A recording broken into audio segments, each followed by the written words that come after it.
Our story begins with the Xing Financial Building, where Chandler, the hero of our story, works. Chandler, furious, asks his boss why he can't put his name on the project and get his due commission. The mean boss contemptuously replies that everything the employees do belongs to the company, and the company listens to him. Our hero clenches his fists in rage upon hearing the answer, and the malicious one. Logical, isn't it? The guy flies out of the boss's office saying that working for this company is idiotic. Our hero, without thinking twice, began to collect his things from his desk. Colleagues are trying to calm the guy's ardor. One of them reminded that the boss has power, and the second asked how the hero would help his girlfriend with her paralyzed father. Chandler looks at the framed photo of him and his girlfriend smiling happily. Having collected his things in a box, the guy tells his colleagues that after their death, his parents left him a house and a car, which he plans to use as a taxi driver until he finds another job. Since no one could stop him, Chandler walked down to the parking lot without any obstacles.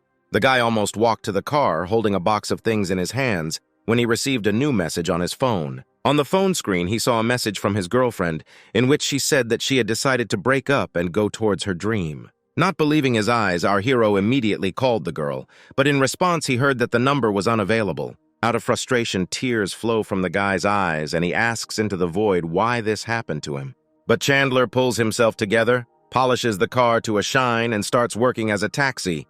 The order arrives immediately. Having accepted the order, the guy sees a request from the passenger to arrive at the specified address as soon as possible. Chandler pulls out of the parking lot, accelerating to get there as quickly as possible. Arriving at the place, the guy calls the passenger and hears a female voice in response who reports that she needs another 20 minutes to get ready. The guy loses his temper and asks, why doesn't she call a taxi when she's ready to get out? To which she hears a threat. If you cancel the order, I'll file a complaint. But Chandler is not a coward and responds to threats. Do what you want, I'll cancel the order. As soon as he finished the call, he received a message that a complaint had been received against him. Suddenly, our hero's eyes widen in surprise. A beautiful girl in a revealing Chinese-style dress appears in the car right in front of him. The girl says that the host has been detected, the connection condition has been met, and that for a bad review he receives a connection to the system as a reward. Chandler, shocked, states that he has never heard of a reward for bad reviews. A beautiful girl says that the system can reward the hero after connecting, and for every bad review he will receive various rewards. And then our hero realized what was being offered to him and, without a second of doubt, agreed to connect the system. The beautiful stranger pressed her lips to our hero's lips and reported that the connection was successful. The girl said that a guy needs to get bad reviews from people who look weird or behave badly, but he can still get good reviews. For the first bad review received, the system gave our hero 28% of the shares, and he became the second shareholder of the All-Island Hotel Group and must come there for dinner. Our hero was surprised at how powerful the system was that it immediately gave such a big gift. The guy immediately receives a new order for the very hotel in which he received the shares. Chandler is sure that this order was created specifically for him so that he could pick up the agreement to receive shares, and he happily accepted it. Our hero arrived to order, where he saw a long-legged beauty who called a taxi. After making sure it was her driver, the girl got into the car and slammed the door. Chandler pulled out onto the road and began to fulfill the order, heading to the indicated location. When the guy looked in the rearview mirror once again, the girl was indignant and asked why he was spying on her. Our guy was a little confused and replied that the girl probably didn't know how to drive. Otherwise, she would have known that he was not looking at her, but at the road behind. The beauty got angry when she heard this remark and told the guy that he was inexperienced and slow. In retaliation for such rude words, our hero increased the gas and began to accelerate faster and faster. The girl, who did not expect such a turn, was frightened and exclaimed, "What are you doing?" Chandler's car accelerated more and more, and the girl tried to calm him down by saying that she was wrong and asked him to stop. With tears in her eyes, ready to burst into tears, the beauty repeated that she was wrong. When the car accelerated even more, the girl grabbed the door handle with both hands and began to beg the driver to stop because she was scared. But our hero didn't even think about stopping and told the girl that she could leave alive if they didn't get into an accident, or he would let her go if she called him Dad. Unable to bear it, the girl burst into tears and, stuttering, called our hero Daddy. Having heard the right words, Chandler began to stop, pleased with himself. They arrived at their destination, the All-Island Hotel, and our hero said that the girl could leave. Coming out of the car, the girl was trembling and threatened our hero to leave a bad review and call the police. Suddenly, a message appeared in front of Chandler, which only he could see, saying that he had completed the mission and the system was offering him the Xing Financial Company as a reward. The guy was very happy about this news because this is the same company in which he previously worked, and now he will be able to resolve the problems with the evil boss. Our hero, pleased with himself, entered the All-Island Hotel, where he had an appointment regarding the transfer of shares. At the reception, he met his dissatisfied passenger. When she saw the driver, she was puzzled. "How dare you follow me?" the girl exclaimed in confusion. With a satisfied grin, the guy replied that her father had taken his place here a long time ago and moved on. The guy showed the message on his phone screen to the employee, and she replied that his place was at table number 8 and that he would be shown there. She also gave him a document on which was written an agreement for the receipt of shares. A hotel employee came out to see our hero off, and a former taxi passenger looked after him with displeasure, thinking that she would never forgive him. After escorting Chandler to his table, the employee brought him coffee and informed him that his food would be ready soon. While sipping coffee, Chandler suddenly noticed a recent passenger who walked past him. The girl shook hands with the guy at the next table, and they started talking, and our hero realized that it was a blind date. Our hero was taking another sip of coffee when the door to the hall swung open. 3 people entered the hall, a balding, short, middle-aged man and 2 beauties on either side of him. Noticing our hero, the blonde told her companion that he was an acquaintance of hers and went to say hello. But approaching the table where Chandler was sitting, her friendliness disappeared. The girl began to ask why he was here, because she had already broken up with Faye and asked not to pursue her. Chandler was cold and replied that he was not that low. He was not interested in girls like them, and if they were not ashamed to spend all day with men over 40, he felt sorry for them. At these words, the blonde in a red dress became furious and hit the table with both hands. The balding man heard the noise and asked the blonde what happened. Turning to the man with an innocent smile, the girl said that everything was fine and asked him to move on. But the man did not believe the blonde. He and Faye came closer. The man, as if accidentally displaying an expensive watch, asked Chandler who he was. Our hero answered with a smile that he was Faye's ex and that they had just broken up today, and also asked how long they had been sleeping together. The balding man touched Faye's face with his fingers and asked if the guy was telling the truth. Faye began to tell with tears that they had broken up a long time ago, and our hero was still pursuing and intimidating her, and even decided to come here to the hotel. The man smiled at the girl, asked her not to cry anymore, and promised to sort everything out. Putting his hands in his trouser pockets, the man came close to the table and told our hero that he was annoyed by the harassment of his girlfriend. The man turned to the approaching waitress and asked to call the hotel manager. Faye approached Chandler and asked him to leave, saying that he would be in trouble. And at the next table, the passenger who left a bad review thought to herself that the situation had reached the point of absurdity and that our hero would no longer be able to get out. The guy sitting with the former passenger noticed where she was looking and asked if she knew our hero, to which she replied that he was just a taxi driver who brought her here. She began to complain that the driver had a terrible character, that he almost killed the girl, so she left a bad review about him. The guy got angry when he heard the story, stood up abruptly, and promised the girl that he would teach the driver a lesson. The girl tried to stop him, but the guy had already approached the table where our hero was sitting. The guy asked with hatred if he brought the brunette to the hotel and if he mocked the girl while they were driving. Chandler was calm and immediately answered, "Yes, what's the problem?" "My name is Louis. I'm on a date with this girl. If you apologize to her, I'll forgive you, and if not, I'll throw you out," the guy said. Chandler continued to calmly drink his coffee and asked the guy who his father was. Louis said that his father is the chairman of investment. He is going to invest in All Island, and if he asks, our hero will be blacklisted. "Okay, let's see how you do it," Chandler replied, smiling relaxedly. The disputants heard the hotel manager hurriedly approaching them. The blonde guy went straight to the balding man and asked why he didn't warn him that he was coming. Then he saw Louis and smiled widely, rejoicing at what a great day it was at the hotel. The man approached the manager with a complaint that he had come to the hotel to cancel a girl's birthday, but her ex was bothering them and asked him to kick him out. The guy immediately got involved, saying that our hero was bullying the girl he was on a date with and also asked to kick him out. The manager was trying to make a joke and asked who was so reckless as to anger both of them. The man and the guy simultaneously pointed to our hero, who continued to calmly drink his coffee. Seeing him, the manager became nervous, as he immediately recognized that this was a new shareholder about whom he had recently been informed. The manager quickly made a decision and ordered the security to throw the man and the guy out and forbid them to come to the hotel again. Both did not believe what had happened and reminded the manager that the man was the hotel's food supplier, and the guy was from the family of the future investor. The manager leaned towards Chandler and introduced him, the second largest shareholder of the All-Island Hotel. The balding man and the two girls next to him did not believe what the manager said and asked again in unison. The former passenger was also surprised and concluded that our hero was definitely rich if he dared to behave so arrogantly. Chandler turned to the manager and said that the services of the man and the guy would no longer be needed and asked to throw them out. Faye, looking at the situation, began to doubt whether she did the right thing by leaving our hero and decided that she needed to apologize. Faye fell to her knees in front of her ex-boyfriend and began to ask him for forgiveness, assuring that she had nothing with the man. The blonde pushed Faye away, accusing her of commercialism, and asked her to look at her, calling herself pure. Chandler was not interested in these girls and thought that they were clearly starting a fight. The balding man tried to justify himself to our hero.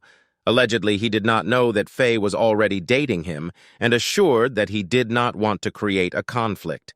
With a clink, Chandler set the coffee mug down on the saucer. The guy irritably asked the manager why these two were still there. The manager readily responded to our hero's words and called the security, ordering them to take the man and guy out. Security took the blonde and the man away. The girl continued to reach out to our hero, and the man shouted that he was mistaken. The manager leaned over Chandler and said that Lewis was the son of the chairman of investment, but Chandler was adamant. "While I'm here, you don't need their investments. What are you afraid of, manager?" the guy asked. The manager ordered that Luis be blacklisted and ordered that he never be allowed into the hotel group again. Lewis screamed not to be touched and pointed out that the second shareholder and the investor were not the same thing. Louis approached the brunette and invited her to eat somewhere else, walking away from our hero's table. Chandler noticed that Lewis liked the brunette and decided to take her away from him so that he would no longer be proud of himself. Chandler stood up from the table and walked towards the departing couple, calling out to the brunette. Approaching the girl, our hero picked a flower from a vase that stood along the road. Chandler handed the flower to the girl, apologizing for his joke on the way to the hotel, and invited her to sit down and chat at his table. The girl stopped in thought, because since this is a blind date, maybe she should stay with someone who is more influential. The brunette approached our hero, giving him a chance to make amends to her. Louis lost his temper over this situation and started yelling at the girl, asking if she understood what she was doing and that this whole situation only happened because he decided to protect her. But the brunette replied that Louis did it only for himself and that she did not ask to stand up for her and start a fight. Louis turned to threats and promised to cause trouble for the girl if she stayed with our hero. Chandler walked closer to the girl and put his hand on her shoulder, telling her that everything was okay. With the sweetest smile, the guy sat the brunette down at the table and promised that if this fly Louis gave her any trouble, he would sort it out. But Louis could not calm down and swung with a scream, intending to hit the girl. Our hero intercepted the hand before it could harm the brunette. "How dare you beat women?" our hero asked with undisguised hatred, holding Louis' hand. The manager and security guards immediately arrived and ordered the guy to be kicked out of the hotel. Louis did not let up, promising to tell Dad everything and that he would definitely deal with them. Chandler filled the glasses with red wine. The guy handed the glass to the brunette and offered to meet officially, introducing himself. The girl also introduced herself and promised to delete the bad review in order to start all over again. Chandler smiled and offered to leave a review as a memory of the beginning of their acquaintance, raising his glass. They clinked glasses, rejoicing at their new acquaintance. The man and woman at the next table, watching the whole commotion, were surprised at the arrogance of the rich and thought that it was good to be rich. The brunette asked what Chandler's family does with a smile on her face. The guy said that his parents died a couple of years ago and that now he is a taxi driver. The girl, in turn, said that she is from a small town and works in a luxury store. She wants to stay in this city, so she is forced to go on blind dates. Our hero was delighted by the girl's sincerity, saying that every person strives for a better life and such aspirations are not shameful. The girl was pleased with the guy's understanding and offered him another drink. The girl took several large sips of wine and her cheeks began to glow. Blushing even more, the girl admitted why she behaved this way in the taxi. It turned out that she had 2 dates, and on the first, the guy took her to the cinema where he tried to kiss her. Chandler suggested that the girl behaved this way because she didn't like the guy, to which the brunette was indignant, not understanding how one could kiss on the first date. Our hero reasoned differently. It doesn't matter what the meeting is. The main thing is that there is an atmosphere, and if there is one, then you can afford more. The brunette didn't agree with our hero because she didn't understand how anyone could want to kiss on the first date. After listening to the girl, Chandler stood up. He slowly began to move closer to the girl, and she watched him intently. "Dear YouTube viewer, I tried a lot to make this video for you. Help me fulfill my dream and gain subscribers. Subscribe to the channel. Leave a comment and like. You are the best. Have a nice day and good luck." Our hero slowly leaned towards the girl and gently took her chin with his fingers. The guy kissed the brunette quickly so that she didn't have time to say a word. After a short kiss, he turned around and, telling the girl that he was staying in room 1280, left. Taking a sip of wine, the girl did not understand why she did not resist when the guy kissed her. The brunette wondered why he told her his room number. Maybe he invited her, and she herself was ashamed of her thoughts. And at this time, our hero came to his room 1280. He gladly took a shower after such a hard day and wrapped a towel around his hips and walked into the room. Suddenly, he heard a knock and looked at the door in surprise. Without getting dressed, the guy opened the door and saw a brunette standing there. He didn't even have time to ask why the girl came when she pressed herself against him in a passionate kiss. Tearing herself away from Chandler, she blushed and looked into his eyes, not knowing how to explain her action. All the girl could say was that she was very hot, touching her breasts. Then it dawned on Chandler, and he said that the girl was drunk. The girl touched the guy's naked torso with her fingers, enjoying his abs, and realized that she couldn't hold back. Our hero took the brunette in his arms and carried her to the bed, simultaneously warning that the girl should not blame him for what was happening. He pushed open the bedroom door with his foot. Having laid the girl on the bed, he pressed his lips into hers, from which the girl could not stand it, and moaned, hugging his neck. Two hot bodies merged in an embrace, and their bodies were covered only by a carelessly thrown blanket. The next day at the same all-island hotel, Chandler woke up and saw that the girl had already left without saying goodbye. Stretching and rubbing his eyes, the guy stood up, throwing back the blanket. There was only a red mark left on the snow-white sheets, showing that the girl gave him her first time. Chandler was taken aback, not believing his eyes, looking at the bloody trail on the sheets. He looked at the nightstand next to the bed and saw a note and an envelope with money there. In the note, the girl said that she would return next month when she was paid to put him to bed again. But in the meantime, she asked the guy to rest and gain strength. Chandler said thoughtfully that this girl is quite interesting.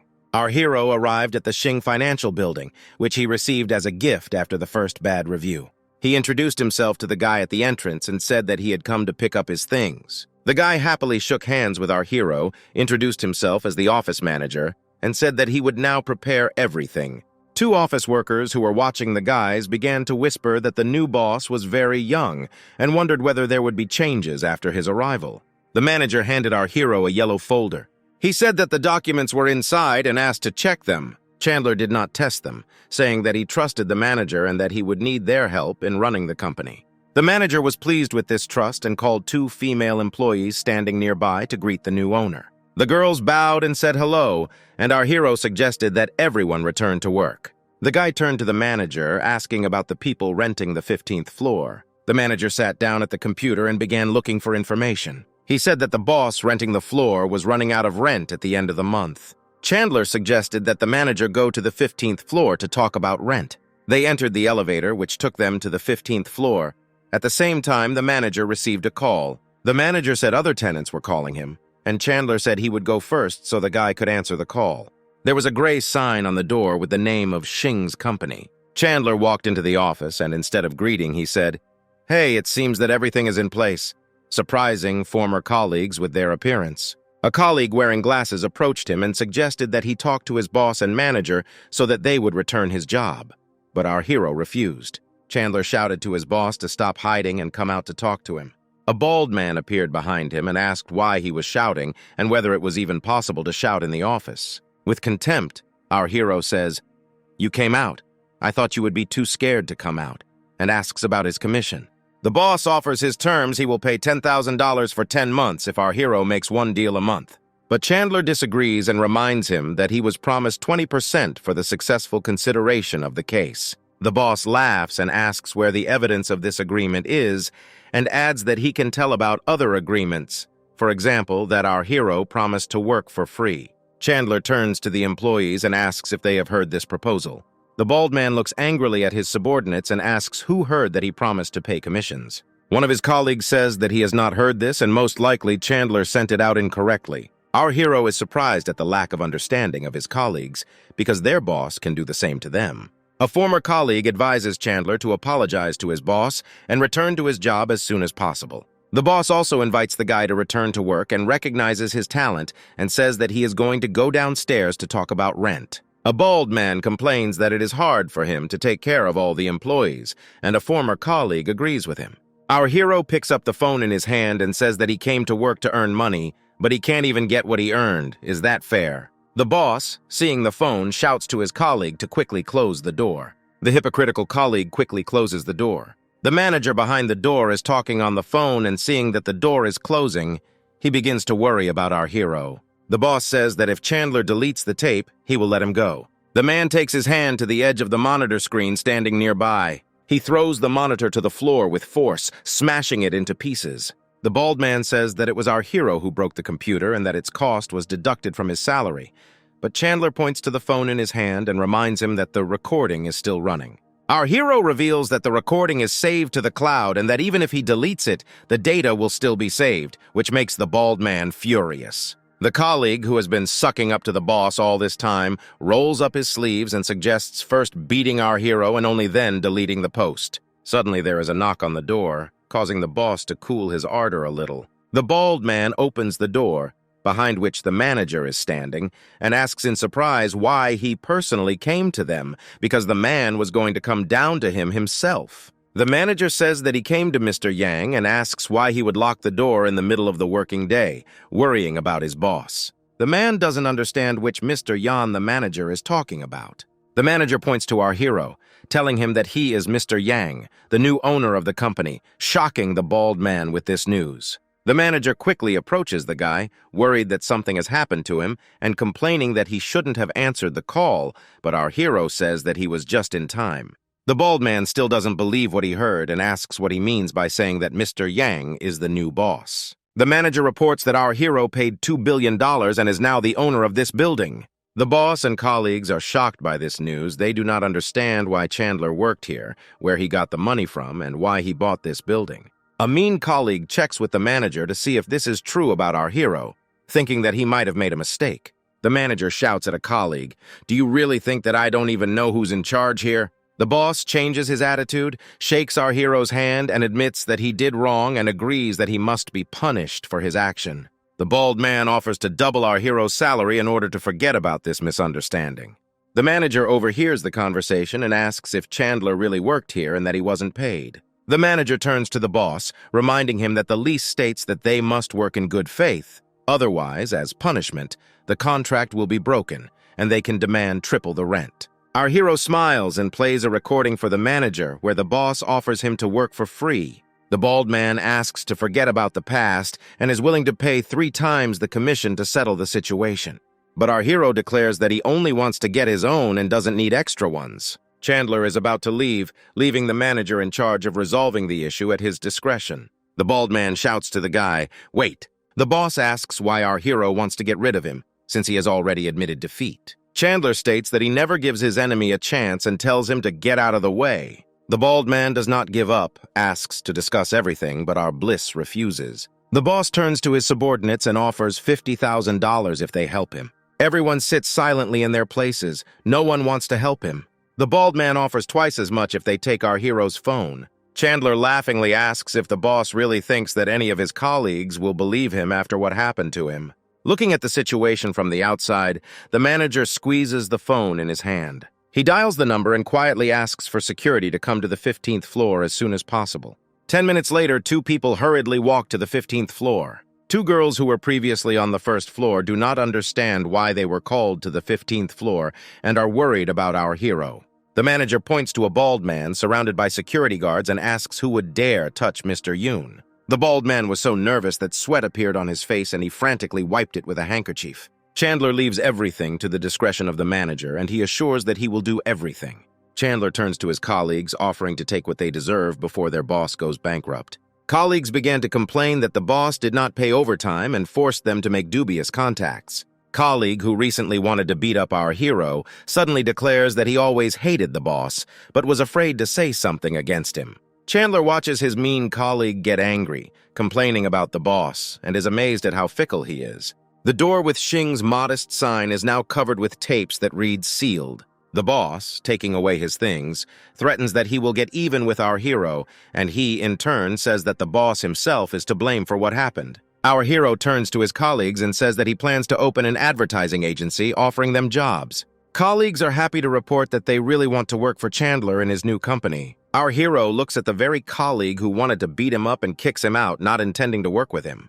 The colleague falls to his knees and begs to be accepted, and says that he is ready to help him in the trial of his former boss. But our hero is adamant, and says that he sees no point in working with someone who was his former boss's faithful dog. Kicking him hard, our hero drives his former colleague away. Chandler transfers control of the new company to his former colleague, Susie, and invites everyone to take half a month off and contact her with any questions. Susie became worried, telling Chandler that she had no experience and was afraid of ruining everything. Our hero consoles her and says that these are normal feelings. The girl perked up and promised to do everything in her power. All his colleagues bow to Chandler and thank him for everything he has done for them in the last hour. The guys warmly say goodbye to our hero, seeing him off. And again, our hero finds himself in the parking lot of the financial company Sin. "I'm done here, it's time to get to work," he says, approaching the car. He gets behind the wheel and accepts a new order, which is located 500 meters away from him. Pressing the gas pedal to the floor, he rushed forward to a new order. 2 people are already waiting for him on the street. A guy and a girl. Our hero takes a closer look and recognizes the girl as his former classmate. Approaching closer, he is convinced that it is definitely her. The girl opens the door and they sit in the back seat of the car. The girl recognizes Chandler and greets him joyfully, and our hero wonders who she is walking with. The girl replied that this was her boyfriend and introduced our hero, saying that he was the best student at the institute and mentioned his beauty. The guy looked at Chandler, asking if he was popular among the girls. A fellow student replied that he was very popular and regretted that our hero already had a girlfriend. She asked the driver if they had broken up yet and if they were going to get married. Our hero began to slowly stop the car, announcing that they had already broken up. A fellow student asked if our hero regrets that he refused so many girls at the institute. Chandler recalled that he refused the girl, not understanding why he should raise this issue now. The girl clung to her boyfriend and said that she doesn't regret it at all, because thanks to this, she doesn't live such a miserable life, hinting that our hero is just a driver. A fellow student said that our hero not only rejected her, but also humiliated her. Chandler said he no longer remembers what he said then, and if it was rude, he apologizes. Taking our hero by the shoulder, the guy invited him to quit his job as a taxi driver and join his company, seeing how sincere he was. The girl was delighted with this offer and said that her boyfriend works in an advertising campaign. But Chandler immediately rejected this offer and, opening the car window, said that he liked working as a taxi. The girl was indignant when he opened the window and asked him to quickly turn on the air conditioning, since it was very hot in the car. Our hero refused, since the order did not specify an air conditioner, and suggested that the girl say a few kind words to him or turn on the air conditioner herself. The guy in the back seat yelled that if it weren't for his girlfriend, he wouldn't have been so nice to the driver, and demanded that the air conditioner be turned on immediately. The girl tried to calm her boyfriend down because he could distract the driver, and because of this, he could get into an accident. A classmate said that they are old friends, and if our hero closes the window and turns on the air conditioner, she will forget about everything and will not give a bad review. But our hero calmly replied that he would not be scared by a bad review. The guy in the back seat screamed furiously, "Stop right now!" Chandler slammed on his brakes and stopped the car. The guy in the back seat got out of the car. "Get out of the car!" he shouted, kicking the fender of the car. But our hero had no intention of going out, and wishing the couple to enjoy the sun, he drove away. The guy ran after our hero, waving his fists, but he failed to catch up with the car. Under the scorching sun, the guy instantly began to sweat and asked his girlfriend where they were. They looked around and realized that they were on the bridge and there was no way to call a taxi here, because stopping here was prohibited. The guy with a sharp movement took out the phone from his trouser pocket. "I will file a complaint." The man hoped that our hero would be fired after this. Our hero was driving further and further from the bridge when he received a message from the system, which informed him that he would receive $2 million for a new bad review. Chandler looked contentedly at the message, wondering how unpleasant it would be to be on the bridge right now. The guy heard a notification from the chat, picked up the phone, and saw that his former classmates were discussing him. The dialogue was started by the same girl he dropped off on the bridge, and the rest joined in the condemnation, discussing our hero and not understanding how he started working in a taxi again. Chandler pressed the brake pedal, arriving at the right place. Sipping tea from a glass, he calmly replied that he had quit his previous job, was now working in a taxi and was not ashamed of it, and sent a recording of what happened in the car to the general chat and support. In the chat, everyone began to discuss Chandler's former passenger, considering her superficial and arrogant. Walking across the bridge under the scorching sun, the girl was outraged that our hero posted a video from his trip, and everyone condemned her. The guy yelled that he was going to kill our hero and offered to lure him to a party in order to make him look bad. The girl clung to her boyfriend, delighted with the idea. With a precise movement, the guy throws a coffee cup into the trash and sees an invitation to dinner from that same fellow student. Chandler smiles and replies that it all depends on his mood that day. Our hero squints from the scorching sun, imagining how a couple walks along the bridge in such heat. After such heat, heavy rain began. But our hero continued to work and, upon arriving at his destination, called the passenger. In response, the girl asked, "How will she get to the car in such rain?" And our hero asked to wait for her on the spot. He took out an umbrella that he always keeps in the car just for moments like this. Running up to the girl, he asked if she was his passenger. In response, the girl stated that there was a lot of water on the ground and she could not walk on it. Our hero was not at a loss and said that he does not have services for the disabled. The girl pointed to her shoes, said that they were very expensive and she didn't want to ruin them, and in general, many would want to carry her in their arms. But Chandler only suggested taking an umbrella and walking to the car on his own. The girl snatched the umbrella from the guy's hands, calling him stupid. Having opened her umbrella, the girl finally walked to the car herself. Already in the car, she began to threaten that she would give him a bad review if he behaved like that again, and our guy, not listening to the threats, asked her to buckle up. The downpour intensified when our hero announced that they had arrived, and the girl started talking again about how she couldn't walk on water, otherwise she'd get her shoes dirty. Our hero explained to the girl that he was in a car, not a helicopter, and could come closer. The girl refused to listen to the guy and promised to leave him a bad review if he didn't bring her closer. Our hero said that he didn't care, but the girl refused to get out of the car. Without hesitation, our hero turned off the car. He took an umbrella and got out of the car, saying that the girl could stay there. "I'm leaving to have a snack, goodbye." The guy waved his hand, walking away from the car. The girl went out into the rain, promising to sue our hero. Without listening to the girl, the guy walked past her. He got back into the car and started the engine, not paying attention to the girl's surprised look. While driving away, the guy deliberately drove into a puddle, dousing the girl with water. Laughing, Chandler thought that there would always be people like this girl in this world. The guy reached over and took out a thermal mug. With annoyance, he realized that the mug was empty and the tea had already run out. As always, a girl in a Chinese dress suddenly appeared in the car, announcing that for a new bad review, he was receiving a reward, tea from the mother tree. Our hero never ceases to be amazed at what a wonderful system this is. Taking the girl by the chin, he asked why there was so little tea, only 50 grams, and the girl replied that it was very expensive tea. The price of tea is so high that it cannot be bought with money. Chandler was shocked at how expensive this tea was. Our hero got out of the car and took tea from the trunk. He was surprised at the price of tea, $10,000 for a small package. The smell of the tea was delicious, and since the guy had 50 packages, he decided to try one. A message from the system appears in front of him that he has received another bad review, and that as a reward he receives a villa, the documents for which will soon be delivered by a courier. Calculating in his mind that the villa costs more than $500,000, the guy wonders that he left him a bad review, sipping delicious tea. After finishing his tea, Chandler put the mug back. A red-haired beauty in a short dress appears in front of his car. The girl jumped into the front seat, and the guy asked in confusion what she was doing. The girl took out a wad of money and said she was ready to pay. Our hero explained that online taxis work differently, and for the trip she needs to place an order in the online service. The girl got angry and suggested that the guy just drive the car. She said that she wanted to ride this car today when a guy in shorts approached them. He started knocking on the window and demanding that our hero open the door. The girl began to threaten that if the guy opened the door, she would bite him to death. Chandler asked if she knew the guy, and she said she didn't. Our hero asked the guy if they knew each other. The guy shouted in rage that she was his girlfriend. Of course they know each other. The girl replied that this was not so, and that today they met for the first time on a blind date. The guy shouted that this was a lie and said that the girl's family owed him money and the girl had to pay him back.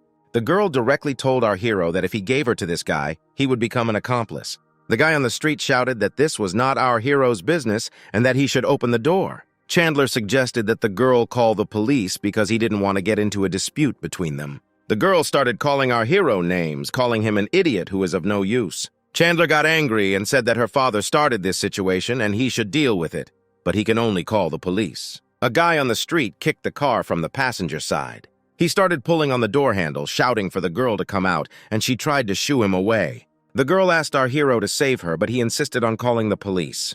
The girl said that even if the police were called, her family did not have money to give to the guy. The guy grabbed the girl by the hair through the window, trying to pull her out of the car. Pulling the girl towards him, the guy invited our hero to take them out of town, where he would let him play with the girl, too. Chandler inserted the key and started the car. A guy on the street began to threaten our hero and promised that if they left, he would still find them, because he was a famous person. Chandler stepped on the gas pedal, saying that he didn't care who he was. The car drove away, and the guy continued to run after him, swearing at our hero. The guy walked to his car, preparing a plan for revenge. The car drove along the road, and the girl did not stop thanking our hero. Chandler said that he was not interested in the girl. He would drop her off nearby so that she could call a taxi to the right place. Suddenly, a black car cut them off, blocking the path. The guy in the black car started threatening to kill our hero if he didn't stop.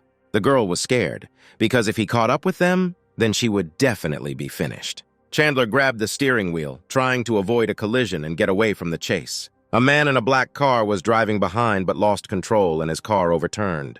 Turning around, the girl laughed because the pursuer crashed the car. Our hero pulled up to a stop and demanded that the girl immediately get out of the car. The girl straightened her fiery red hair and offered Chandler to take her home. In return, he would get her for the first time. Our hero became angry because of this proposal and once again demanded that the girl get out of the car. Having called our hero a coward and a bastard, the girl got out of the car. She continued to call him names as Chandler drove away, and he didn't go to work but to his new villa.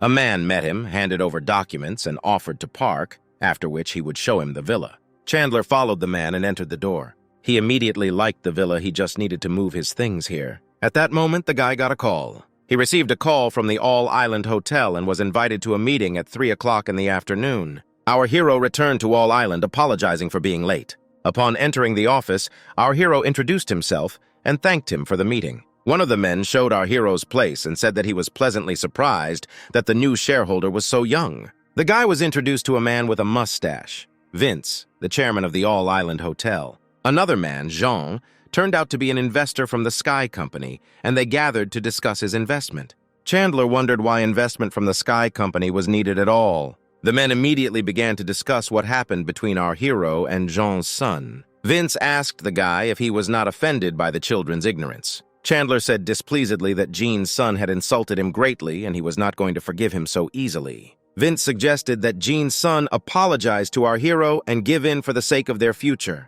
But Jean did not understand why his son should apologize for simply standing up for the girl. Chandler asked the chairman if any other issues would be discussed other than investing in Sky and received a negative answer. Chandler stood up and said he did not agree with Sky's investment in the All-Island Hotel. Our hero went to the exit stating that he still had work to do. Chandler didn't listen to anyone and left the office. Jean was furious because he was going to invest money, but instead of help and gratitude, he received insults. Vince tried to calm Jean down, promising that he would talk to our hero later and try to work things out.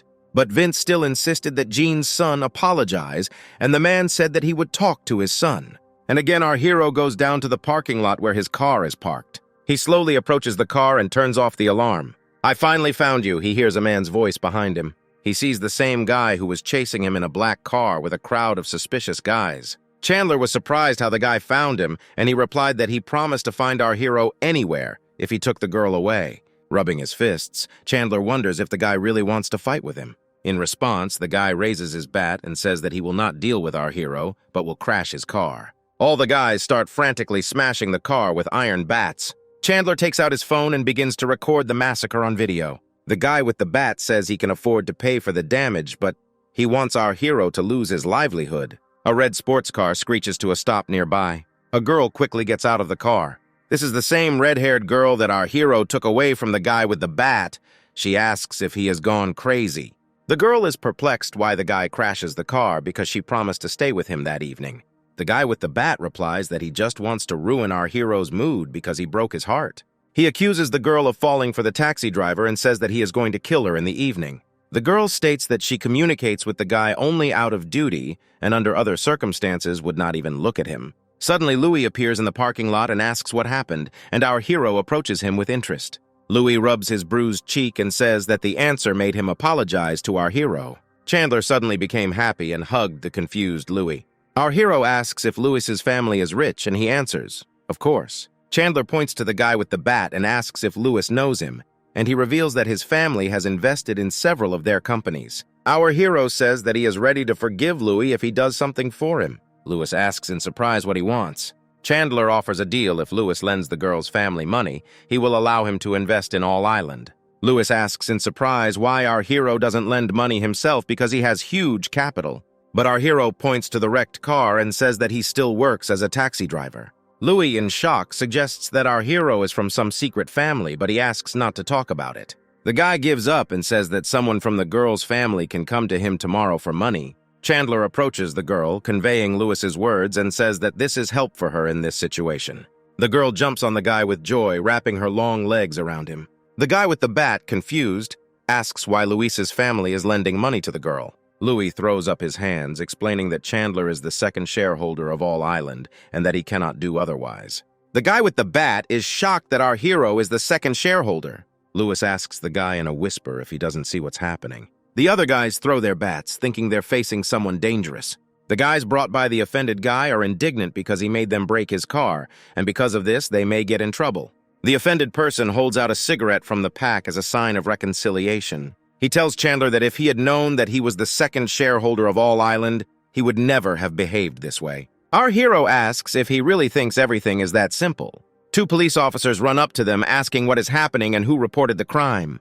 The red-haired girl waves to the police and reports that his friend's car is totaled. Suspicious guys immediately turn in the one who brought them, saying that it was he who ordered them to crash the car. The policeman turned to the offended guy and asked why he crashed someone else's car.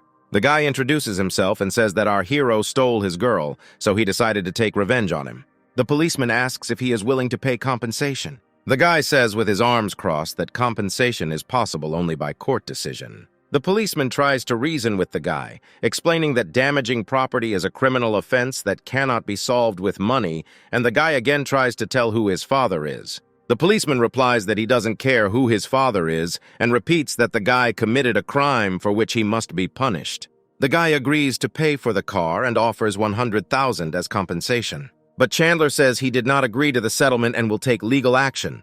The guy raises the amount to $200,000 because the car was old and not worth more. Our hero points to his car and says that he doesn't want money but justice. But the guy doesn't care. He's not afraid of a criminal record, because he doesn't need to work because of his rich family. The police approach the guy and invite him to go with them to the station. The whole company goes to the police and our hero finds himself in a negotiation room. The policeman introduces the man, says that this is the guy's father, and he immediately states that our hero wants a lot. Chandler laughs at the similarity between father and son and reiterates that he is going to go to court. The father offers $500,000 in compensation. Chandler begins to get angry, repeating that it's not about the money.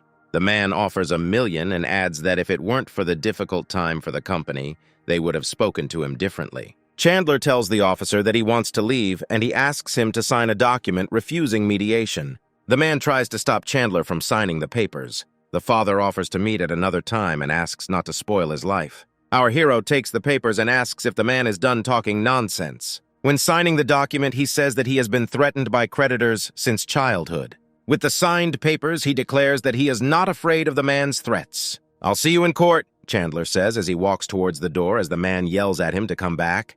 From the police station, our hero went to the real estate agency. A girl meets him at the entrance, hands him the keys, and asks if he has any questions about the price. Chandler takes the keys and says he agrees with the market value. The girl reports that the house will be given to our hero and that he can call if he needs anything. The guy left the agency thinking that he needed to buy a new car in order to continue working. At the same moment, he receives a call on his phone. A girl in a Chinese dress appears in front of him and reports that a new complaint has been received and the bonus is being launched. Chandler is happy to hear this news. The girl reports that a luxury car is waiting for him in the parking lot, which looks like an ordinary one, so that he can continue to work as a taxi. The girl hands over the keys and the happy guy says that the system is very caring. With keys in hand, Chandler decides to go home and rest. Our hero arrives at his villa number 1. He sits in a chair by the pond, eating ice cream and enjoying the comfort of his new home. In the distance, 2 figures can be seen on the balcony of a neighboring villa. This is the owner of villa number 8, Iola, to whom the manager came, inviting her to dinner. The girl asks the manager if she found out about the owner of villa number 1. The woman replies that the guards found out that the new owner is a young guy driving an ordinary car. He doesn't look like a rich man. Iola became interested, thinking that the guy might be from a large family. She asks the manager to take 2 bottles of wine and take them to villa number 1 as a welcome from villa number 8. At villa number 1, the doorbell rings. Chandler opens the door and the woman says she is from villa number 8. She hands over a bag of wine and says that the owner decided to give him a small neighbor's gift. Chandler asks what the owner's name is. The woman says the girl's name and asks what the name of our hero is. Chandler introduces himself, thanks for the gift, and invites the woman to enter, but she refuses, explaining that she only came to give the gift. The manager says goodbye and returns to her villa. Iola asks from the door how everything went. The manager says that our hero is a very good and well-mannered guy. He thanked him for the gift and promised to come back for a return visit. Iola thanks for the information and lets the manager go to rest. Our hero looks at the clock, which shows 10 in the evening. He thinks it's too early and decides to go for a walk. In his new car, our hero drives through the evening streets of the city to a new order. He drives up to the cinema building. The car stops near the couple. Our hero says that he is their driver and asks them to buckle up. The girl says that she is a student and asks very much to take her to the hostel in 15 minutes. Otherwise, she will not be allowed in. Chandler says that according to the navigator, they have to drive for another 20 minutes and it will be difficult to make it on time. The guy in the back seat asks to take his girlfriend as quickly as possible so that she can make it in time, but he thinks that he deliberately delayed in the hope that the girl won't make it, and she will have to spend the night with him. Unaware of our guy's hopes, the hero increases the gas to make it to the right time. The girl sincerely thanks our hero, but the guy is not happy with such a promise. The guy declares that if our hero doesn't make it, then not only will they not pay, but he will have to take them back. The girl asks in bewilderment why the guy said that. In response, he whispers that he deliberately intimidated the driver so that he would hurry up. Chandler says that since he promised, he will definitely make it, because he himself studied at this institute and knows the shortcut. The girl was glad that the driver also studied at this institute and bombarded him with questions about where he studied and what his name was. Chandler introduced himself and the navigator reported that they had deviated from the route. The guy began to get nervous, asking why our hero deviated from the route. Chandler says that this route will save them 5 minutes and get them to the dorm on time. The girl is happy that they got such a driver and asks for his number in case they still need his help, not paying attention to the upset guy. The car flies to the girl's dormitory building. The girl quickly runs out of the car. She waves to the caretaker and asks him not to close the door. The girl thanks our hero and says goodbye to him, happy that she made it on time. Chandler turns to the remaining guy and asks where to take him. The guy smiles slyly, says that he will order again and asks to continue the trip. Suddenly, a message appears on the screen that another bad review has been received. Chandler wonders who left it, and since this is the first order today, it turns out that the guy behind him left it. Immediately, the hero sees a message from the system, which informs him that he has received a real combat skill that is starting to work right now. Chandler feels with his whole body that this technique has some kind of superpower. Chandler turns around and asks why the guy left a bad review, since he brought the girl on time. The guy smiles evilly and asks our hero to drive the car further and that he will explain everything later. Chandler drove the guy to his destination and again asked why he left a bad review.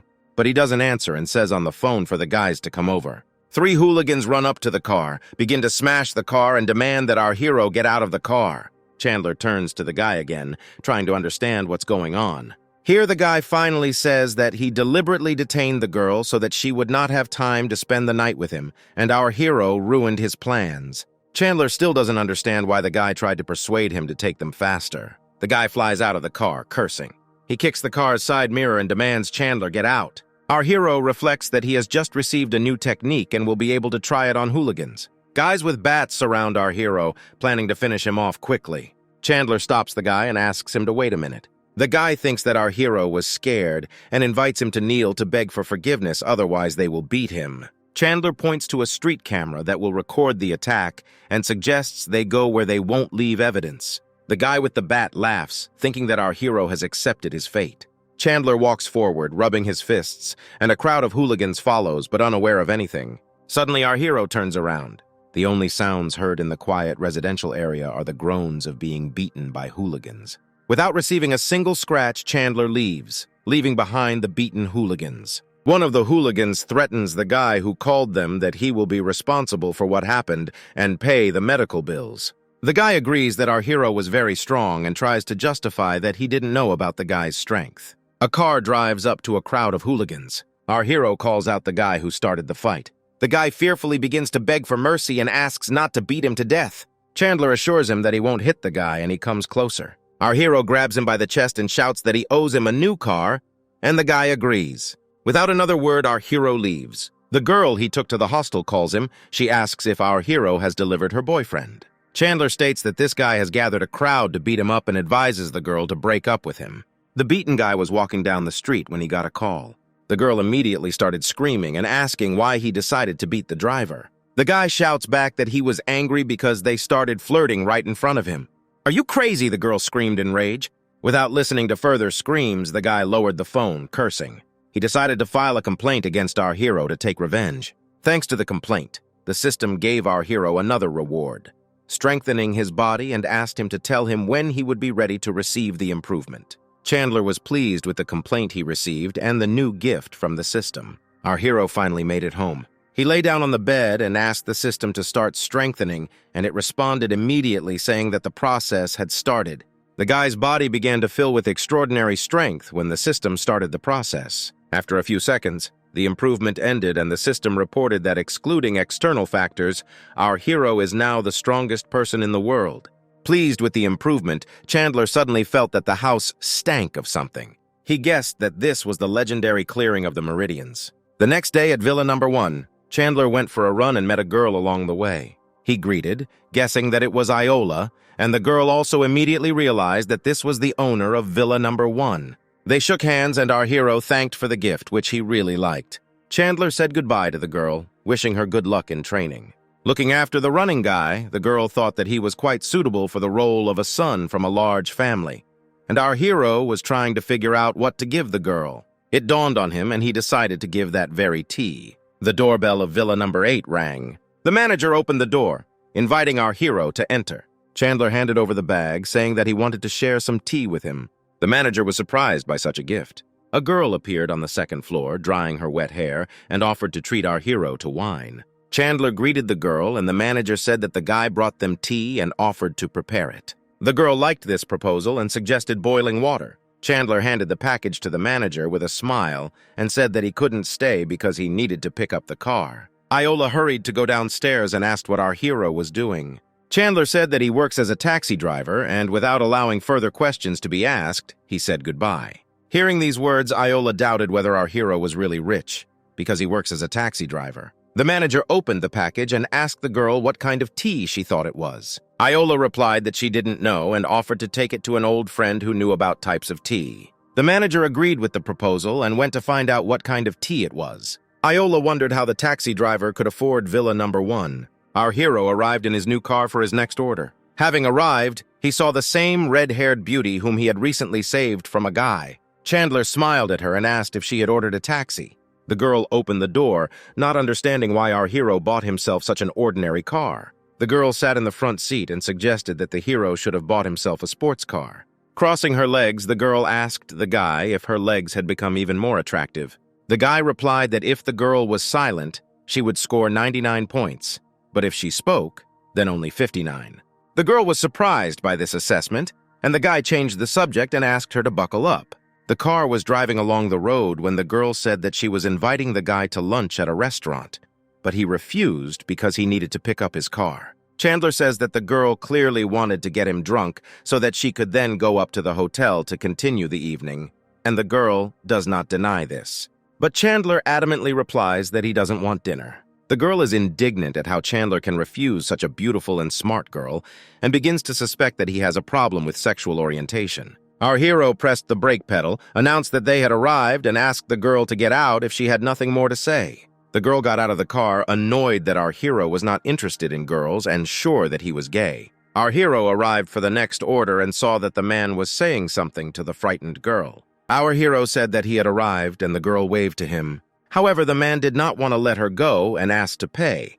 But the girl refused because it was not her fault that the bicycles fell. But the man did not give up and blamed the girl for causing the bicycles to fall on a parked car. Our hero pointed to the street camera and asked if they wanted to watch the video to resolve their dispute. The girl was happy about this idea, because this way they would find out what happened.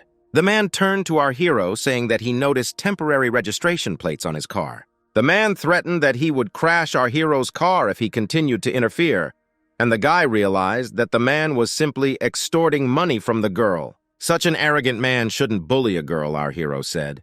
The man was indignant.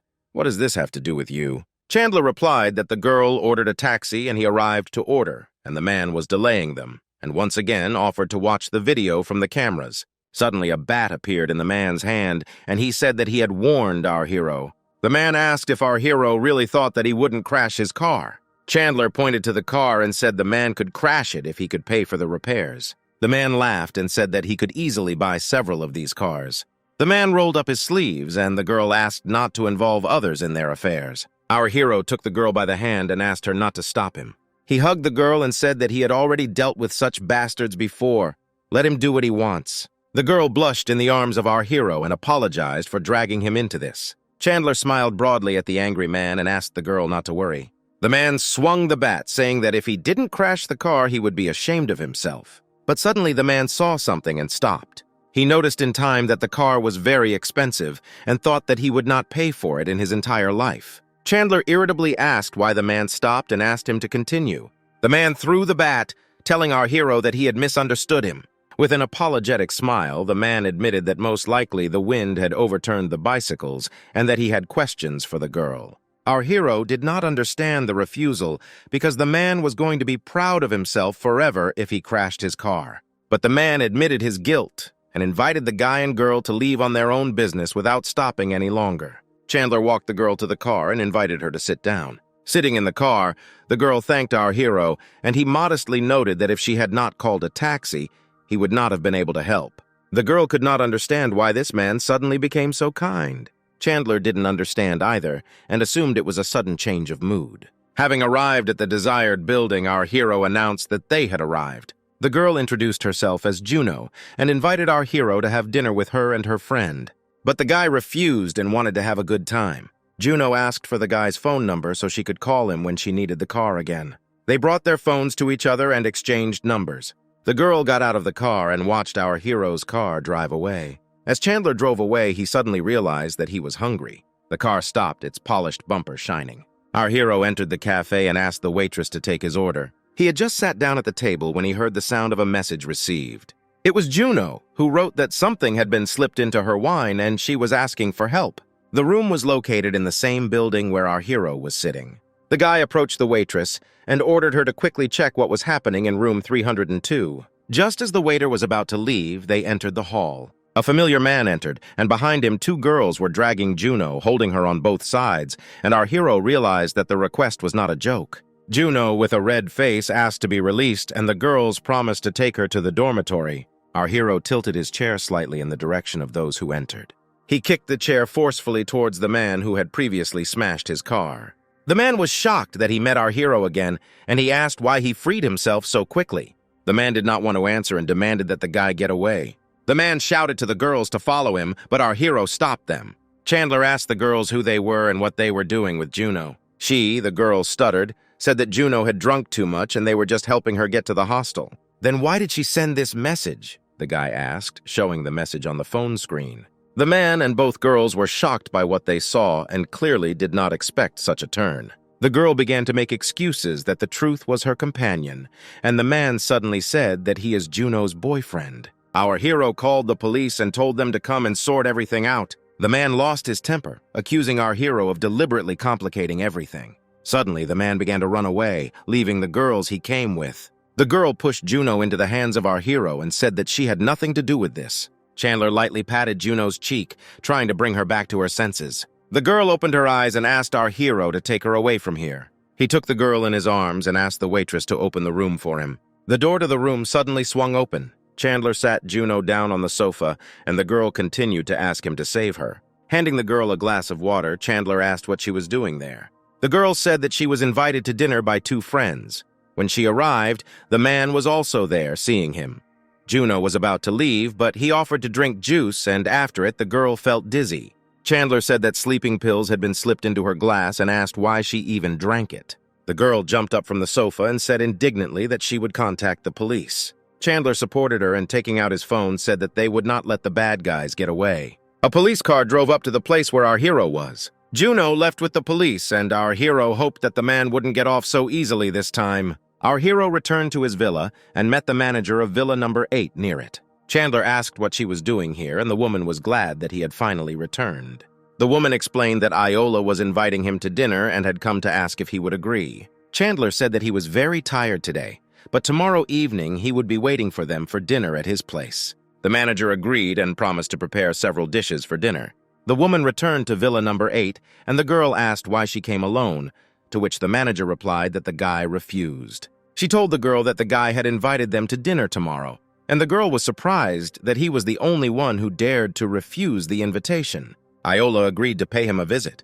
Our hero received a call from Juno. She said that her neighbor confessed to everything, but the girl is sure that the man forced her, and our hero promised to deal with him. The next day, our hero arrived for his next order, where a couple was waiting for him. The guy sat in front and the girl behind, and our hero asked them to buckle up. Suddenly, the guy in front took off his shoes and a stench wafted through the car. Our hero, holding his nose, asked the passenger to put on his shoes and buckle up. But the guy refused to put on his shoes and said that he was tired and wanted to take a nap. Chandler again asked the passenger to put on his shoes and said that if he did not comply, he would be thrown out of the car. The passenger began to threaten that if our hero continued, he would give him a bad review. The girl in the back seat said that the taxi driver has no right to complain about the smell of his feet. Chandler got angry and repeated that if the man didn't put on his shoes, he would throw them both out of their cars. But the passenger said that he was not going to get out and that our hero could not do anything to him. Chandler immediately got out of the car. He opened the passenger door where the guy was sitting. Our hero grabbed the guy by the hand. In one motion, he threw the passenger out of the car. The girl started screaming and calling for help. People began to gather, and the girl continued to ask for help and asked to punish our hero. But our hero told what happened, and a man passing by smelled how much the passenger stank. Everyone around began to condemn the guy because he behaved so unworthily in an expensive car. The former passenger did not understand what expensive car we were talking about, and then he noticed the make of the car. The girl did not understand whether the car was really expensive, and her boyfriend said that it cost $1 million. The girl immediately began to apologize to our hero and offered to treat him. Her boyfriend was shocked by the girl's behavior, but she told him to return without her. The guy got angry at the girl, asking what she was talking about. The girl drove the guy away, saying that he never listens to her. Our hero asked the girl to remove her boyfriend's shoes, and the girl agreed. She threw her shoes out of the car, and she immediately sat down in the front seat, offering Chandler dinner. Chandler thanked the girl as he opened the car door. After getting behind the wheel, our hero asked the girl to get out and wipe the rear-view camera. The girl happily agreed to fulfill this request. But as soon as she left, our hero hurried away, and the girl shouted after her that her purse was left in the car. Chandler, without stopping, threw his purse out of the car. The guy with the smelly feet laughed as the girl was thrown out of the car. She slapped him in the face, calling him a moron. The girl got angry, asking if the guy didn't understand why she did that, and he rubbed his cheek in confusion. The girl said that she tried to beg forgiveness from our hero. The guy hugged the whining girl, glad that she did this, and the girl asked to leave a bad review for our hero. The guy grabbed the phone and left not only a bad review but also a complaint. After such passengers, our hero came to the dry cleaner to wash the car. While sipping his coffee, he saw the message that a new bad review has been received. A girl in a Chinese dress appeared in front of the guy again and said that he received 32% of the shares of the Bao King Hotel and $5 million, which made him the second shareholder. The happy guy asks if the system can compensate for the damage caused by smelly feet. He receives a message from Vince saying that he must come to the Baoqing Hotel at 3 o'clock tomorrow afternoon. The guy is happy with his luck. Upon returning home, he was greeted by two cooks. Chandler was surprised what they were doing here. The cooks report that they have received orders from Iola to prepare dinner. Chandler invites them into the house, getting ready to do the dishes. He opens the door, letting the cooks into the house. The chefs are shocked by the luxurious dishes and knives in the house. The chef warns the other guys to be careful. He scolds the cooks so that they should be more attentive, and they agree. They continue to discuss our hero and are surprised that even the faucet in the house is gold-plated. Chandler asks the cook if he needs to buy anything for tonight's dinner. The cook assured our hero that there would be enough food and he did not need to worry. Chandler thanked him for his work, and the cook was glad to hear it. Suddenly, there was a knock on the door. Our hero opened the door and invited Iola to enter, saying that her presence made the house more beautiful. The girl said that it was a great honor for her to be visiting our hero. The manager followed the girl in, and Chandler said that he did not expect her to invite cooks, and the woman explained that these cooks work at their hotel. Iola looked around and valued the paintings hanging in the hall at several million, realizing how rich our hero is. The guy filled the glasses with wine. He invited the girls to the table, set with magnificent dishes. The girl asked what kind of food Chandler liked, and he admitted that he had never tried such dishes. The guy said with a smile that this food was the best he had ever tasted in his life. After hearing this story, the girl decided that Chandler was from a rich family, but decided to leave her to experience a poor life. Iola asked what kind of cars Chandler liked, and he replied that he liked sports cars. Our hero added that he is now drunk and unable to drive. Iola continued to fantasize, imagining that this was a film at the end of which our hero would return to his family. The girl handed Chandler a steak and invited him to try it. Having taken a bite, the guy replied that the dish was really very tasty. An hour later, everyone had eaten their fill and there was no more food left on the table. Iola suggested going out for a walk after a hearty lunch, and the guy agreed. Iola and Chandler went outside and walked along the road, talking about dinner. "Hey, bastard, you're really unlucky," someone said, addressing our hero. It was the same guy again. Chuck, who crashed his car and gave the poor girl sleeping pills. Now he was with a crowd of bandits and said that he hoped to never meet our hero again. Iola became furious and demanded that the guys get away. Chuck sized up the girl and said that this was a personal conflict with our hero and he didn't want to get her involved. Chuck asked the girl to leave, and she concluded that the man did not know who Chandler was. The girl once again exclaimed that they should get out and not interfere with her walking with our hero. Chuck began to threaten the girl and said that if she did not leave, she might get hurt. Chandler blocked the girl and told the guy that he only relied on his father's company, but if she wasn't there, then he would have something to rely on. Chuck agreed that he was being offered to his father and pointed out to our hero that he could not do anything with him. He gave the order to the bandits to kill Chandler. Our hero scattered the bandits who attacked him in a few blows. The girl was delighted with our hero's martial arts skills. Chuck got scared and cowardly asked Chandler not to come near him, otherwise he would tell his father everything. Our hero slapped him in the face, asking how dare he threaten him.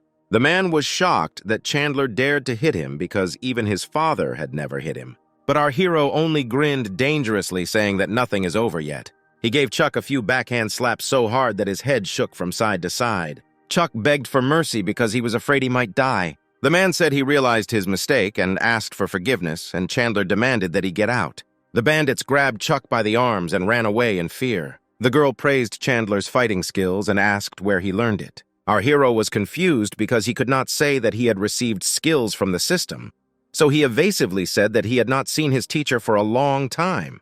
The girl wished that our hero would definitely meet the teacher and asked what he was going to do with Chuck and his father's company. Chandler thought out loud that he did not yet know what to do, and the girl decided that the matter was most likely in his family, so he could not act openly. Iola offered to help Chandler figure it out as a sign of their friendship. Our hero gladly accepted the girl's offer and promised that he would definitely repay her. The girl was embarrassed and said that he did not have to be so polite, and also promised that in the near future he would see the collapse of the Java company, which belongs to Chuck's father. Chandler said that he recently received shares of the Baoqing Hotel and invited the girl to dinner tomorrow. She gladly agreed. At Villa number 8, the manager handed the slippers to the returning girl. The woman asked how it all went, and the girl replied that she was now sure that Chandler was from a rich family that practiced martial arts and told about the fight. Iola ordered the manager to find information on the Java company and added that she wanted to bankrupt this company. The manager understood the order and got to work. The next day at the hotel, the guy asked Lexi, the girl who insulted our hero in the taxi where Chandler was, why everyone had gathered and he was still not there. The girl said that he was not responding to messages. The guy said that if Chandler didn't come, he wouldn't pay for her classmates' dinner. A guy and a girl, Lexi's former classmates, came in and asked why they were fighting. Lexi explained that her boyfriend was refusing to pay for everyone because our hero didn't show up and offered to reschedule the meeting for another time. The guy with glasses was shocked because the girl herself invited them to dinner and now she's canceling the meeting. The red-haired girl was angry at Lexi, asking if she really thought that all her classmates were beggars. Lexi attacked her boyfriend with her fists, blaming him for what happened. The guy pushes the girl away and says that he is not obliged to treat her classmates. "Stop arguing," a man's voice comes from behind. This is another classmate dressed in an expensive suit. Lexi's boyfriend shakes the bills and says that he has money, but he doesn't want to spend it on her classmates. Lexi starts crying and says she doesn't want to date the guy anymore. The guy turns around and says that she will regret what she did. The guy leaves, and the rich man suggests not to pay attention to the situation so as not to spoil the mood. The door closes with a bang. The rich man offers to split the bill because the food at the Bao King restaurant is incredibly delicious. But the redhead says that she doesn't have enough money for this food. The bespectacled boy asks Lexi how much the dish costs, and she answers, $8,000. The bespectacled guy starts whining that it's too expensive, and if he pays for this food, he won't have any money left to pay for the phone and asks the girl to pay for it. But Lexi reveals that she is unemployed and has no money. The rich man offers to lend everyone money, but asks them not to forget to return it. The bespectacled man is delighted with the proposal and tells Lexi that she would rather date this rich man. The door to the restaurant opens again. Our hero greets everyone present and apologizes for being late. The rich man tells Chandler what happened, and the blonde teacher offers to sit next to her. The guy thanks the teacher, and she offers to sit down at the table and start dinner. Lexi begins to air her grievances at our hero, asking how he could leave her on the bridge. Chandler reminds that after recording from the car, no one needs an explanation for what happened. The rich man is trying to smooth over the conflict between the two. He says that he had already taken care of dinner, and Chandler needed to pay for the wine as an apology for being late. The teacher is against this idea and tells the rich man that if he wants to drink, then he should buy his own drink. The rich man asks the waiter to bring them several bottles of good wine. The waiter brings the bottle, and the bespectacled man says that it costs several tens of thousands. The redhead asks how expensive this wine is, and the waiter replies that it costs $120,000. The rich man is embarrassed and says that they did not order such expensive wine. The waiter turns to Lexi and says that it was her boyfriend who ordered such expensive wine, and the girl asks to cancel this order. The rich man estimates the price of the bottles and thinks that Lexi is definitely not worthy of that amount. The waitress says that it is inappropriate to refuse what has already been ordered. Chandler asks people not to argue and says that he will pay for everything. The teacher is worried that Chandler won't have enough money and suggests canceling the order. The teacher turns to the waitress, asks to cancel the order and call the manager, and the waitress repeats once again that the wine cannot be returned. 2 minutes later, Manager Chow comes into the room and asks who wants to refuse the order and why. The manager notices our hero and realizes that a new shareholder is sitting in front of him. Chow immediately turns to Chandler and asks if he likes the food. Classmates don't understand why the manager is so polite to the guy. Our hero pointed to the dish and said that it was cold and not tasty. The manager ordered the waitress to go to the kitchen and bring a new dish and more wine. The teacher became worried and told the manager that they would not be able to pay for so many bottles of wine. The manager says with a smile that they cannot ask for money because Chandler's appearance is a big holiday for them and there is no need to pay at all. Chandler said that the rich classmate had already promised to pay for the food and he would pay for the wine himself. Chandler ordered the manager to go to work and he wished them a good time. The door slammed behind the manager. Chandler suggested that his classmates not be distracted and start eating. The teacher asked our hero why the manager was so polite to him, and the red-haired girl added that the manager behaved like our hero's subordinate. Chandler said that he bought several shares of Bao King Company, which is why the manager is so courteous. The rich man and the bespectacled man were shocked, asking where our hero got so much money, because he is just a taxi driver, and the shares of this company are very expensive. Chandler lied, and his father left him some money. The bespectacled boy asked why Chandler works as a taxi driver if he is rich. Lexi, who was listening to the conversation, decided to butt in and apologize for what happened. But Chandler said he still remembers how she and her boyfriend abused him. With tears in her eyes, the girl asked our hero for forgiveness. The sounds of a struggle came from behind the door. The manager brought up Lexi's beaten-up ex-boyfriend and said he was coming for Chandler with a bunch of thugs. The guy asked our hero what he had to do with the Bioking Hotel. The manager hit the guy hard, asking why he decided to attack the second shareholder of the company.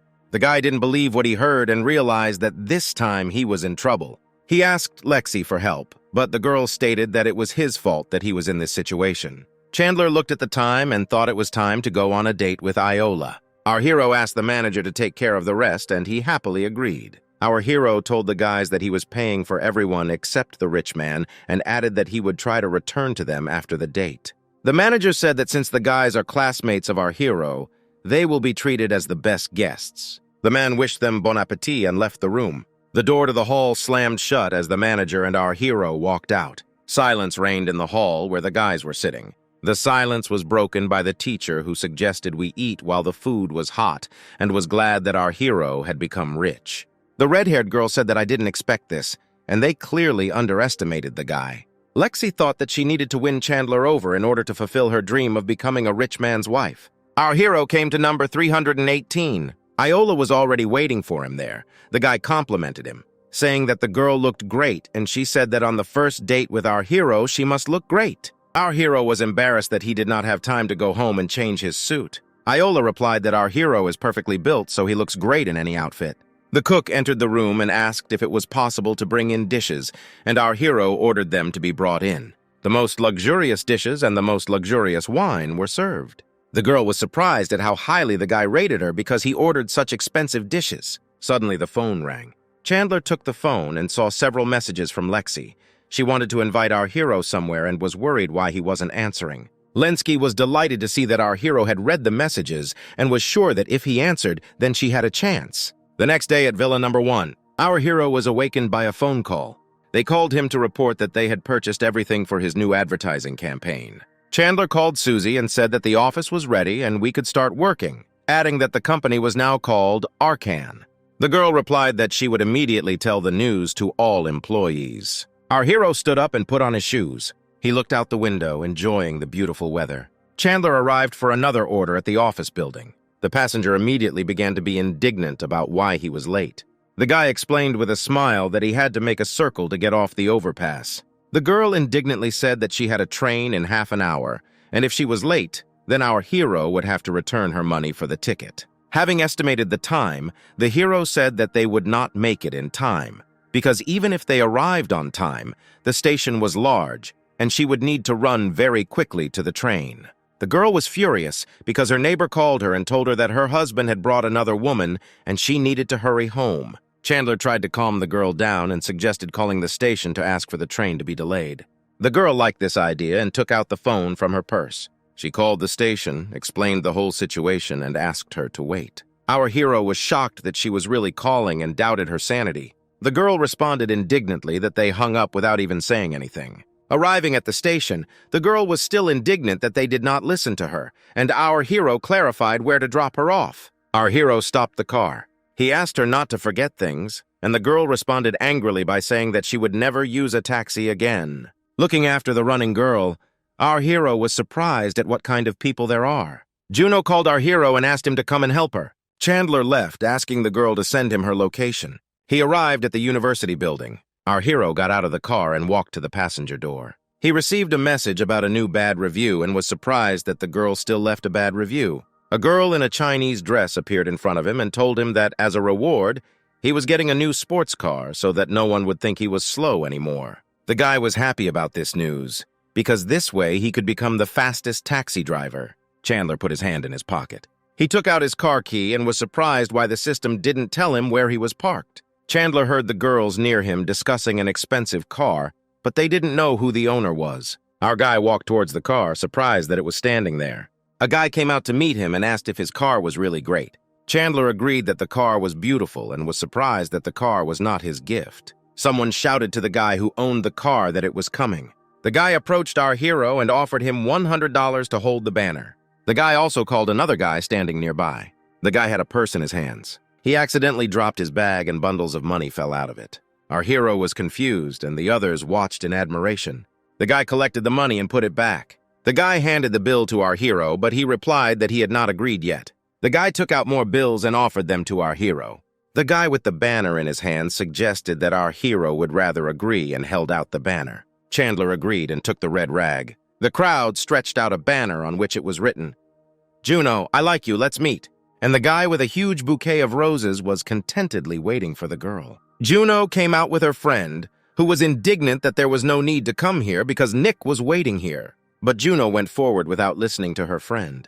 The guy with the roses thought that the other suitor had acted too rudely, and if he had so much money, he would not have ended up in such a situation. Chandler asked Nick if he thought Juno liked him, and the guy replied that anyone would like a guy with money and an expensive car. Juno ran past Nick and approached our hero. Chandler said that Nick gave him money to hold the banner and asked the girl to quickly give him an answer. Nick asked if they knew each other, and our hero replied that Juno called a taxi and he was the driver. Nick asked with contempt whether our hero was really an ordinary taxi driver.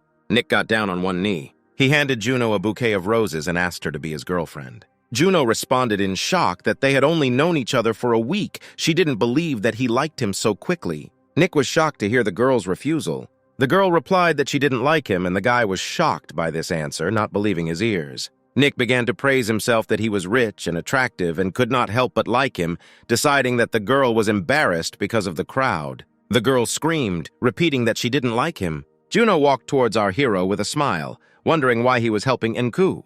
She put her arms around Chandler's neck and kissed him in front of everyone. Nick yelled for them to stop immediately. Blushing, the girl apologized that her saliva got on our hero's face. She took out a handkerchief and offered to wipe it off. Wiping his lips, Chandler said that the girl was wearing peach-flavored lipstick. A classmate of Juno's came up to the guys and asked her what was going on. The girl replied that the atmosphere was so good that she couldn't help herself. Nick got angry and said that he created the atmosphere and Juno kisses the poor taxi driver. Chandler asked the guy not to bother them anymore and was going to invite the girl somewhere. Nick said that Chandler was a simple taxi driver and that he should not dare touch what belonged to him.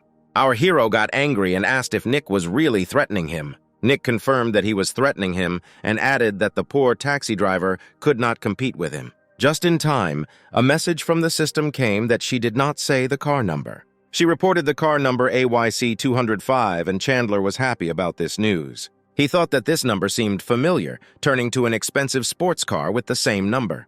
When he saw the license plate number of the car, he exclaimed that he knew it was his car. Nick was indignant that a taxi driver couldn't have a car that cost $40 million and that he wouldn't earn that much in his entire life. Our hero asked if it was his car, pointing to a blue sports car. Nick thought that although the car was not his, the owner was not around. The guy replied that it was his car and shouted at our hero to stay away. Suddenly, the alarm beeped and the car started.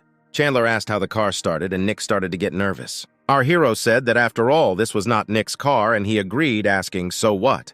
Chandler opened the car door. He calmly sat down in the front seat. Nick was shocked why our hero got into this car, and Juno asked him to get out until the owner returned. Juno ran up to our hero, inviting him to leave, and her friend asked the girl not to approach Chandler. Our hero invited Juno to go for a ride and have a snack. Nick could not understand where the owner of the car was and why he had not yet appeared. Chandler took out his keys and asked if he still didn't understand. Nick was shocked how an ordinary taxi driver could afford such an expensive car. Our hero told Juno that if she didn't sit down, he would leave alone. The girl asked in surprise if it was really his car. The guy suggested looking at the license plate so she could understand everything. The girl looked at the number and saw that our hero's initials were on it. Chandler hurried the girl to leave quickly. Ugana went to the passenger door without hesitation. Nick was upset that he turned out to be a minor character, and Juno's friend was surprised at the girl who was sitting in such an expensive car. Juno was also surprised that our hero was so busy working in a taxi and invited her friend to take a ride instead of her. The friend was happy with this proposal, but decided that it was not a good idea. Juno persuaded the girl, saying that Chandler wouldn't mind because he was her friend. The girl got into the car and said that she could take a taxi herself. Chandler was shocked because Juno had recently been set up by a neighbor, and now she had allowed herself to be deceived by another friend. The guy pressed the button near the seat. The seatbelt came unfastened, and our hero suggested that they take a taxi to Baoqing. The girl agreed, getting out of the car. Our hero left, not expecting anyone else. The girl apologized to Juno, not expecting things to turn out this way. Nick approached the girl and began to make fun of the fact that Chandler did not consider her important, but the girl asked him not to interfere. She said that the guy doesn't even have such a car, angering him with these words. Juno took her friend and they caught a taxi. Nick still couldn't believe it was Chandler's car. He called his sister and asked her to find out who was driving the sports car. His sister checked that our hero did not buy such cars and added that there are 3 such cars in total and our hero is not one of the owners. Nick yelled that he knew it and said that he would soon arrive at the Baoqing Hotel where his sister was staying. The sister was outraged by who treated her brother this way, and they agreed to meet at the hotel. Sometime later near the Baoqing Hotel, Nick arrived faster than the girls, using his car and speed. Juno called our hero and asked where he was, and Nick saw why Chandler didn't tell the number where he was. Juno got angry and said that Nick was stupid for not understanding that he was rejected, and added that she was not interested in him. A girl approached them, exclaiming that this was a very bold statement. Nick's sister said that she would like to know who spoke so badly about her younger brother. Nick was delighted to see his sister, and she continued to scold Juno. Juno asked her sister if she would choose him as her partner because he has nothing but money. The sister thought that she herself despised her brother with all her soul. Nick said that his sister should not waste time on the girl and suggested that they find a taxi driver, and she pointed to the car. They approached the car, but there was no one in it.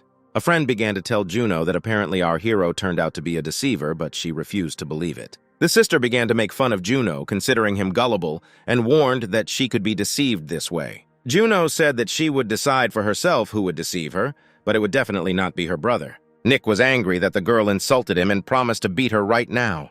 At that moment, a car drove up to the company. Juno recognized Chandler's car and was glad that she had not been deceived. Nick started laughing at our hero's car, saying it was a good joke. Chandler got out of the car. He asked the girl why she didn't go inside. Juno asked where he was and complained that they were laughing at her, and our hero replied that he was taking his car. Chandler asked Nick why he continued to pursue them, and the guy still did not believe that the sports car belonged to our hero. He said that the sister checked everything and the car belongs to another person named Chenland. Our hero became convinced who this Chenland was. The sister intervened in the conversation, said that our hero has no money at all, since he works in a taxi, and offered to tell the truth, and in return she would get him a job.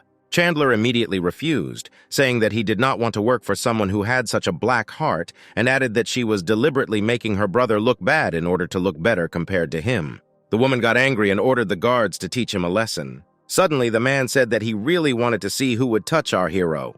The man in the suit asked the guy if he was okay. He replied that everything was fine and asked who he was, and the man replied that his name was Huang and that he was the manager of Baoqing. The brother and sister were surprised why the manager was so polite to the hero. The sister asked the manager why he was so polite to Chandler and who he was. The man turned around and said that our hero is the second shareholder of the Baoqing Hotel. Juno was shocked by the news. She asked if the car really belonged to him, and our hero confirmed it. She turned around and said that the numbers definitely meant the initials of our hero. The sister still didn't believe it and asked the manager if he was sure, and he replied that he was not as blind as they were. Juan asked if she really thought that people from their rich families were all like her brother. He asked his sister to leave the hotel and refused to sign a contract for the reconstruction of the library. The woman clenched her fist and cursed. She hit Nick hard and said it was his fault. The guy was shocked and asked why she was hitting him. His sister grabbed him by the neck. She made him bow and told him to apologize to our hero. Nick got angry with his sister and asked why she treated him like that. The woman asked what he was talking about. Nick leaned down and took the stone. He was angry and walked towards Chandler's sports car. The sister got scared, asked him not to act impulsively, and ordered the guards to stop him.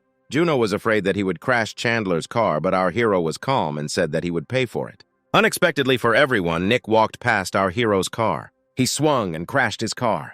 The sister exclaimed why he was crashing his car, but the guy just waved the guards away. Nick replied that he was the heir to the family and from now on would be focused on the family business. Nick turned to his sister with a serious face, thanked her for her contribution to the family, and made a promise that he will never forget this. Chandler was happy about the change and praised Nick for quickly coming to his senses. Nick bowed to our hero, saying that he hated him but was still grateful, and if he needed anything, he could reach out. Chandler suggested we talk about it when necessary.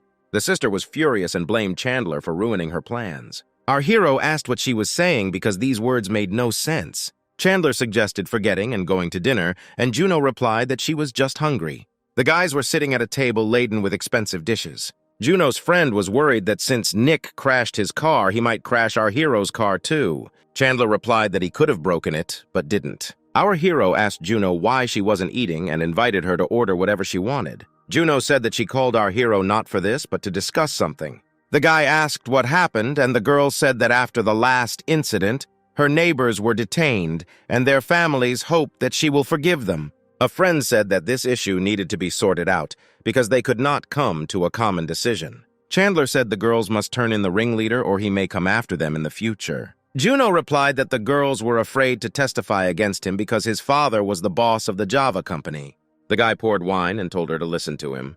He told the girl to explain her conditions to them, and this would already be considered kindness, and there was no need to worry about the Java company. Juno agreed to do as our hero said, raising his glass. Chandler suggested we go to the movies now that the conversation was over.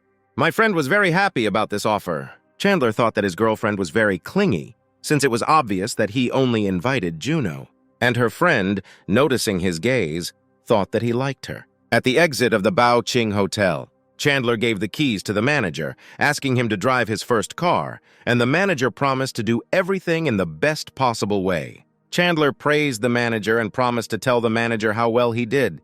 The manager embarrassedly thanked our hero at Villa Number 8. Iola's father asked if it was too early to assume that Chandler was from a wealthy family, and the girl replied that he was trying to hide his identity. The father said that they have a share of shares in Java, and it is not logical to break off relations now for the sake of someone whose identity has not yet been confirmed. There was a knock on the door. A flushed manager entered the hall and said that our hero had returned in an expensive car. Iola asked what brand it was, but the manager couldn't see it. The girl was surprised that he spent money without restrictions, and even she could not afford that. She told her father that she would bring the guy a gift and look at the car. In Villa Number 1, Chandler took the phone and saw his morning passenger. He watched a video where a woman was detained by police, and she was indignant that she bought a train ticket, but they could not detain him for her sake. Chandler thought it was no surprise that her husband cheated on her. Suddenly, a girl in a Chinese dress appeared in front of Chandler and said that a complaint had been received, so the system was giving him dirt on the Java company. The guy was surprised by the power of the system because it even had dirt on the Java company. The girl whispered in his ear that the woman had left another complaint, so he received an additional magic driver bonus. The guy got embarrassed and asked what kind of skill this was.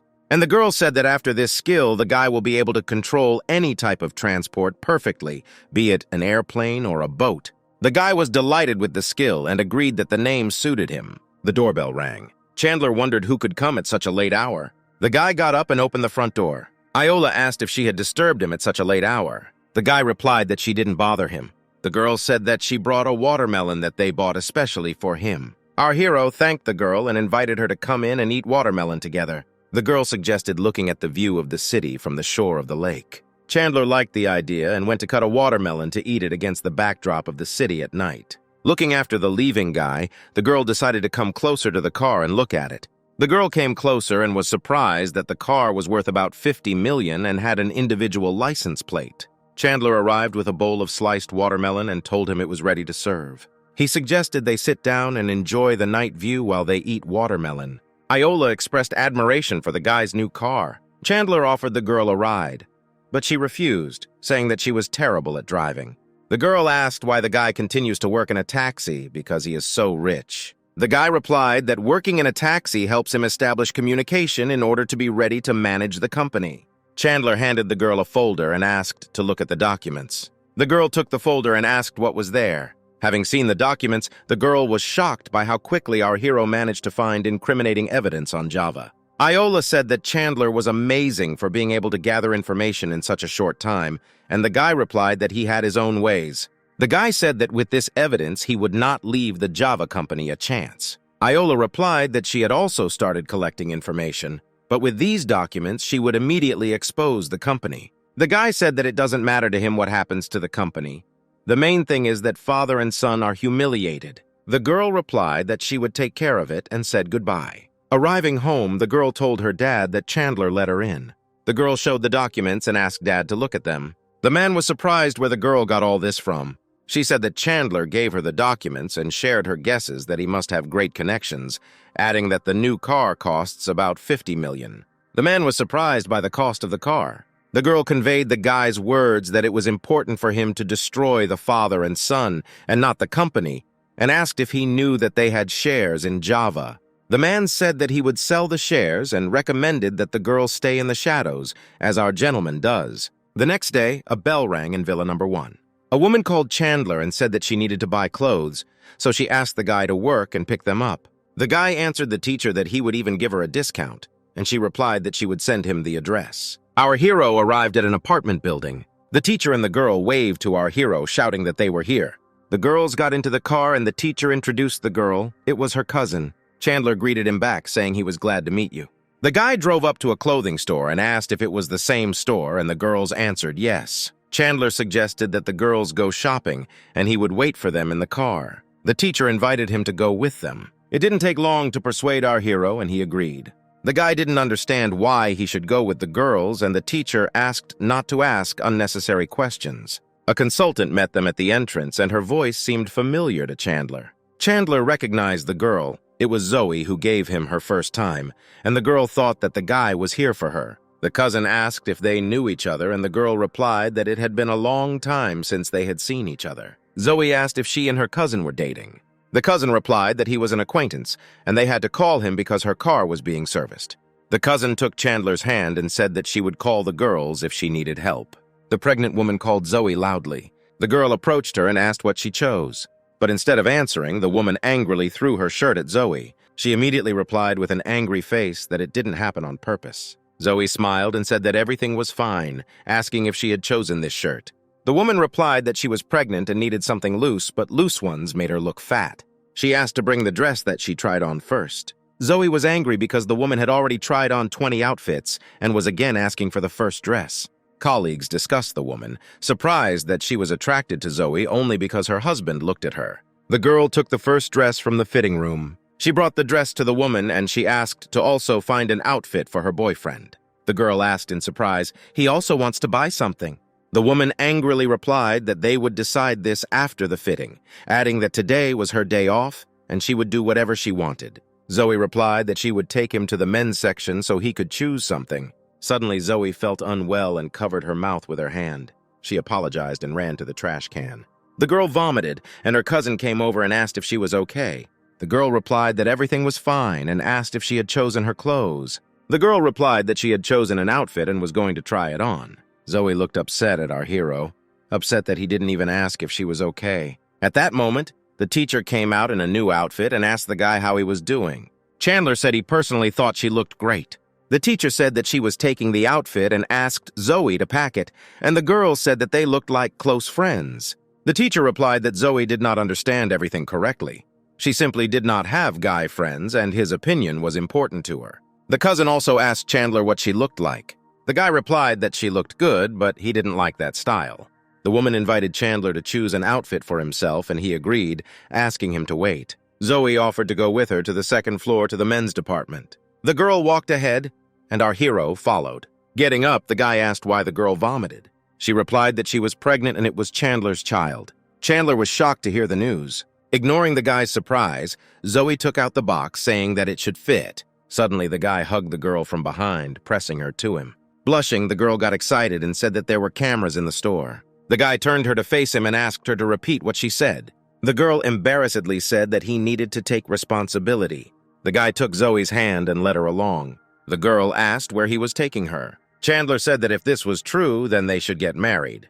The girl laughed and said that she was joking, and the nausea was due to stomach problems. Chandler was annoyed, asking how she could joke with something like that. The guy blushed and the girl hugged him, saying that he was too trusting, and our hero responded by asking him to pick out some clothes for him. When choosing an outfit, the girl said that if she really gets pregnant, she will definitely tell him. The girl complained about another couple who tried on more than 20 outfits, but did not choose anything. Chandler asked who they were and why they were acting, and Zoe replied that the woman was her colleague, but had married a rich man. She complained that the guy was too annoying and disgusted her, and the woman wanted her to accompany him. Chandler got angry and said he would teach her a lesson. The girl asked why he wanted to intercede for her, and at that time a woman was approaching them. A pregnant woman approached them and asked why Zoe was treating her like that. They hadn't finished yet, and the girl was already servicing someone else. Chandler blocked Zoe and said that if they weren't buying anything, then there was no need to waste the seller's door. A man intervened and asked our hero how he dared to talk like that in such clothes, to which our hero replied that they tried on 20 outfits, but did not choose anything. Our hero turned to Zoe and asked her to pick out the most expensive outfit for him. The colleagues' girls whispered to the side, seeing the quarrel. Zoe took the box with the outfit. Chandler asked if these were the most expensive clothes, and the girl answered yes. Chandler turned to his colleagues and asked who the manager was. A woman came in, introduced herself as a manager, and asked how she could help. The guy said he wanted to buy the most expensive clothes, but Zoe had to accompany him, and the manager gave the go-ahead. The woman approached Zoe, saying that she should accompany Chandler. The pregnant woman was indignant because they came earlier, but they were ignored. Chandler said that they tried on 20 outfits but didn't buy anything, and if they weren't going to buy anything, they shouldn't waste other people's time. The man said that he had money to buy clothes, but they did not find anything suitable. The woman ordered Zoe to bring all the outfits that she tried on, because if they don't buy anything, then others will think that they have no money. The man thought that the clothes cost a lot, and he said it just like that, but the woman took it seriously. He tried to stop the woman, saying that they had a lot of clothes at home, and the woman screamed that he didn't want to buy clothes. She started crying, saying she was pregnant and he didn't want to take care of her. He tried to calm the woman down and ordered Zoe to bring her things. Chandler was indignant at what the man was saying because the girl is his personal consultant. The man accused our hero that he still couldn't buy anything here. The man told Zoe to choose all the most precious things for herself and said that now the man will see everything for himself. Zoe blushed, thinking how cool Chandler was. The teacher and Juno heard the noise and decided to go and see what was happening there. Our hero confirmed that he was going to buy all the most expensive things. The teacher tried to dissuade the guy, and the cousin asked if they really didn't know each other. The man said that the taxi driver could not buy such expensive things for himself and asked him to bring a bag for $328,000. Zoe brought the bag the woman was talking about. The girl was happy for her former colleague that her husband could buy her such an expensive handbag. She turned to our hero and asked if he could buy such a bag, to which he modestly replied that the taxi driver did not have that much money. The guy said that since they were buying this purse, Zoe should help them pack it. The man saw through Chandler's plan and asked if he was deliberately provoking him to buy. Chandler asked not to slander him and said that since they don't have money for a purse, then that's their problem. The woman asked if he really wouldn't buy her that handbag, and the man replied that our hero was deliberately provoking him. Zoe added that he brags about his money all the time. Doesn't he really want to spend money on her because she is carrying his child? The man swung at Zoe, shouting so that she would not sow discord between them. Our hero intercepted the swinging hand. He grabbed the man by the neck and asked how dare he raise his hand to a woman. He said that if a man fought, Chandler would be his opponent, lifting him into the air with one hand. The man shouted for the guy to let him go, otherwise he would regret it. Zoe took our hero by the shoulder and told him not to stoop to their level. Chandler let go of the man's neck. Holding his throat, the man said that they were leaving. The woman was indignant at how a man could just leave without even hitting back. The man thought with hatred that he could not win. He said that they were leaving, but the woman replied that they could not just leave. She said they wouldn't leave until he bought the bag, otherwise she would have an abortion. The man replied that she can do whatever she wants, and since she sleeps with him for money, it is not a fact that this is his child. The woman followed the man, screaming for him to stop. Suddenly, she stumbled on the steps. The woman fell down the stairs, uttering a strangled scream. The man ran up to her and asked if she was okay, and the woman replied that she was in pain. Zoe advised to take the woman to the hospital as soon as possible. The man hurriedly picked the woman up and ran into a taxi. The manager looked after her angrily and said that the woman deserved it because she relied only on the child. She turned to our hero, asking if he would buy something. The guy replied that he needed a business suit. The manager asked Zoe to monitor the purchases and help. The cousin told the teacher that they needed to go look for more clothes. In the men's department, Zoe asked how expensive clothes he wanted to buy. He immediately replied that he needed clothes worth $3,000, and the girl asked why that amount. Chandler recalled that last time the girl said that she would return when she received her salary, so he gives her the money right now. The girl was embarrassed by these words, and the guy asked if he could order custom-made clothes.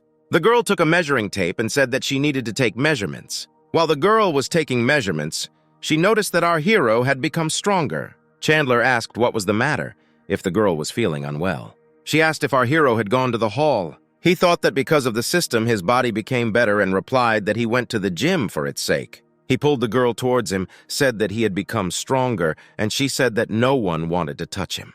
But contrary to his words, she put her hand on his chest. Chandler thought she could say whatever she wanted, but she would still touch him. Seeing this couple, the cousin thought that they are very close. She thought that she should destroy the relationship between our hero and the teacher. The manager asked if Zoe had chosen clothes for our hero. The girl replied that Chandler wanted to make a custom suit and asked for the measurements. The manager was delighted and said that Zoe would contact him when the suit was ready. The girl said goodbye to our hero.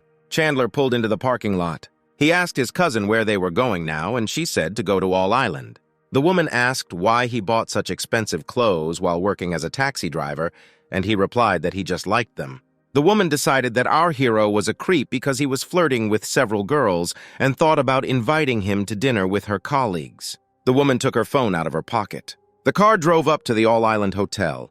Chandler said he would go upstairs and get something to eat and asked the woman to call him when she was done. The girls invited our hero to eat with him. Chandler agreed, and the group got out of the car. The door to the hall opened. They entered the hall, and the cousin began introducing her colleagues. She introduced the HR manager and the investment manager. The woman also introduced her cousin and Chandler. The man said that there were not enough seats. The woman offered to find him an empty chair, adding that working as a taxi driver is exhausting. The teacher tried to object, but the woman did not listen to her and suggested asking the waiter to bring a chair. The waiter brought a chair. Looking at our hero, the waiter, I thought that he looked familiar. The man asked what the taxi driver's income was and added that income could reach $10,000. The girl said that this is a lot of money, and if she stops investing, she will join. Chandler suspected they were up to something. The cousin said that the man is very good at investing and can be trusted with it. The man said that for such ordinary people, it would be appropriate to buy a few shares. The cousin turned to the teacher, praising the manager's virtues, and offered to raise a toast to him. The teacher said that she was not good with words and offered to drink to their health. She took a sip of wine. The manager said that it's normal for a beginner not to know something, and suggested learning little by little. Chandler said that he had some spare money and asked which company would be better to invest it in. He asked if he had heard of investment and said that his money would be protected in this company. The door opened and the person who entered apologized for disturbing him. The girl brought premium wine and the cousin said that she did not order it. The waitress said that the manager had instructed our hero to bring this wine and he would soon come down to greet him. The cousin thought they meant the manager. She said that he must have excellent connections for the manager to personally come down to them. The man said that the manager probably used his services and he would come down to thank him. A man entered the hall, apologizing for being late. He asked if our hero had received the wine, but the manager answered him and thanked him for it. The manager asked who he was, and the man replied that he was an investment manager. The manager replied that he didn't care and asked to bring wine to our hero. Everyone was shocked by these words. The cousin asked why he should bring wine to Chandler. He is a taxi driver, to which the guy replied that our hero taxis for the soul. The manager was about to tell us more, but our hero interrupted him. The manager understood everything and said that he had some work to do and had to go. The guy hurriedly left the hall. Chandler invited everyone to sit down. He asked the man to talk further and said that if he was interested, he would invest a couple of million. The cousin decided to apologize for her behavior, but our hero cut her off and said that they had nothing more to discuss. Chandler again asked the manager to talk about the investment. Suddenly his phone rang. The manager apologized and said that he needed to answer because the president's son was calling. After the conversation, the manager said that he needed to return to the company, but Chandler suggested inviting his son here. He said to call Luis and ask him not to disturb them. The manager called back and asked if he knew Chandler Ian, and our hero asked to be put on speakerphone. The manager obediently turned on the speakerphone. Chandler asked Luis not to interrupt their conversation and added that his friend wanted to get a job with them and asked him to help. Luis said that since our hero asks for it, he will take care of everything. He asked the manager to listen to our hero and not cause him trouble. Louis recalled that he lent money to his friend and would help her get another friend a job, so he asked to vote for them at the Baoking shareholders meeting. Chandler replied that he would do so and received gratitude in response. Louis ordered the manager to explain everything to Chandler. Chandler asked the manager why he was standing and invited him to sit down and eat. The man obediently sat down on the chair. He asked if our hero was really the second shareholder of Baoqing. He replied that for now these were nominal shares and did not mean anything, and asked if he was speaking correctly. The manager said that everything was correct, and offered to tell us what futures are. The company entered the parking lot. Chandler got into the car and told the manager to go back because he didn't need to be escorted out. Getting into the car, the guy asked the girls where they were going now. The teacher suggested going for a swim and promised to treat him to dinner after that. The guy agreed with this proposal and they drove off. Our company arrived at the pool. The teacher said that she needed to go to the toilet and invited Chandler to go. Our hero put on swimming goggles. He dove into the water with a running start. The girls in the pool noticed our hero and began to discuss that he was very handsome and perfectly built. The guy emerged from the water and drops flowed down his muscular body, and the girls around him watched enthusiastically. He slowly walked to the edge of the pool. Two girls approached him, and one of them offered to add him to the messenger. Turning around, the guy began to apologize. But suddenly, someone hugged him from behind. It was a red-haired girl to whom Leos lent money at the request of our hero named Nana. She told the other girls that this was her boyfriend and told them to leave amid their displeased cries. Chandler looked at the girl and said that this swimsuit suits her. The girl straightened up, said that she had excellent appearance and, in fact, was called a flower. Nona asked what he was doing here, and the guy replied that he came here with a friend. The girl excitedly said that our hero was very well built and asked where he got such a beautiful body. The guy said that it was none of her business and was about to leave, but the girl stopped him. He asked her to stop and said that his friend would come now. Nona asked who this woman was and whether she was more beautiful than her. Chandler asked why she pestered her and asked her to pretend that they didn't know each other when the girl returned. The girl, offended, said that she understood everything and would not interfere with them. The teacher returned and looked around to see where Chandler was now. The guy was in the pool and called the girl to him, but she said that he can't swim. Chandler said that he would swim to her now. The girls around began to discuss the teacher's swimsuit, saying that she was pretending to be naive, but in reality she was depraved. Nona looked at her and thought that if he liked such girls, then she needed to change clothes. The teacher admitted that she was a bad swimmer and our hero offered to teach her. The teacher obediently began to descend into the water. She immediately began to panic and frightenedly asked our hero to help because she was scared. Our hero picked up the girl in his arms and told her to hold on to him. Suddenly, the guy heard screams and turned around to see what was happening and noticed Nona in the flood. He asked the teacher to climb on his back. Swimming closer, he saw that several girls had surrounded Nona, and they were loudly discussing something. He asked what was going on, why on such a hot day the girls were arguing instead of swimming. The girls started asking why he came here and how many girls he had. The guy, without hesitation, climbed out of the pool. He asked why it mattered to them how many girls he had and asked to stop arguing. The blonde said that it depends on whether he goes to the club with him, but our hero refused. In return, with a lustful face, the girl suggested going to the hotel and having fun. Nona pushed the blonde in the back, calling her a despicable woman. "Get lost!" the red-haired girl screamed, pushing the blonde hard into the water. The guy asked her to be calm, but Nona said that if she didn't do anything, they could take him away. Chandler took Nona and the teacher by the hands and motioned for them to leave here, pulling them forward. The remaining girls shouted that our heroes would not go anywhere until the issue was resolved.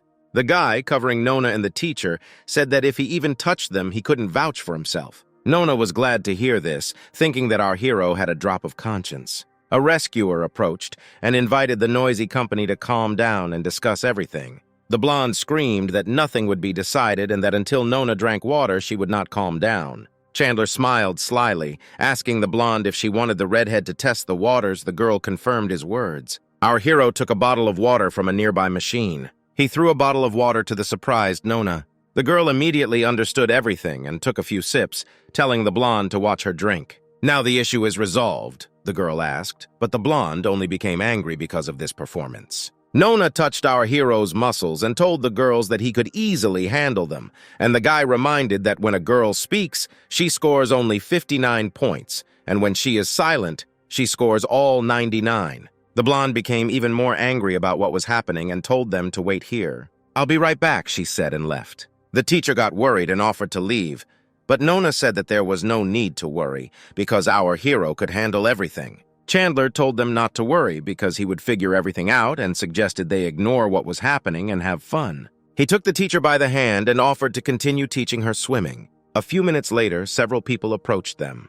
The blonde brought the guy and pointed to the red-haired girl, saying that it was she who pushed her, and because of her, she almost drowned. Nona asked the guy with a grin if his taste had really deteriorated after their breakup.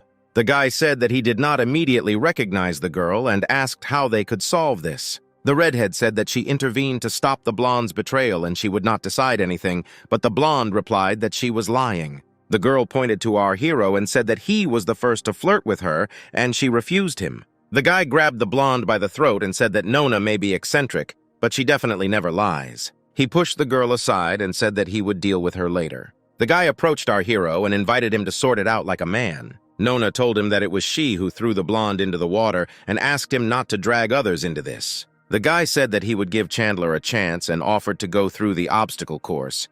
If he came first, the guy would apologize. But if he can't win, then Chandler will crawl under his feet, and Chandler agreed to these conditions. The day was very hot, and the sun was shining brightly in the sky above the pool. The guys approached the obstacle course. Chandler started first, and the teacher and Nona supported our guy. The presenter asked what our hero does for a living, and he proudly replied that he works as a taxi driver.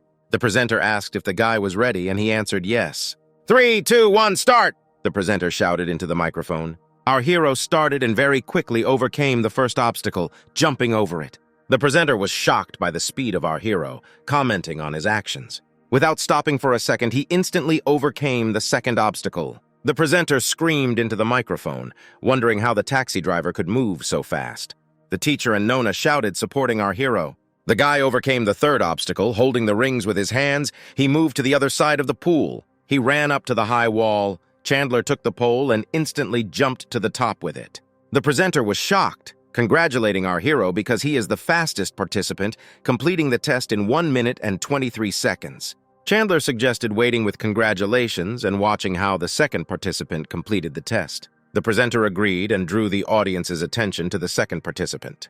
The presenter shouted, "Forward!" and the guy rushed to the first test. But not even a few seconds had passed before he slipped and fell into the water. Nona started laughing loudly at the guy, calling him awkward and clumsy.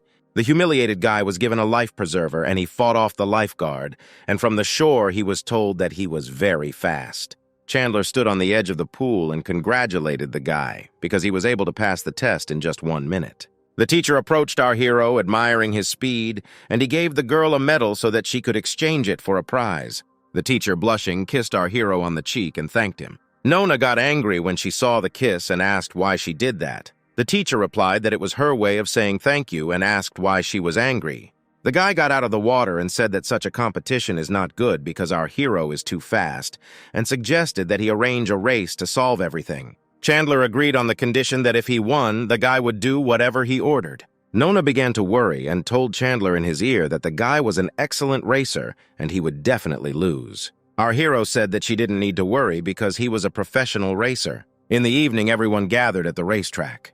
The guy and Nona were already standing and waiting for our hero, and he was amused that Chandler was chickening out and didn't come and suggested calling him. The girl indignantly replied that he was not a coward and he just needed more time to get here. The guy hugged the girl, asking how she could fall in love with a taxi driver, and she replied that he could not compare with our hero. Our hero arrived at the scene in his usual car, in which he works as a taxi driver. The guy was shocked and asked why Chandler arrived in such a broken-down car. He made fun of it by asking if our hero had really arrived after his shift in a taxi, but Chandler told him to start quickly because he wanted to go to bed early. The guy decided to repeat the conditions that the winner does whatever he wants with the loser, and our hero thought that he would use the magic driver skill. "Let's get started," the guy ordered, approaching his car. Getting into the car, Chandler saw that Nona was already sitting there. He asked what she was doing here, and the girl replied that these were the rules and a girl must sit in the passenger seat. Chandler said that these rules were meaningless and asked the girl to buckle up. The girl in the cap at the start cheerfully asked if the riders were ready to start. She waved the flag in her hands and shouted, "Start!" The cars rushed forward and our hero's car was left behind while the car in front was rapidly moving away. Nona was worried and asked our hero why they were driving so slowly. Chandler said they didn't need to rush and that the only thing that mattered in the race was the turns. He pressed the gas pedal, telling the girl to hold on, and accelerated. The girl shouted in the car that the finish was close and they needed to go faster. Chandler calmly asked why she was screaming so loudly. "It's more fun," the girl smiled, and our hero said that he was really tired of her. They saw a sign warning them about a turn, and the guy said that they need to get ready for the turn. The guy watched our hero and decided that he was crazy because he was accelerating when turning. Chandler turned the steering wheel to the left as he entered the turn. Having passed the turn at higher speed, our hero easily overtook the guy's car. The guy was shocked as he watched Chandler pass him on the turn. Grabbing the handle, the girl, blushing, said that our hero is very good at drifting. She screamed again that Chandler was amazing and, unable to resist, began asking her to go even faster. The guy covered one ear and asked Nona if he didn't ask her not to scream. The guy took the lead again, but Chandler did not lag behind and was on his tail. The blonde began to worry that he was catching up with them and asked to go faster. But the guy relaxedly said that Chandler would not be able to overtake him, and in general, he could win even with his eyes closed. The guy meanly cut off our hero's black car. Nona got angry and shouted that the guy was resorting to such a vile trick because he was afraid he wouldn't be able to win. But no matter how the guy tried to break away, our hero had almost caught up with him. Chandler said he was going to pass him on the turn and asked the girl to hold on tight, and she said that he couldn't because the guy was blocking his lane. Approaching the turn, our hero pressed the gas pedal again, accelerating. Chandler passed a guy who complained that he was crazy for getting so close on the turn and thought he was looking for trouble. At the turn, our hero again overtook the guy's car, taking the lead. The girl was shocked by this maneuver and called for help. The guy could not understand how our hero managed to accelerate on turns and overtake him. Our hero was able to overtake the guy's car and was the first to reach the finish line. Nona quickly ran out of the car. Our hero also went out and watched the girl run away from the car because she was throwing up. The blonde tried to calm the guy down, saying that this was just an amateur race that didn't mean anything and said that our hero was just lucky. The guy clenched his fist and shouted that it was all because of her. He hit the girl with a flourish and said that if he had not stood up for her, he would not have lost face. He pulled the girl away from the car by her hair and she screamed that she was scared. "Get lost!" the guy shouted and pushed her towards Chandler, standing next to her.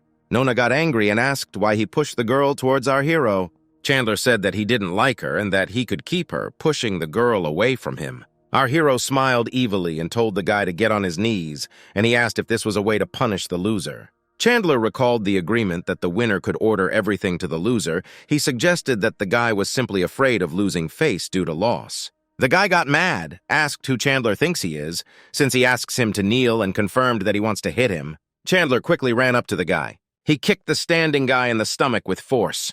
The guy fell to his knees, coughing, and our hero said that it would be better for him if he obeyed. He grabbed the frightened guy by the neck and warned that if he did not obey, a terrible death awaited him. The guys watching the scene rushed towards them, yelling for Chandler to stop. Our hero turned angrily to them and asked if they also wanted to fight with him. Nona ran up to the guy, grabbed his hand, and said that he shouldn't get his hands dirty. Chandler removed his hand from the guy's neck and he coughed, trying to breathe. "You're crazy!" the guy shouted, and Chandler replied that he would show what crazy means if he doesn't admit defeat. The guy asked if he knew who his father was, and Nona asked why he was acting like a child. He said that he would not invite him here. He simply reminded him that the matter was not over yet, and he would definitely take revenge for the humiliation. Chandler said with a smile that he even wondered who his father was. The guy replied that his father is the CEO of Dakan, and our hero replied that this does not change anything. The guy said that he warned our hero and that in 3 days he would face problems. He got into the car and quickly drove away, and Chandler said that he was just a coward. Our hero headed to the car and asked the blonde why she was looking at him like that.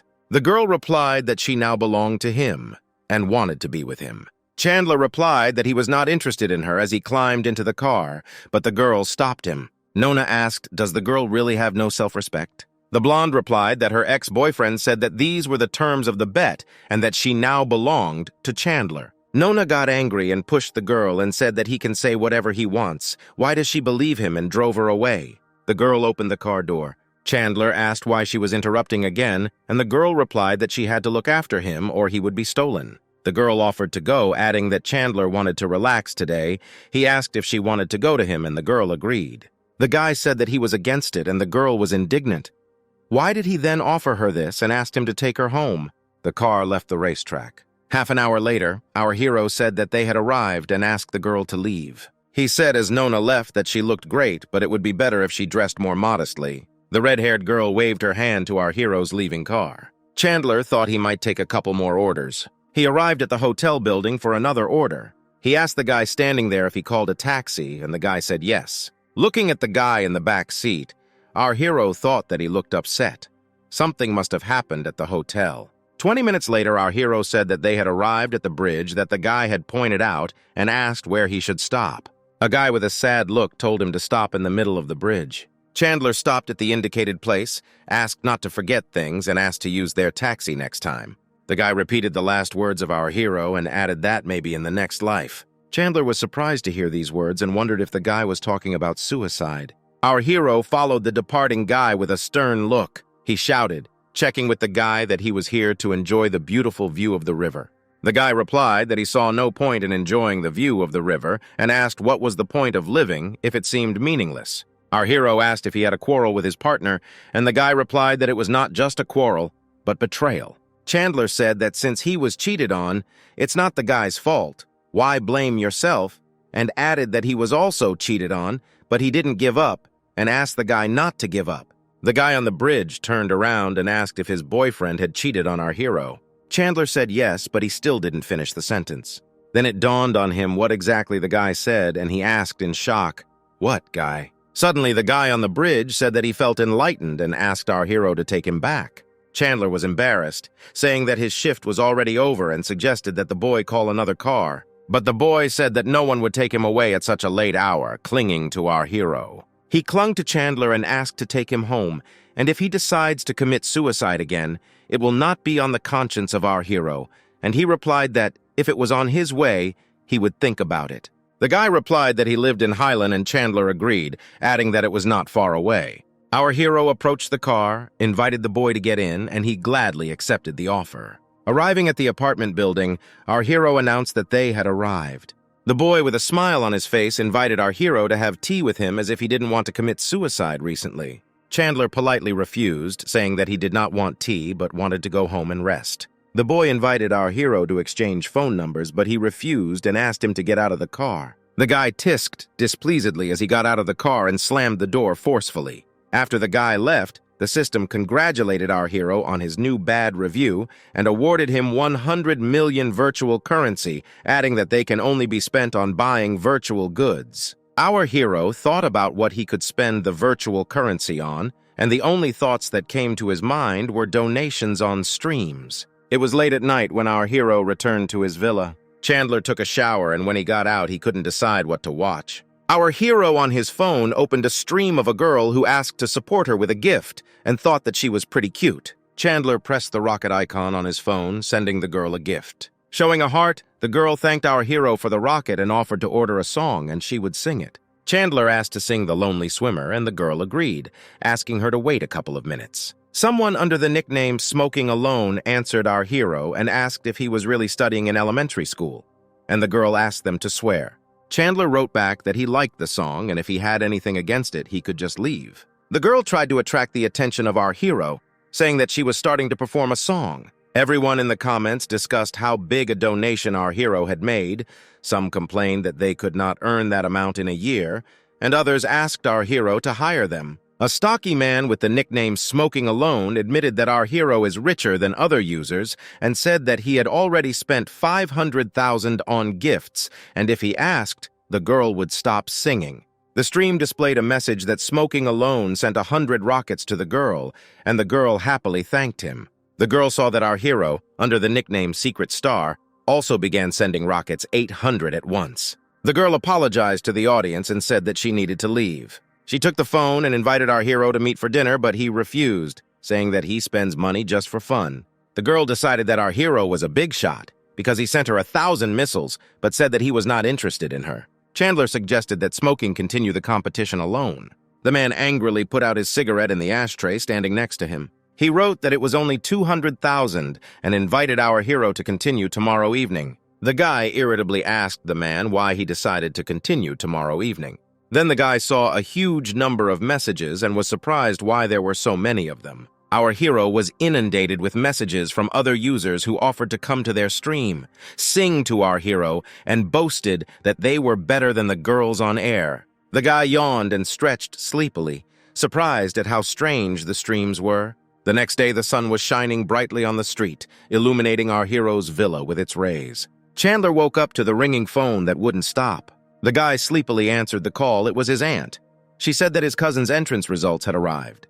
The woman happily reported that her daughter scored 610 points and invited our hero and Faye to come visit and help with choosing an institute. The guy replied that he would arrive today and added that he broke up with Faye because she found a rich man and left our hero. The woman was in shock, wondering how she could do this after everything that our hero had done for her family. She encouraged the guy, promising to cook his favorite food, and the guy said that he would come soon. After some time, our hero got ready, came to visit his aunt, and knocked on the door. His cousin met him on the threshold and immediately asked if he and Faye really broke up. The girl was happy about this news, adding that she always told Chandler that she was a terrible girl, and her aunt asked why she said that. The girl repeated her opinion that Faye is a terrible girl and added that now everyone sees that she was right. Chandler pulled the girl by the cheek and asked if she really scored 610 points, and the girl laughingly replied that there was nothing like that. Chandler congratulated the girl, saying that she beat him in exam results, and asked what university she wanted to go to.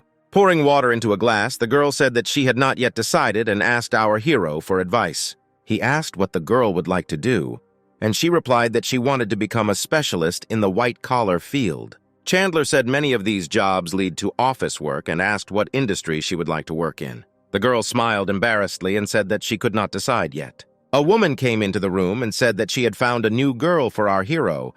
She was 23 years old. She was a presenter and offered to make an appointment with her.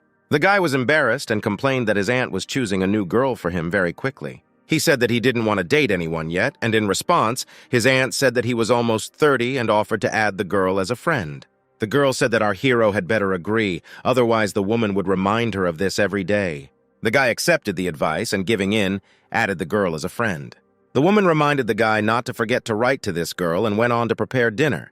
The cousin suggested opening the photo of the girl so that she could evaluate whether she was good or bad. Having opened the photo, the guy was very surprised to see the same girl from the air and was amazed at how small the world is. Looking at the girl's photo, the cousin said that she was definitely a treacherous woman. Chandler asked in surprise why she made that decision based on just one photo.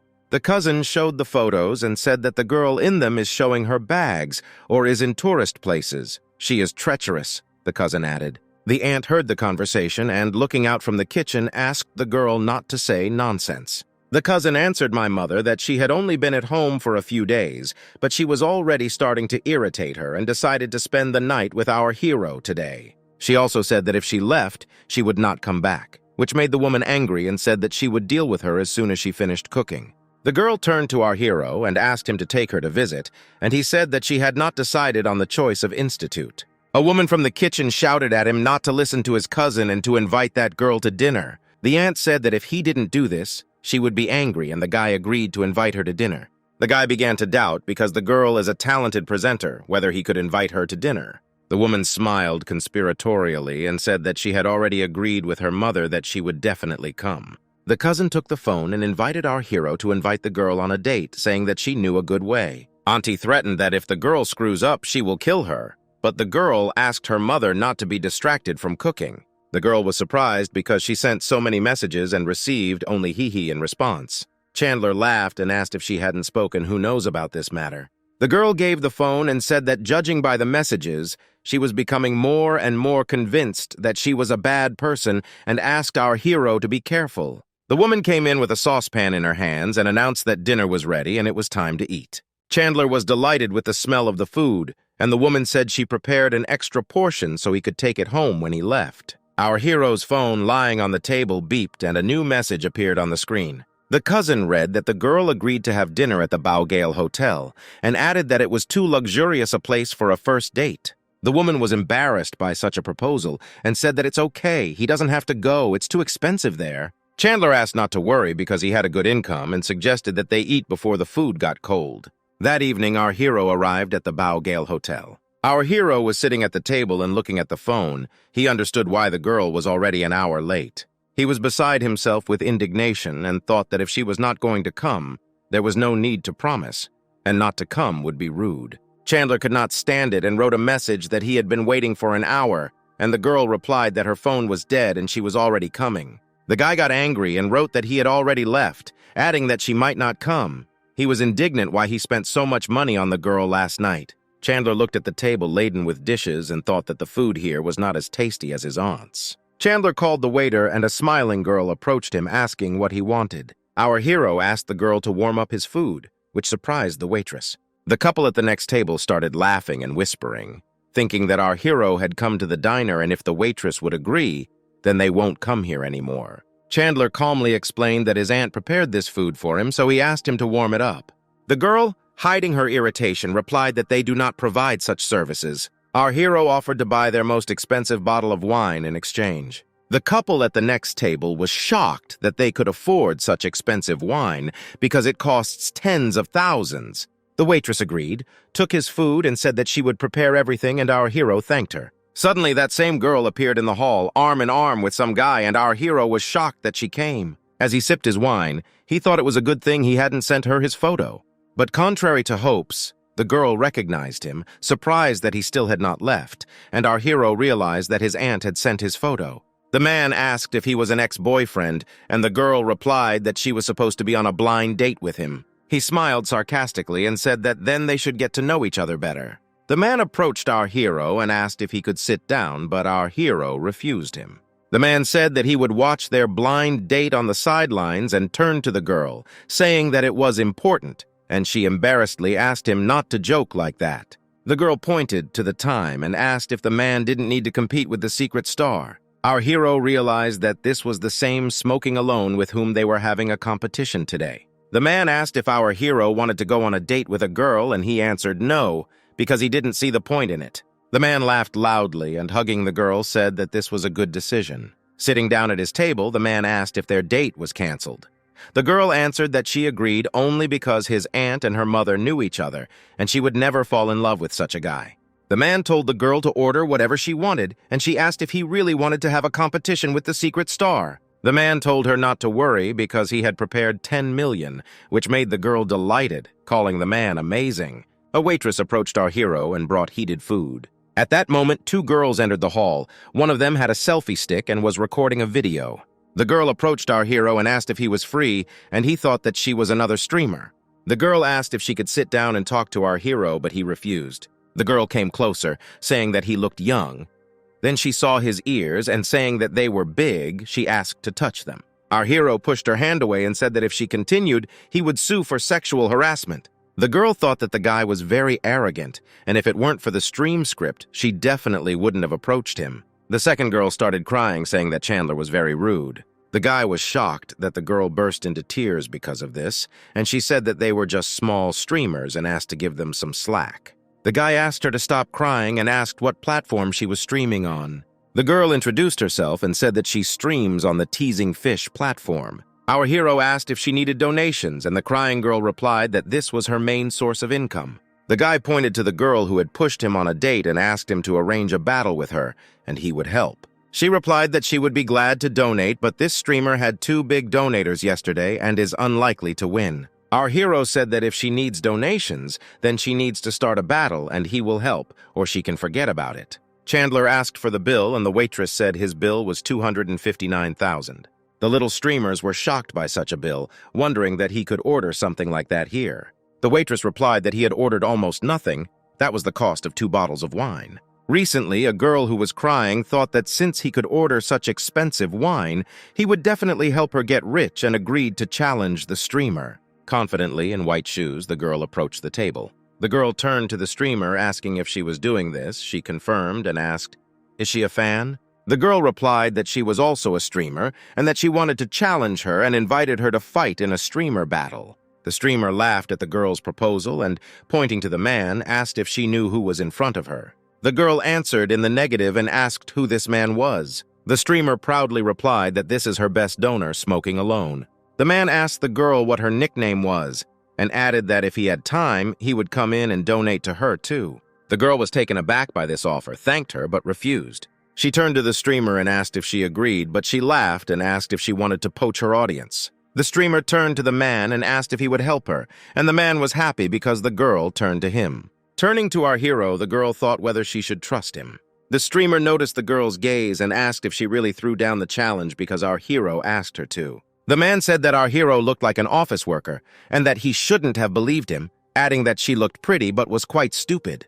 The girl was angry that the man got personal and asked whether the streamer agreed to the challenge or not. The man told the streamer to accept the challenge and he would easily bankrupt our hero. The streamer agreed to participate in the battle, and the girl set the time at 10 o'clock in the evening. They turned around and saw that our hero had already left, and no one noticed when. The girl did not understand why he left, because she had started the battle and was worried whether he had deceived them. The girl with the selfie stick suggested they leave because they had already filmed enough material. Night had already fallen on the city, and the stars were shining brightly in the sky above our hero's villa. Chandler was fast asleep, his bed still in his bed, with his phone in his hands. Suddenly, he jumped up, deciding that he had overslept, and immediately looked at the phone screen.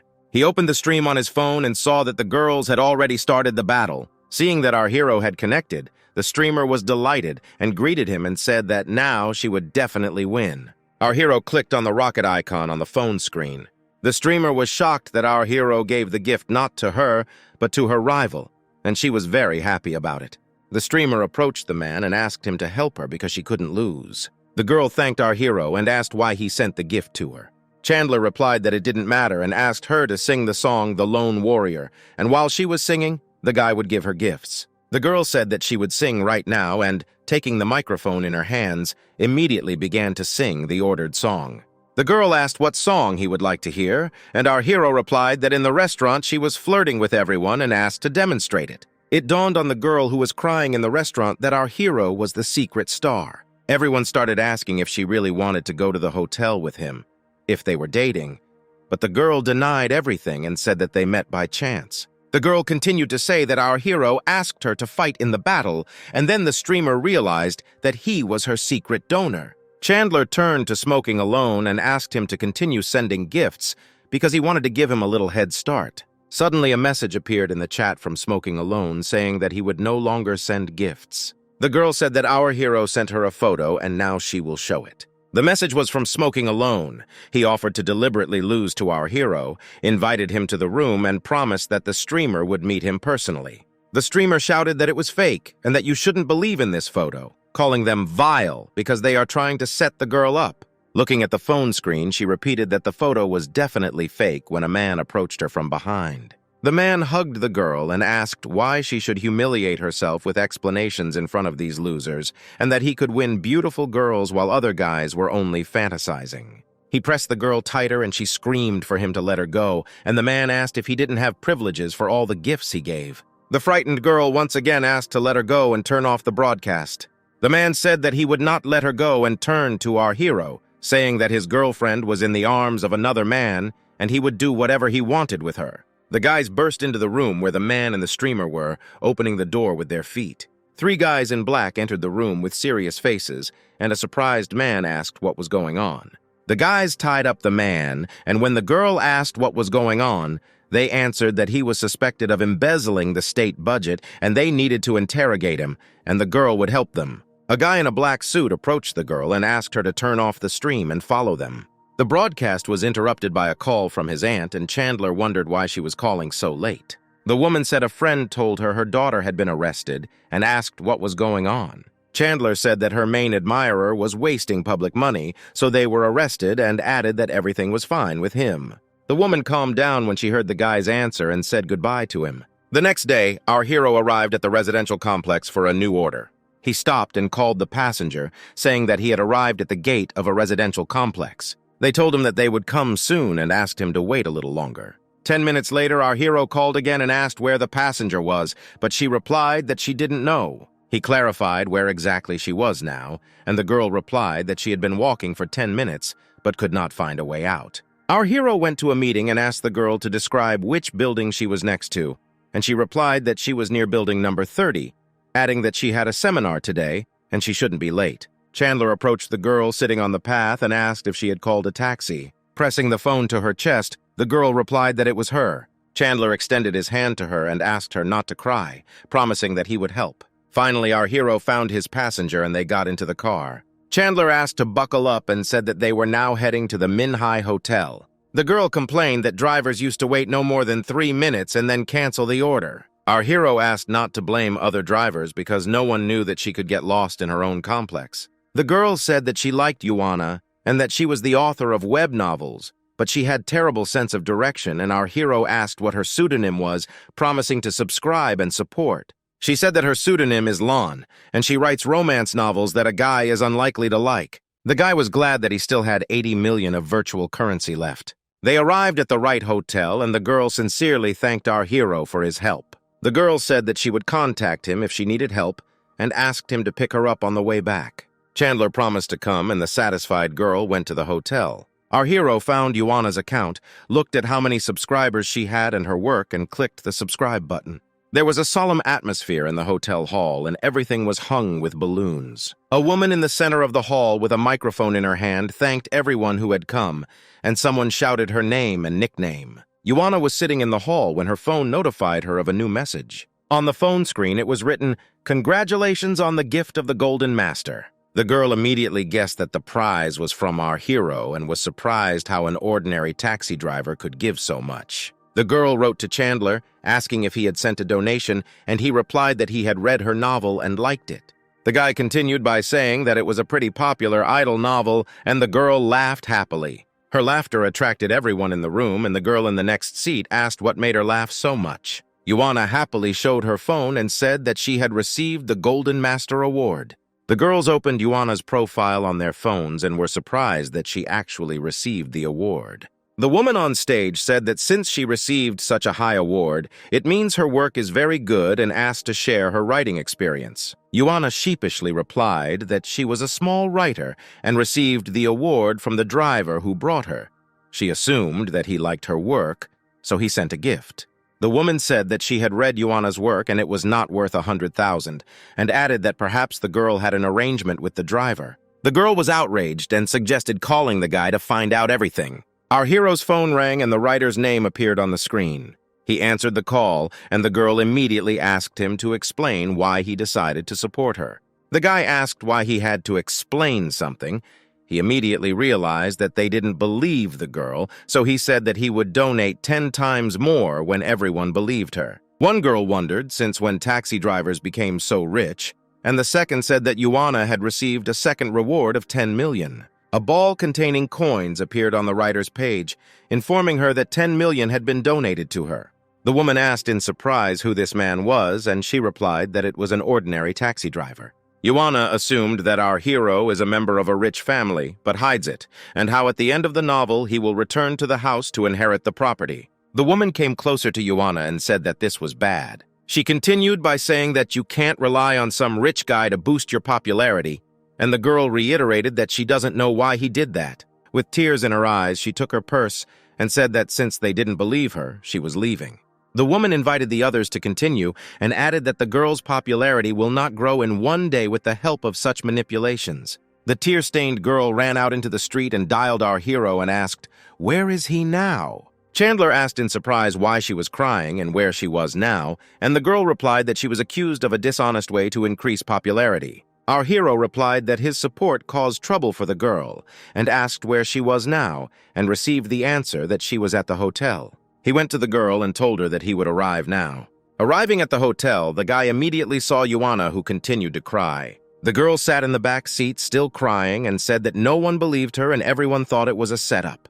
The guy asked the girl not to cry, saying, "Let them think what they want. The main thing is that she received his support." The girl smiled and agreed with the guy, saying that she didn't need to worry about what others would think, thanking the guy for his advice. Chandler stepped up the gas and offered to take the girl home. Iola asked if she could ask if he was the son of a rich family who was hiding it and would later return to inherit the property. Our hero replied that he was a simple taxi driver. He just had a lot of money and could spend it recklessly. The girl asked that he was just a rich man who had a lot of money, and the guy agreed. The sun was shining brightly outside when our hero brought the girl to the apartment complex. The girl came out and said goodbye to our hero, and he said goodbye in return. Our hero's phone attached to the panel rang. The guy asked where Chandler was, and he asked if he had come to High. The boy replied that he had recently arrived and asked our hero to come as soon as possible because he had a surprise, and Chandler replied that he would arrive now. Our hero arrived in a place called High.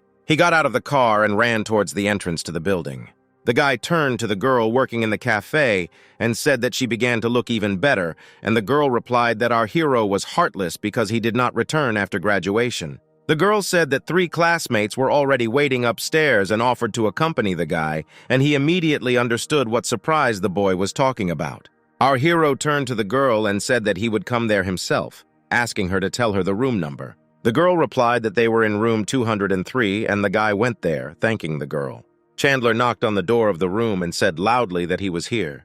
The boy opened the door and joyfully told our hero that he was glad to finally see him. Chandler asked if he couldn't say that he was returning, and the guy replied that he had an unscheduled interview. "And these two?" our hero asked, pointing to the hidden guys. The guys came out and hugged Chandler, happy that they met again, and asked if he was happy about their surprise. Our hero replied that the surprise was not bad, and suggested that the girls had abandoned them. Otherwise, they would not have returned. The guys were shocked, surprised how our hero realized this so quickly. One guy said that he had bad memories, and the second added that tonight was a night without talking about women. The girl came into the room with a box of drinks and said she brought food and drinks. Chandler sat down at the table and offered everyone a drink with a smile. 4 guys raised their glasses, shouting a toast, "To your health!" One guy said that his ex left him because he couldn't buy her all sorts of expensive things, and the second said that his ex's mom said that he was too poor because he couldn't buy a house and forced them to break up. The third guy said his girlfriend is better, but she wants the guy to buy a house and marry her. Chandler said it was more difficult for him because he had money, but the girl still cheated on him.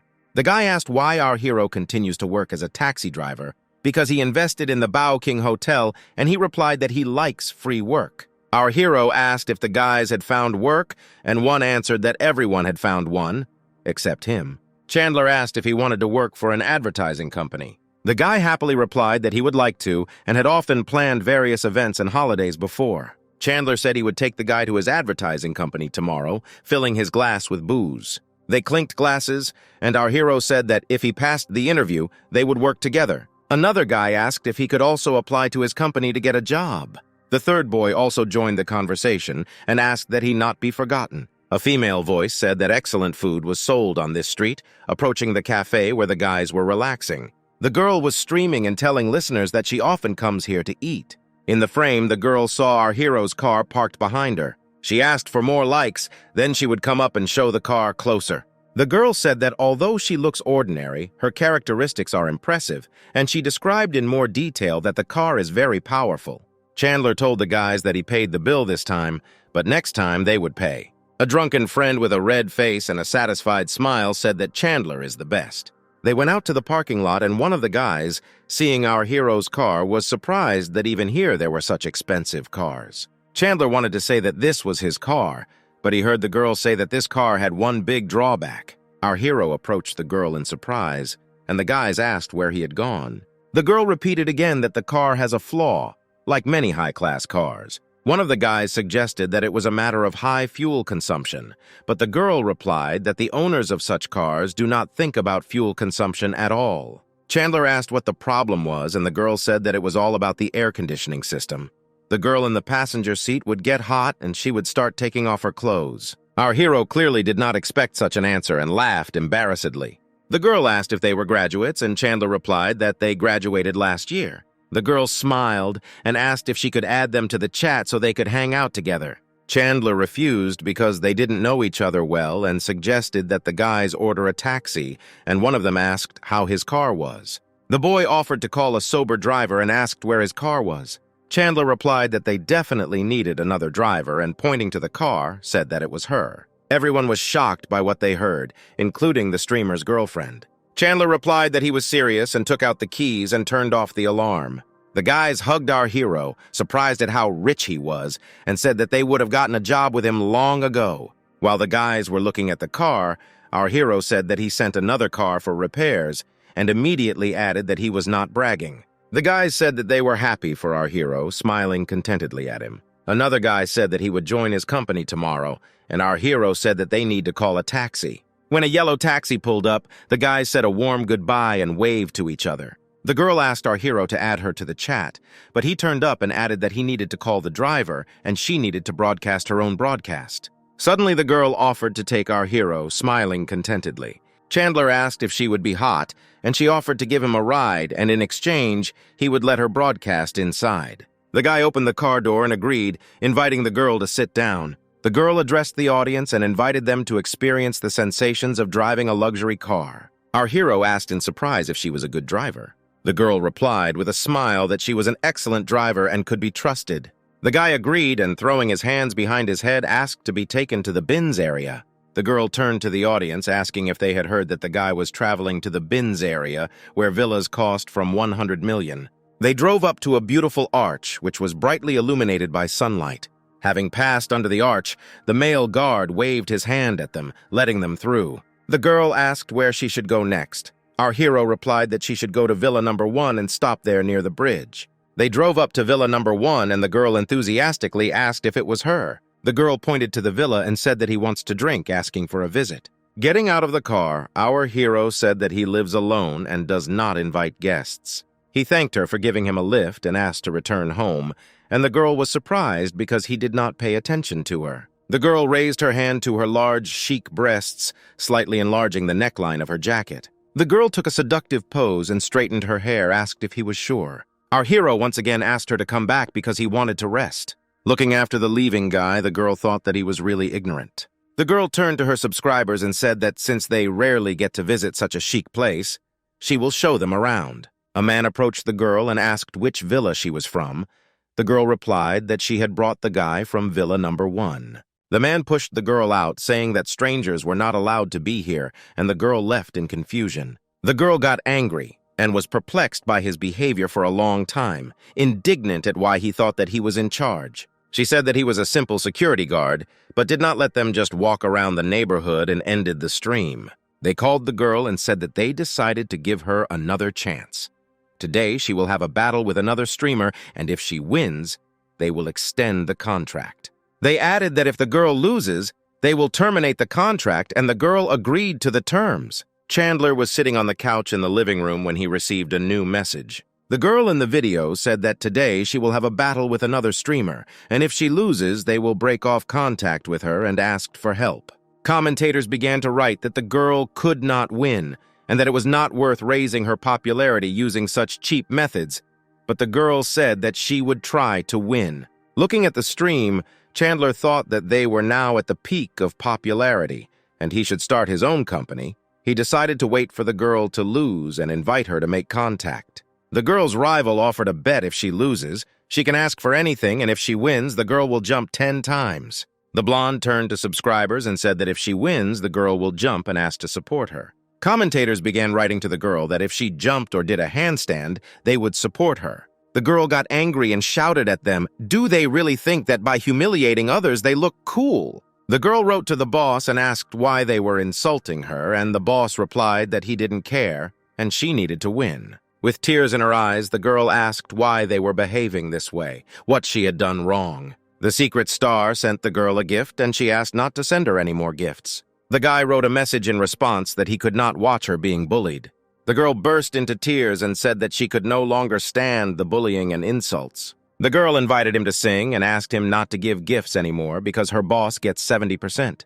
The guy replied that it's not scary. He just wants to support the girl because if she has to jump, it will be awkward. She needs to win and force her opponent to do it. The girl said with tears of joy that she had won and thanked our hero. She turned to her rival and said that since the guy wanted it, then she needed to jump, and she replied that she didn't mind. The blonde girl started jumping around with a straight face, her hands on her hips. Suddenly, the button on her shirt came undone, exposing her underwear. A message appeared on her phone screen that the stream contained sexually explicit materials and the account was blocked forever. Chandler laughed out loud while sitting on the couch and said it was amazing. Our hero arrived for a new order, listening to the radio, which was broadcasting that it had rained in a neighboring city for the first time in 100 years, and millions of people were suffering. The guy in the white shirt waved to the approaching car and shouted to our hero that he was here. His former classmate asked if our bliss really works on this machine.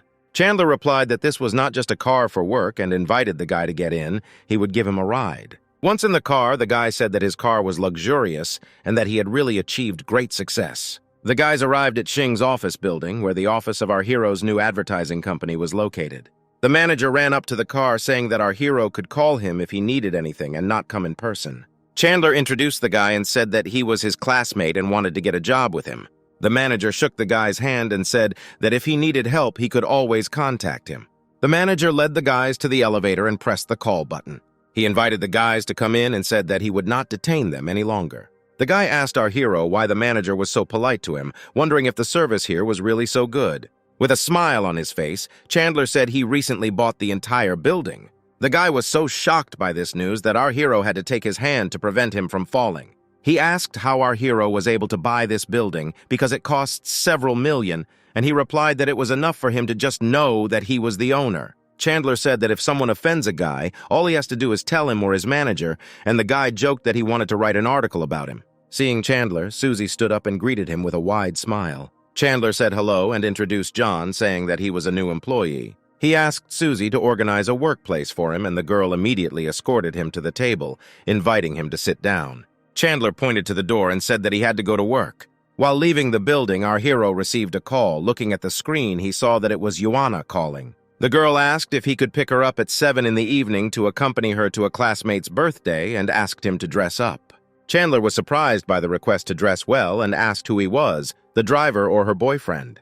The girl asked him to pretend to be her boyfriend so that he could protect her, and in return she would invite him to the movies. Chandler agreed, saying that this would be compensation for the previous inconvenience. At the appointed time, our hero arrived at the residential complex. Iola asked if our hero was a taxi driver. How did it happen that he had such a luxurious car like the heroes of the novels? Our hero replied that since he was pretending to be her boyfriend, he decided to choose a better car. Iola said that the car was amazing, and the guy replied that now none of her classmates would be able to bully it. The girl laughed and said that when everyone sees this car, no one will dare to laugh. Our couple arrived at the restaurant where dinner was scheduled. They approached the table, and the girl exclaimed that Iola had finally arrived.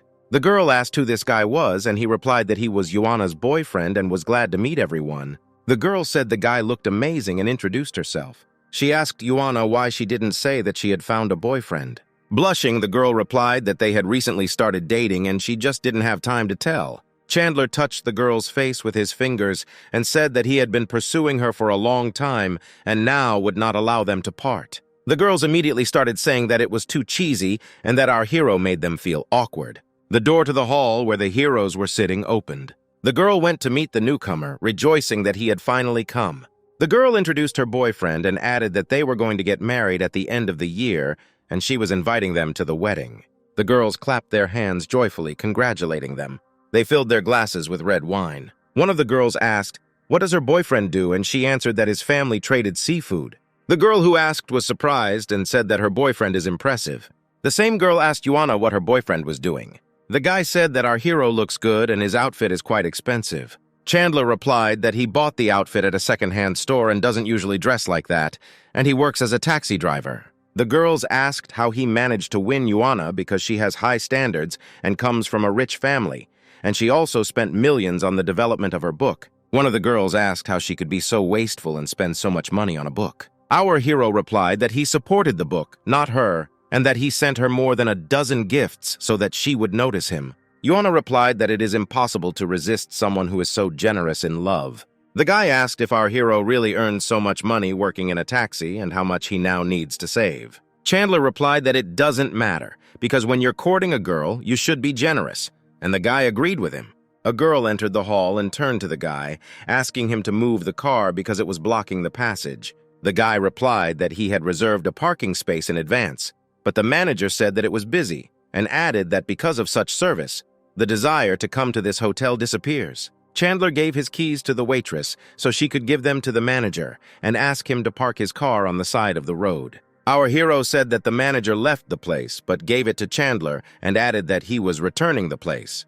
The guy asked in shock if that sports car really belonged to our hero. Chandler replied that he decided to take this car as he was going to Iola's friend's birthday party, and usually he drives a simpler car. The birthday girl said that it was a simple party and there was no need to hide who her boyfriend worked. The girl smiled and said that he really works as a taxi driver, and it was he who brought her to the authors' meeting. Another girl said, who knew that a taxi driver could be so rich. One of the guys asked where our hero worked because he also wanted to get a job with him, and the second guy said that he couldn't earn that much as a taxi driver and decided that he had rented a car. He warned Iola, saying that she needed to be careful, but the girl replied that she believed in the sincerity of our hero. The guy asked how much this car cost and added that he knew all the dealers, but thought to himself that a simple taxi driver just wanted to show off in front of the girl. Chandler said that he knows the most popular one, so let him call and find out. The guy threw up his hands and said that his number was stored in another phone and invited Chandler to call himself. Our hero agreed and, without hesitation, dialed the number on the phone. The man on the other end was surprised by such a late call and asked if something had happened to the car, to which Chandler replied that his friend just wanted to find out about the purchase. The man found out the guy's name and said that there are a lot of scammers these days, warning our hero, shocking the guy and his girlfriend. With a smile, Chandler thanked the man for his concern. There was dead silence in the hall after this conversation. The silence was broken by the waiter, who said that they were afraid to move such an expensive car themselves. Chandler said that everything was fine, and even if the manager scratched her, he wouldn't have to pay for it. Chandler said that it was time for them to leave, and Iola added that she did not have time to prepare a gift and would make amends next time. The birthday girl replied that everything was fine and her appearance at the birthday party was already a gift. The girls said goodbye, and the couple headed towards the exit from the hall. The manager entered the hall with a waiter who had drinks on a tray. The manager said Chandler bought them drinks, and they wished the guys a good evening. The manager turned to the guy and said that he was sorry because he had given away the parking space, and he replied that he understood because our hero arrived in a sports car. But the manager said that's not the case because Chandler is the second largest shareholder of the hotel and gets priority for parking, and after today's incident he asked for more parking. The guy was shocked to hear that our hero is the second largest shareholder of the Bao King Hotel. He asked us to convey his gratitude for the drinks to our hero. Chandler and Iola returned to her apartment complex. Blushing, the girl asked if our hero would like to come visit her. The guy hugged her and said that she had better focus on writing her novels. The girl got out of the car and our hero drove away, shouting goodbye to her. Night fell on the city and the lights in the apartments of the multi-story building began to light up. Our hero called the next passengers and said that he had arrived at the place. 5 minutes later, he called again and said that he was still waiting, and the passenger replied that he would be right over. 15 minutes later, a guy approached the car hugging a girl. Sitting in the back seat, the girl asked how long it would take them to get to their destination, and our hero replied that about 45 minutes. The guy asked why it was taking so long and said that they should get there in 30 minutes. He asked why the car stopped. Our hero said that the traffic light was red, and the guy replied that he should go to the red light. Chandler said that if they don't care about their lives, then he values her. And if they are in such a hurry, then they should have ordered a taxi earlier. And the guy got mad, asking why he was talking to passengers like that. Our hero asked what was wrong with his communication, and added that if it had been another driver, he would have canceled the order. The guy said there was no point in arguing and promised to leave a bad review. Our hero drove up to a red sign on the side of the road. Chandler's car stopped abruptly in front of a yellow taxi car. The girl screamed why they stopped again, and the guy said that if our hero doesn't know how to drive, then he will drive himself. Chandler loudly told the passengers to get out of the car. The guy looked around and said that he couldn't even catch a taxi here. How could he get out? Chandler, having heard the answer, got out of the car himself. He opened the passenger door and grabbed the guy by the shoulder and told them to leave. But the guy yelled that they weren't going anywhere. 2 policemen ran up to our hero's car, asking what was happening here. The girl said that our hero has a terrible attitude towards passengers. Chandler responded by saying that he had a camera in his car and they could see everything themselves. After watching the recording, the policeman asked how passengers could be asked to break the rules and run through red lights, and the guy tried to make an excuse that he was too hasty. The policeman said that it was too hot. Everyone was annoyed and that they just needed to apologize to each other. The guy got angry and said that he was the vice president of the company and was not going to apologize to the taxi driver. The policeman asked Chandler to hand over their luggage and said that he could be free. As he left, Chandler said that he wished the guy would never be on time again. The system reported that a new negative review had been received, and for it, he received 67% of the shares of the security company, and if something happened to him, the security would sort everything out. Chandler wondered if it was too much to send security to deal with that guy. Chandler received a call and was told that he had received a complaint from a passenger that he had behaved badly and attacked a client. Our hero sharply pressed the brake out of shock. He said that he had a video from the salon where everything was visible, and the caller asked our hero not to worry and to send the video. Chandler thanked the girl and asked if she wanted to have dinner. She replied that she would call when she was free. The guy was overjoyed that he was able to invite the support girl to dinner and decided that tomorrow he would pick up the shares and wait for her call. Our hero's morning began with a visit to a security company. The girl brought our hero to the manager and introduced him. The man shook hands with our hero, surprised at his young age, and our hero asked without formalities. The man handed him a share transfer document to sign and asked if anything else was needed. At that moment, our hero received a call. Our hero was informed that his house had been vandalized, that there was now a crowd of hooligans there who were threatening him. Having finished speaking, Chandler looked at the man and said that he needed his help. An hour later, they arrived at an apartment building. The realtor came running to our hero and said that his house could not be sold until they left. Chandler asked him not to worry and asked where the people were who were preventing the sale. The realtor pointed to a group of guys sitting on the porch. Several men in black suits appeared behind our hero. Chandler pointed to the guys on the porch and ordered them to be taken. The guys started screaming why they were grabbed and asked to let them go. One guy begged to be spared and said they were just paid to destroy the house. Chandler asked who sent them, and the guy replied that it was Honey. Our hero pointed to the graffiti and said that if they painted it over, they would not be held accountable. The guys immediately agreed and said that they would do everything right away. Chandler thought that he had already handed over incriminating evidence about the company to Java Iola, but she did nothing and came to the conclusion that no one could be trusted, deciding that he would deal with them himself. Our hero arrived at the house of Honey's father, who is the owner of the Java company. Seeing our hero, the guy asked in surprise what he was doing here. Our hero replied that he himself should know why he was here. The man got angry and asked if he understood what he was doing, and Chandler asked to bring the guy. The security brought in a hooligan, and he said that it was Hani who ordered them to destroy our hero's house. The guy hit the bully and said that he was kind to him, but he turned out to be useless. Hani pointed to the guys behind our hero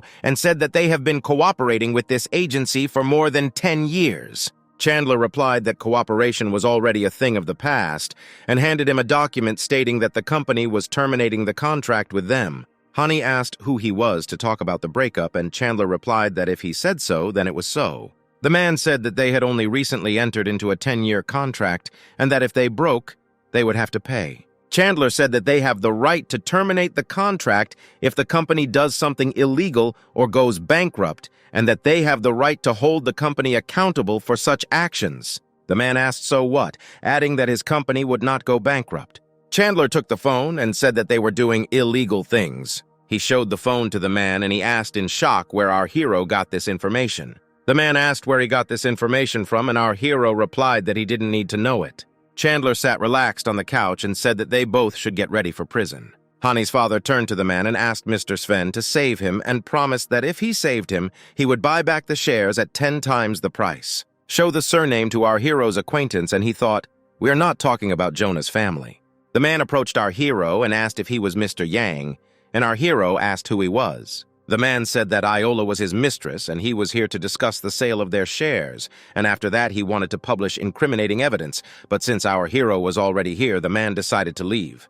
The man turned to the butler and said that he could not just leave. He once again asked the butler that his master would save them. The man turned to the guards and said that if they beat Chandler, he would pay them 3 times as much. Hani shouted at the guards and asked how much our hero paid them.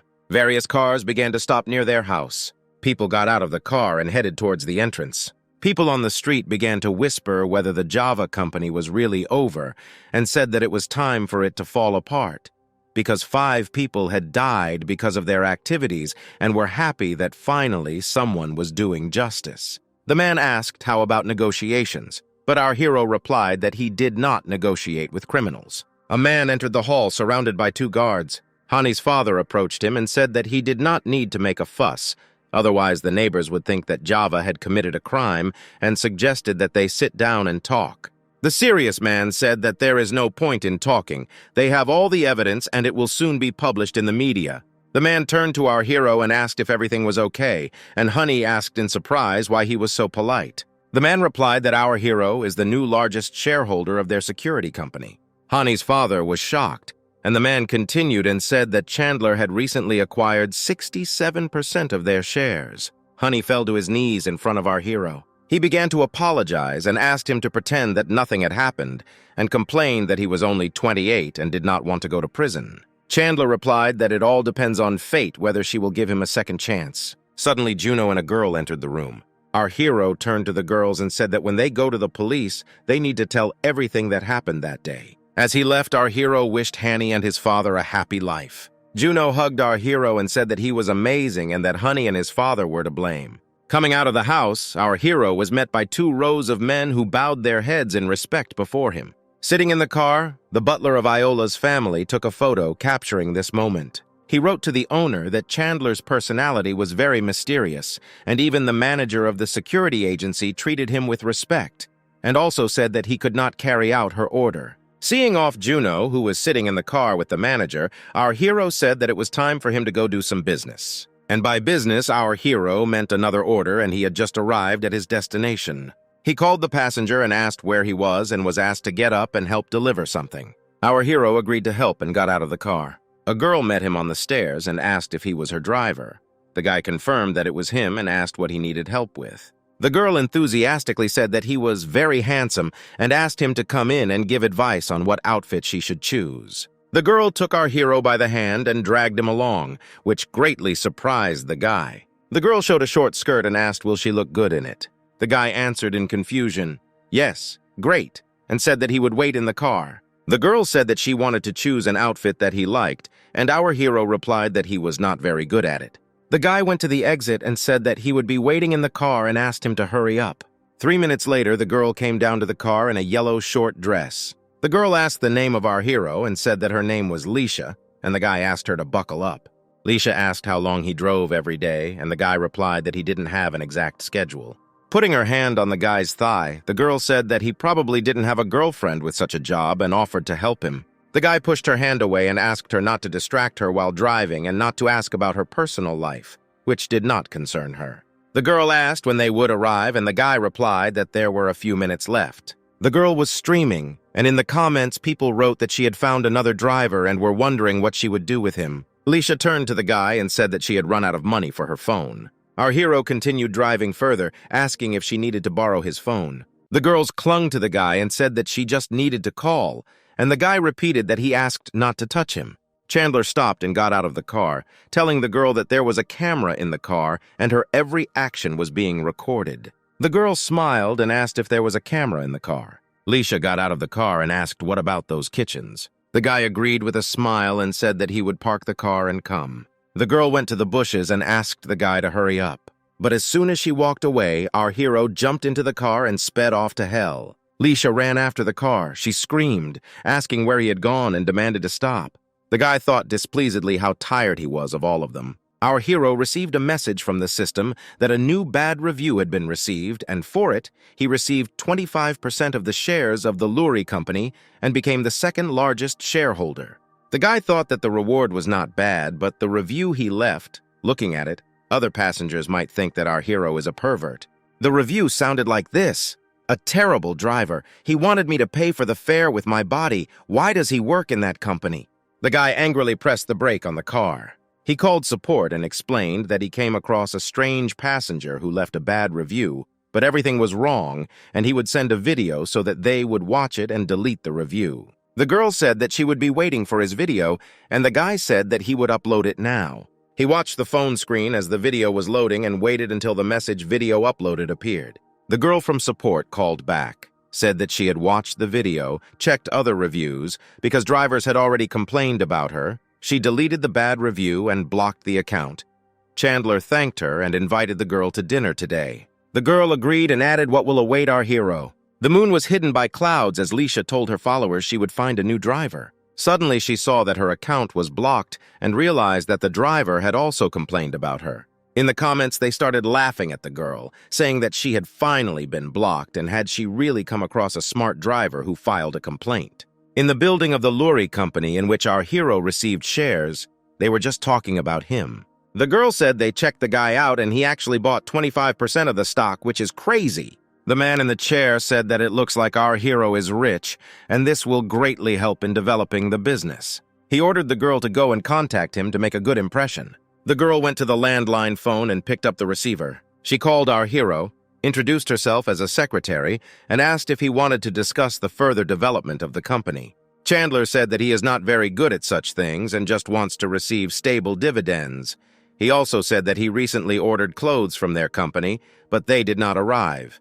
He asked them to send someone to take measurements and also discuss tailoring for his company. The secretary replied that she would immediately contact the chief designer and they would solve everything. She came to the chief designer's office and knocked on the door. The secretary came to the girl and said that she had received an urgent order for sewing work clothes. The girl got angry and said that she was preparing for a fashion show and was not going to sew work clothes, deciding that the secretary was playing a joke on her. The secretary calmly asked if the girl had heard that someone had bought 25% of the shares and the designer was interested. The girl said that the order came from just that person and that after working on the work clothes, she needed to go and take his measurements. The designer quickly changed her mind and said that she suddenly felt that sewing work clothes was interesting to her. She told the secretary not to worry because she would make clothes that the shareholder would like. Our hero arrived at an apartment building. A girl was already waiting for him there and stepped towards the car. The girl said that our hero looks more beautiful than in the photograph. The guy replied that Lucy was also very beautiful and suggested they go for dinner. The girl asked for a favor, to pick up her friend and boyfriend, and then they would all have dinner together. Our hero agreed, but said that he would skip dinner because he would feel awkward. The girl said that she would treat the guy to dinner another time as a sign of gratitude. Chandler brought the girl to the airport building. He invited the girl to go and meet friends, and he would wait for them in the car. Looking after the girl, he thought that he could receive a lot of negative reviews, and she deletes them all. A couple was coming to meet Lucy. A guy in a cap and a girl. Lucy waved to the girl and she recognized her. The girl asked who this guy was, and her friend said that they were dating. The girl enthusiastically said that he was the manager's son, very kind and covered all her expenses. A friend told Lucy that if she didn't find a guy soon, she wouldn't get married. Chandler met the guys, opened the trunk, and asked for their suitcases. A friend asked Lucy who this guy was. The girl said without hesitation that our hero was her boyfriend. Chandler decided to play along, introduced himself, and said that he was Lucy's boyfriend. A girl named Rin introduced herself and said she was glad to meet you. Chandler asked what hotel they were staying at. The guys sat in the back seat. The girl named the hotel and asked our hero where he worked. As usual, without hesitation, our hero answered that he works in a taxi. The girl was happy and said that this way they can see Lucy every day, and she said that she herself could not see the guy every day because he's busy. The guy said that he was the only child in the family and had to contribute to inherit the family business. Lucy said that she was happy for her friend because she had found such a wealthy guy. Rin said that her boyfriend is also good because he works on his own car and added that the village chief also bought a similar car. The girl smiled and said that, in fact, her boyfriend's car is an NT brand. Rin asked her boyfriend if he had heard of such a brand, and the guy said that he had never seen them and that he had heard that they were very expensive. The guy turned to our hero and asked how he could work on such an expensive car. Our hero replied that he only had 2 cars. The second was a sports car, and he couldn't work on it. All three thought that someone who can afford such an expensive car cannot work in a taxi. The guy asked why our hero works in a taxi because he is rich, and Chandler replied that he just likes a carefree lifestyle. Our hero brought a group of guys to the hotel building and said that they had arrived. All 4 got out of the car and headed towards the entrance. The girl turned to the administrator, said that they had booked a room, and asked for the keys. The receptionist checked and said they didn't have a reservation in her name. Rin got angry and said that they booked the room on their website. How can there be no reservation? The administrator explained that they needed to make an additional reservation, and since they did not make it, the reservation was canceled, and now they have no available rooms. Rin got angry and asked to call the manager. The manager turned to our hero and asked what brought him here. Chandler said that he brought the guys here, and the manager said that if they were his friends, he would take them to their room for free. But our hero said that the rules are equal for everyone, and they need to adhere to them. The manager was embarrassed and said that he understood everything. The manager turned to the guys and said that without additional reservations, they would not be able to register them and offered to return the money. Rin asked Chandler if he didn't want to help them, and the guy replied that he was just doing his job. He said goodbye to Lucy and asked him to take care of them, and the girl thanked him. Our hero left, leaving the manager and the guys behind. Lucy asked why the manager was so polite to him. The manager replied with a smile that Chandler was the second largest shareholder. All 3 were shocked that our hero was a shareholder of one of the best hotels. Rin asked what her boyfriend really does since he is so rich. Lucy sheepishly replied that they had just started dating and she didn't know everything about him. Rin asked why her boyfriend didn't help them since he was a shareholder of the hotel. Lucy replied that she made fun of the guy all the way and he tried to be polite. The manager thought that our hero is young and rich. Why does he need such an ordinary girl? Our hero returned to his villa number 1. A girl met him at the entrance, glad that he had returned. Iola said that his aunt had prepared soup for him and it would help our hero cool down. The guy invited the girl to come into the house. The girl poured the refreshing soup into a plate and placed it on the table.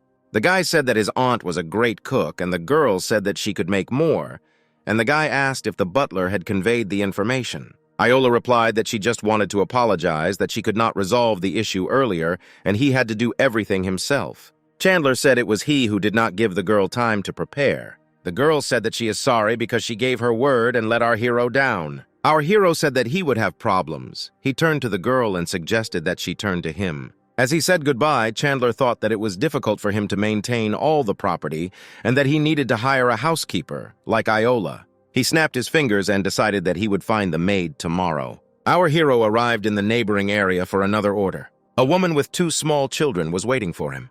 He asked them to buckle up and began the ride. The woman asked why our hero was driving in the other direction and asked him to turn around quickly.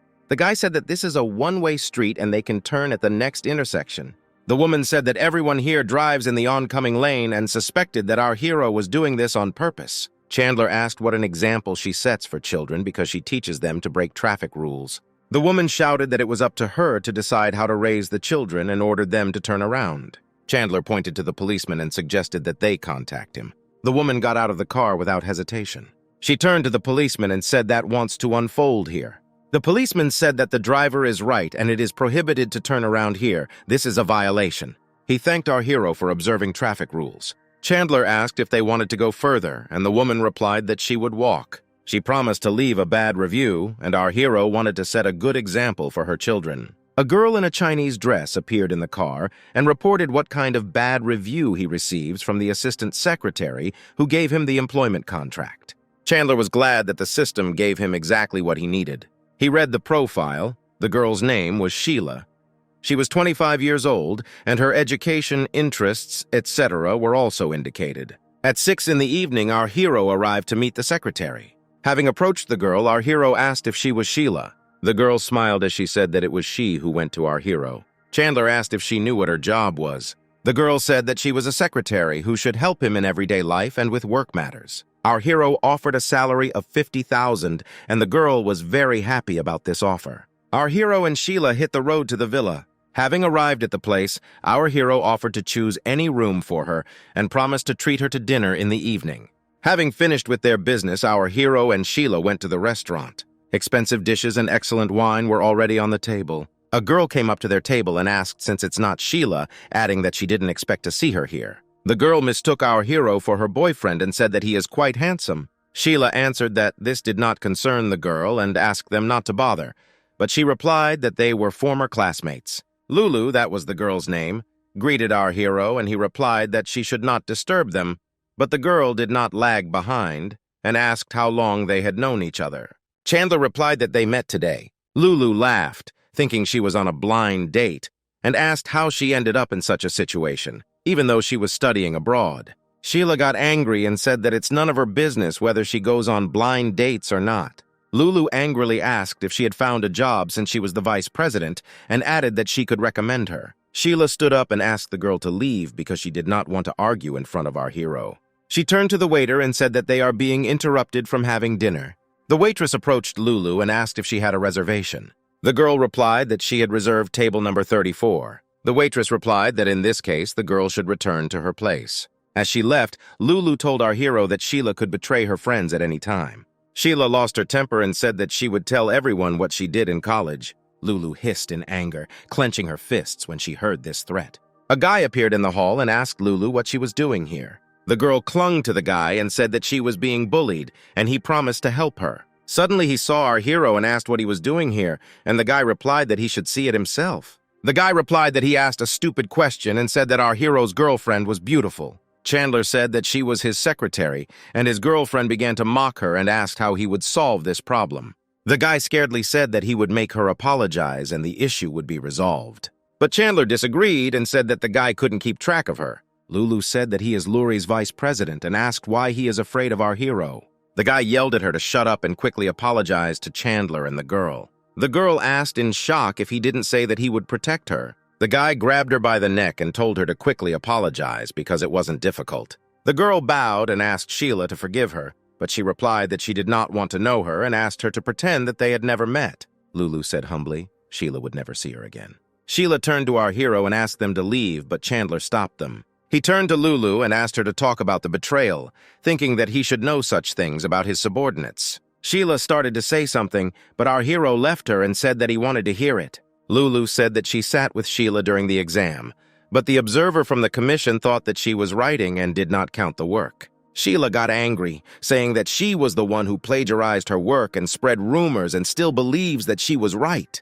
The guy suddenly hit the girl on the cheek, saying that she had acted meanly and was blaming another person. The waitress approached them and asked the guy not to hit the girl. The guy asked Lulu if he hit her, looking angrily at the girl. Holding her cheek, the girl said that she fell and hit herself. Chandler smiled widely when he heard this story and was surprised that the girl had kept this grudge for so many years. Lulu replied that she knew she was guilty, but she couldn't just leave it like that. Chandler said that they now had to decide for themselves what to do, and Sheila replied that she no longer wanted to see this girl.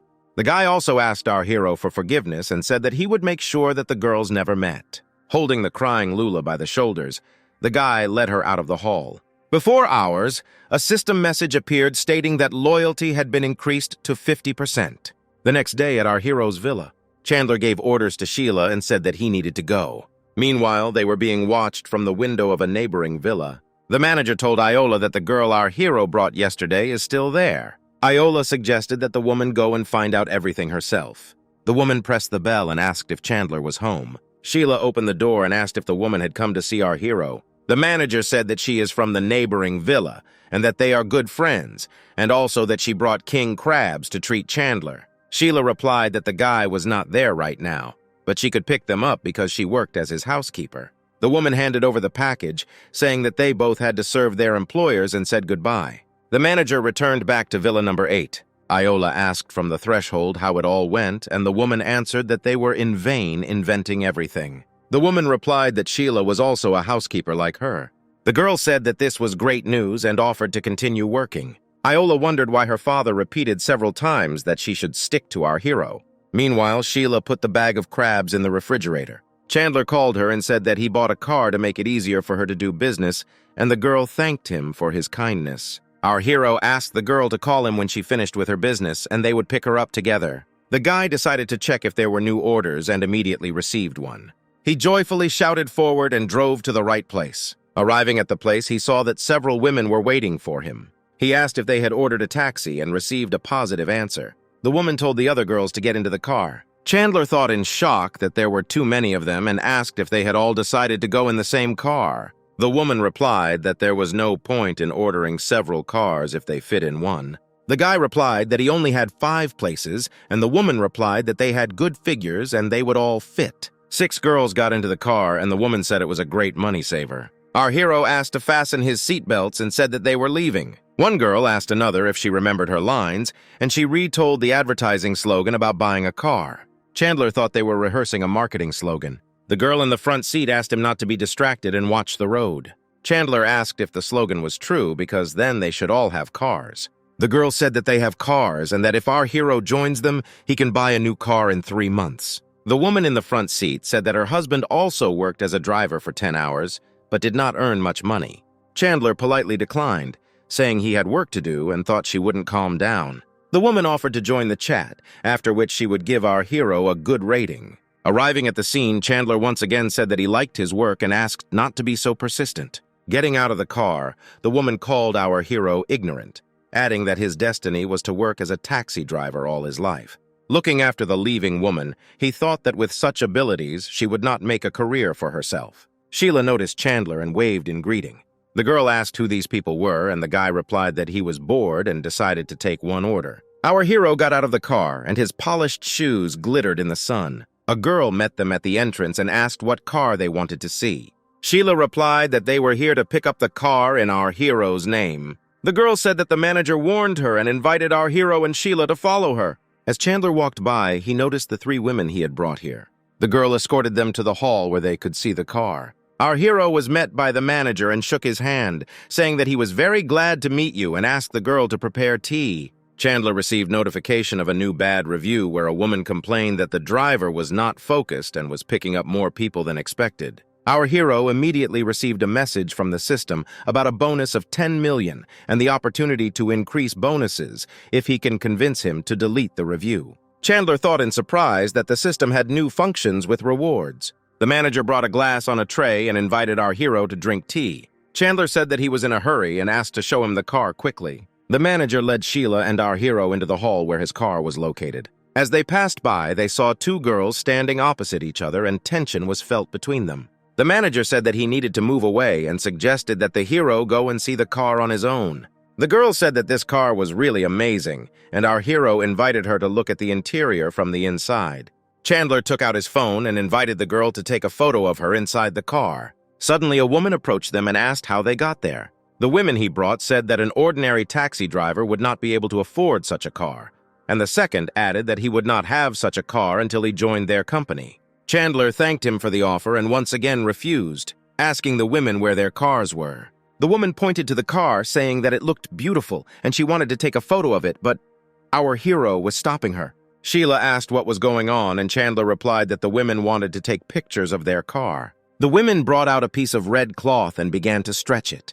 3 women held the cloth while the 4th took photographs of them. Sheila quietly asked our hero, covering her mouth with her hand, what they were doing. Chandler showed the phone, and the girl asked in surprise if the woman was really posting a photo with the caption that it was her car. With a smile, our hero told Sheila that they should have fun while they could. The woman said that the car had a license plate and added that she would really like to meet the owner. The manager told the woman to leave because she only had permission to rent unsold cars, and the woman asked where the owner of the car was. The manager angrily replied that because of her, the owner could not see the car and that she had paid $200 to photograph the car, but if she offended an important client, she would pay more. The woman again asked where the owner was, and the manager asked if she had problems with her vision because he was standing right in front of her. The women were shocked to learn that the car belonged to our hero. The manager angrily asked the women to leave, hoping they wouldn't cause any more problems for anyone. Ignoring the manager, the woman approached our hero,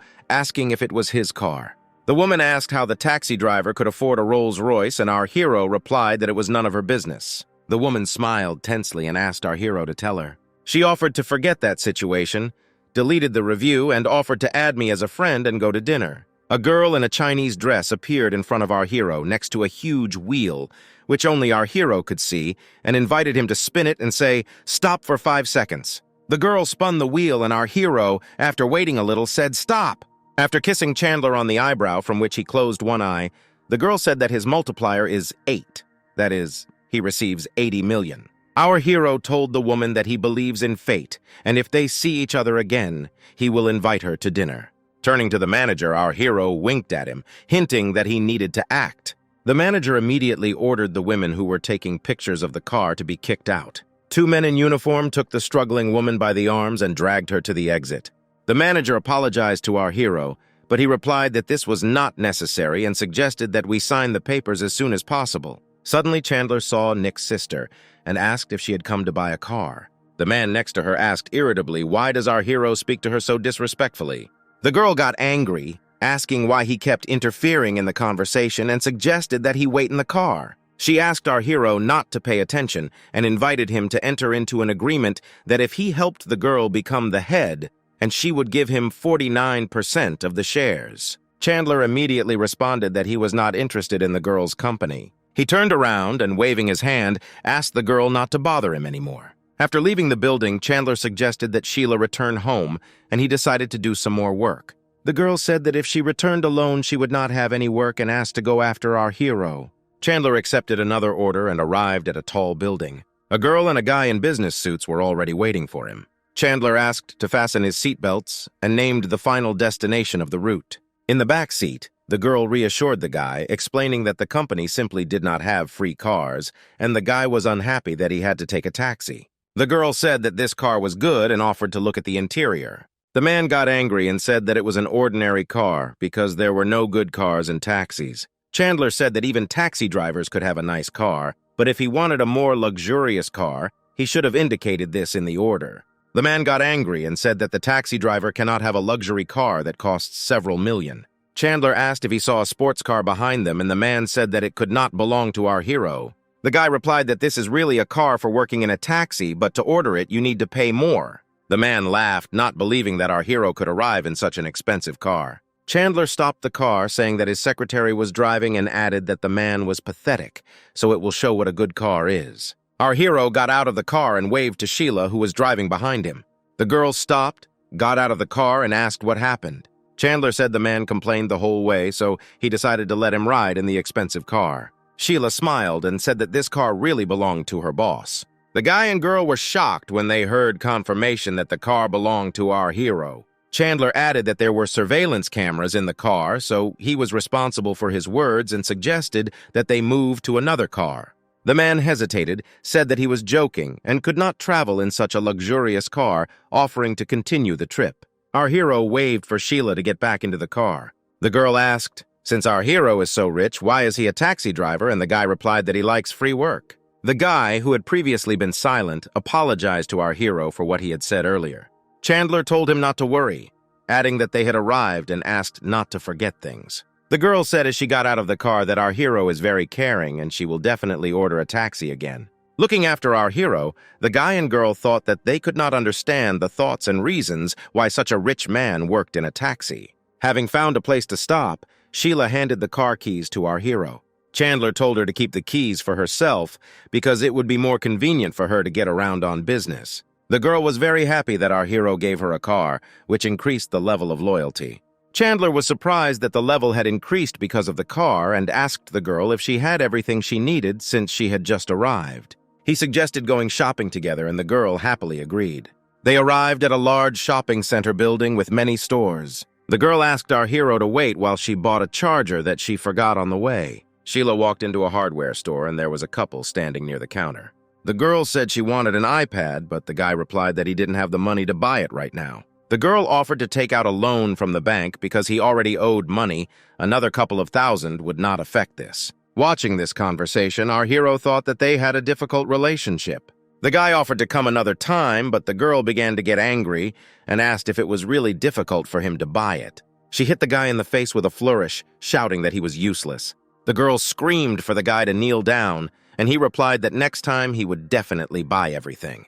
The girl shouted louder for the guy to get on his knees, and he obediently sank to the floor. Sheila and Chandler were shocked by the scene that unfolded before their eyes. The girl grabbed the guy by the ear and said that she agreed to date him, but he couldn't even buy her anything.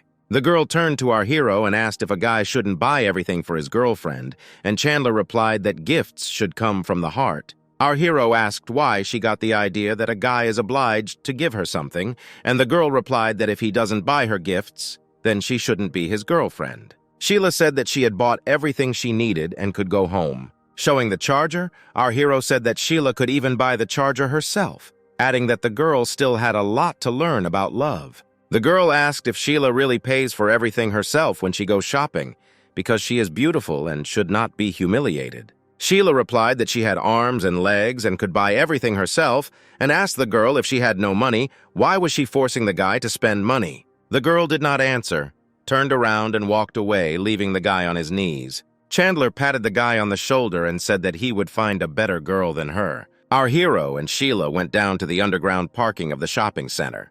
They walked forward, approaching the couple standing in front. Chandler noticed an acquaintance and wanted to say hello to him, but stopped when he saw the girl next to him. Our hero doubted whether he should approach and interfere with them. Sheila, who was walking nearby, asked our hero why they stopped. Chandler asked the girl to wait for him in the car, and she happily agreed. The guy standing with the girl took the phone out of his trouser pocket. He called someone, said that the girl was drunk, and asked him to come and pick her up because they should be together, adding that he was only waiting for half an hour. Chandler finally made up his mind and called out to the guy when he finished talking on the phone. The guy recognized him immediately and joyfully said that they had not seen each other for a long time. Chandler said they hadn't seen each other for over 3 years, and the guy asked what he did. Our hero replied that he worked in a taxi, and the guy said that he was the vice president of the resort business and asked in surprise why he worked in a taxi. The girl slowly sank to the floor, and the guy said that if our hero has problems, then he can work together. But Chandler refused, briefly telling him what he was doing. Our hero pointed at the girl and asked if they were dating. The guy replied that they weren't and she just had too much. The guys stood and chatted, and the girl sat on the floor and even dozed off a little while they were waiting for her boyfriend. A guy came to the parking lot and asked who called him. The guy pointed to the girl and said that she was now in his hands. Taking our hero by the shoulder, he wished the guys good luck and offered Chandler a drink. Chandler didn't understand what was happening and asked why the guy gave the girl to someone else. The guy replied that if she couldn't forget her ex, then there was no point in their relationship. Chandler said he understood and agreed to go and have a drink.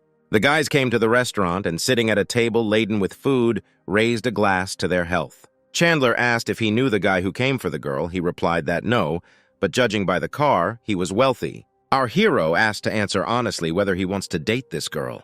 Blushing, the guy replied that of course he wanted to date her. Chandler put his hand on the guy's shoulder and said that he would definitely help him. The guy exclaimed that he didn't care when the alcohol finally went to his head. Chandler said he had drunk too much and offered to call him a taxi to take him home. Our hero also decided to go home and got into a yellow taxi car. 1 hour later at Villa number 8. Our hero got out of the shower and looked at the phone, wondering what was happening.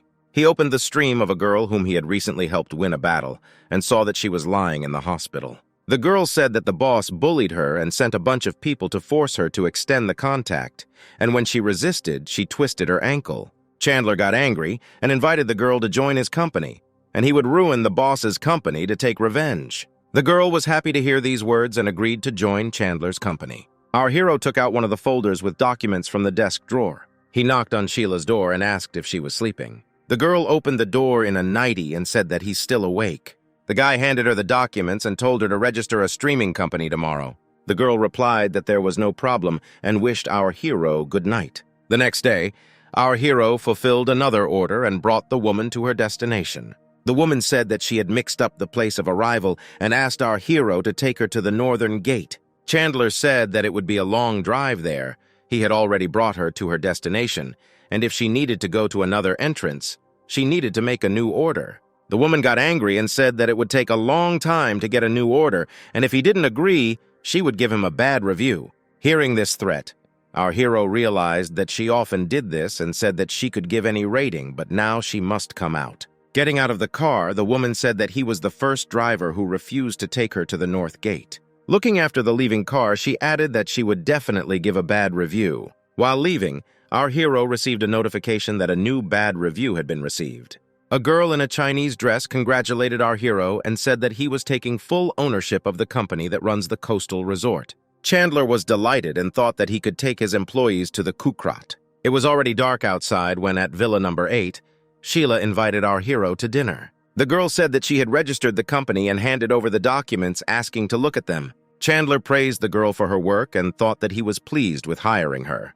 The house was clean, all orders were completed. Our hero invited the girl to have dinner together and she agreed and took the second set of dishes. Suddenly, our hero received a call from the guy with whom they had recently been drinking, John. He said that he was getting married on Sunday and our hero should come, and Chandler asked what kind of wedding they were talking about because they broke up. John said that the girl was pregnant. A DNA test confirmed that he was the father and that she was already 2 months pregnant. Our hero was shocked and happy John asked him to be sure to come on Sunday. Chandler promised that he would definitely come. Sheila asked what happened when our hero finished speaking. Chandler said that everything was fine. He just couldn't keep up with the modern pace of life. The next day, our hero, as usual, carried out orders. He brought the next passengers to their destination and thought it was time to finish work. But as soon as he thought about it, a new order arrived. Chandler thought upset that he wanted to go on vacation, and after studying the order, he noticed that they were somewhere nearby. A woman with a child in her arms asked if the driver had accepted the order, and the man replied that he had not. Looking at the woman with the child and the man, Chandler thought that these were his passengers. The man happily said that the driver accepted the order. Chandler got out of the car and asked them if they had called the car. The woman excitedly said that the child had a high temperature and asked to be taken to the hospital. Our hero said that of course he would take him and suggested that they quickly get into the car. The man asked if our hero could drive faster, and the woman added that the child had a temperature of 40 degrees. Chandler asked to fasten his seatbelts because he was going to drive faster. He pressed the gas pedal all the way, worried about the child along with his parents. Our hero rushed to the hospital, not paying attention to the red traffic light. Our hero rushed to the hospital building in a few minutes and reported that they had arrived. He wished that everything would be fine with the child, and the parents thanked him. Looking at his phone screen, Chandler saw that he had run 3 red lights. He ran to the hospital to get a statement from the passengers to eliminate traffic violations. Our hero described the whole situation to the nurse and asked where the parents were.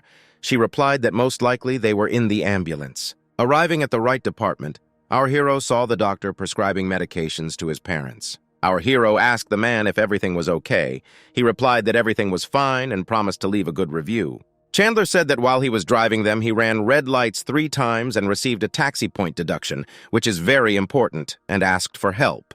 The man replied that he was busy now and his wife was taking care of the child and offered to solve everything on his own. Our hero said that he just needed to write a statement. It wouldn't take long, but the man pushed him away, saying that he needed to go. Looking after the man, Chandler thought why he was so rude and why he couldn't help. Suddenly, a message appeared on his phone screen that he had received a new bad review. A man left a review writing that the driver ran a red light and now demands to write a statement, and this greatly angered our hero. He closed his eyes, thinking he just couldn't believe it. Our hero received a message from the system that for a new review, he receives 1/3 of the shares of the law company and is now the 3rd shareholder. Chandler was delighted with the reward and thought it might be worth suing his passengers. Already near the car, our hero received a call and asked if he was Mr. Yang. A man greeted him at the law firm and asked if he had any suggestions. Chandler replied that he had no special ideas, but there was one problem with the passenger and asked for help. The man replied that he could detain the passenger for 2 weeks so that he realized everything and apologized personally. Chandler was delighted with the lawyer's skills and asked him to help him deal with the passenger. The man replied that they would consider this matter as a welcome gift for the new shareholder. The next day, the sun shone brightly over Villa Number 8. Our hero taught Sheila to swim in the pool and told her how to stay on the water. The phone lying on the table near the pool suddenly rang. It was yesterday's passenger who called. He said that he was ready to immediately come to the traffic police and give evidence because a lawyer had contacted him. Chandler said he did not need to testify at this time and asked that the matter be resolved with his lawyer. The man said that he was ready to apologize and asked him not to be so harsh with him or to hire another lawyer because this one could send him to prison and his family would have problems. Chandler was surprised by his lawyer's skills and thought he was asking him not to put the man in jail, but only to intimidate him. So he again told the man to talk to his lawyer. Our hero ended the conversation and Sheila asked what happened. Chandler replied that it was just a small problem and the girl asked him to put sunscreen on her. The guy happily agreed, taking a bottle of cream. Sheila was delighted and thanked him for his help. The girl lay down on the lounge chair and Chandler said that he would start from the back. He carefully coated the girl's back with sunscreen, not missing an inch of skin. The guy told the girl that she had great skin and she thanked him with a smile. Our hero moved to the legs and with the same care lubricated the girl's thighs and calves. The girl blushed from such touches and asked if our hero was finished. Chandler asked the girl to take his phone because his hands were stained with cream. The guy gave orders to call the company managers and asked to also invite Zoe. The girl dialed each of the named managers and held the phone to the guy's ear while he talked. Sheila took a jar of cream and said that now she must apply it to the guy. Chandler sat down on the lounge chair with a smile and agreed. The girl froze next to him and our hero asked what was wrong. The girl admitted that she had never been so close to a man. Chandler lay on his back and said that he would not watch so that the girl would not feel awkward. At 8:30, our hero arrived at the hotel where he had dinner planned.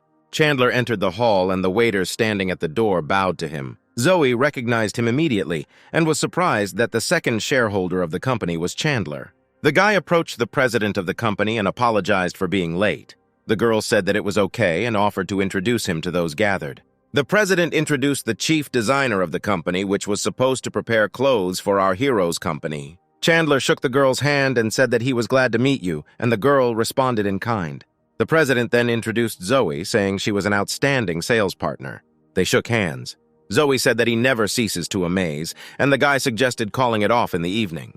The president and the designer were shocked to hear this conversation. Chandler smiled and suggested we discuss this later. The company president was surprised to realize that Zoe and Chandler knew each other. Approaching the table, our hero said that he had come to get acquainted with the management and offered to discard the formalities. The designer handed our hero the papers, saying that these were the designs for the work clothes he had ordered. Zoe gazed at our hero, thinking that he embodied all her fantasies about men. The designer said goodbye, saying that next time she would choose a better clothing design. After everyone had left, Zoe walked up to Chandler and asked if she could hug him. The girl hugged the guy by the neck and said that when the manager asked to go to a meeting, Zoe thought that the new shareholder was some old man and did not expect to see our hero. Chandler took the girl by the chin and asked if it was a good surprise. He grabbed the girl by the hips and sat her down on the table. After that, he pressed the girl's lips into a passionate kiss. Our hero met the next morning in a hotel room. Rubbing his eyes sleepily, Chandler realized that the girl had left again, leaving a note. She again left 3,000 and thanked the guy for the wonderful night. After thinking a little, our hero took his phone. He called and asked how the store opening was going and was told that everyone was getting ready to open. The guy said that Zoe is now working for them on a 6-month probationary period. Chandler added that he had to go to a resort soon, so he wanted to finish everything as soon as possible. Our hero arrived at the Xing Financial Company for a meeting. Everyone had already gathered in the hall, and when he appeared, they stood up and bowed to our hero. Chandler took his seat and asked everyone to take their seats. The man started the meeting by saying it was about their next resort purchase. Chandler thought that John would celebrate his wedding at one of the resorts. Our hero asked the man to contact the managers of these resorts via video link. He took the tablet, dialed the manager's contact, and pressed the call button. One of the men on a video call said that our hero is young, and the second added that with such resources, our hero will be successful. Chandler said that he recently made a large purchase and would not be able to begin cooperation. The men were surprised by this news and asked our hero to tell us more. The guy replied that he had about 200 million and he could not buy both companies, so he needed to choose one. The manager thought that this was a good solution that would help reduce the cost of the purchase. The men began to argue about who should give in to whom because both companies needed funding. Chandler asked them to discuss it on their own, but he needed to continue the meeting. Our hero asked to end the call, and the manager obediently ended the video call.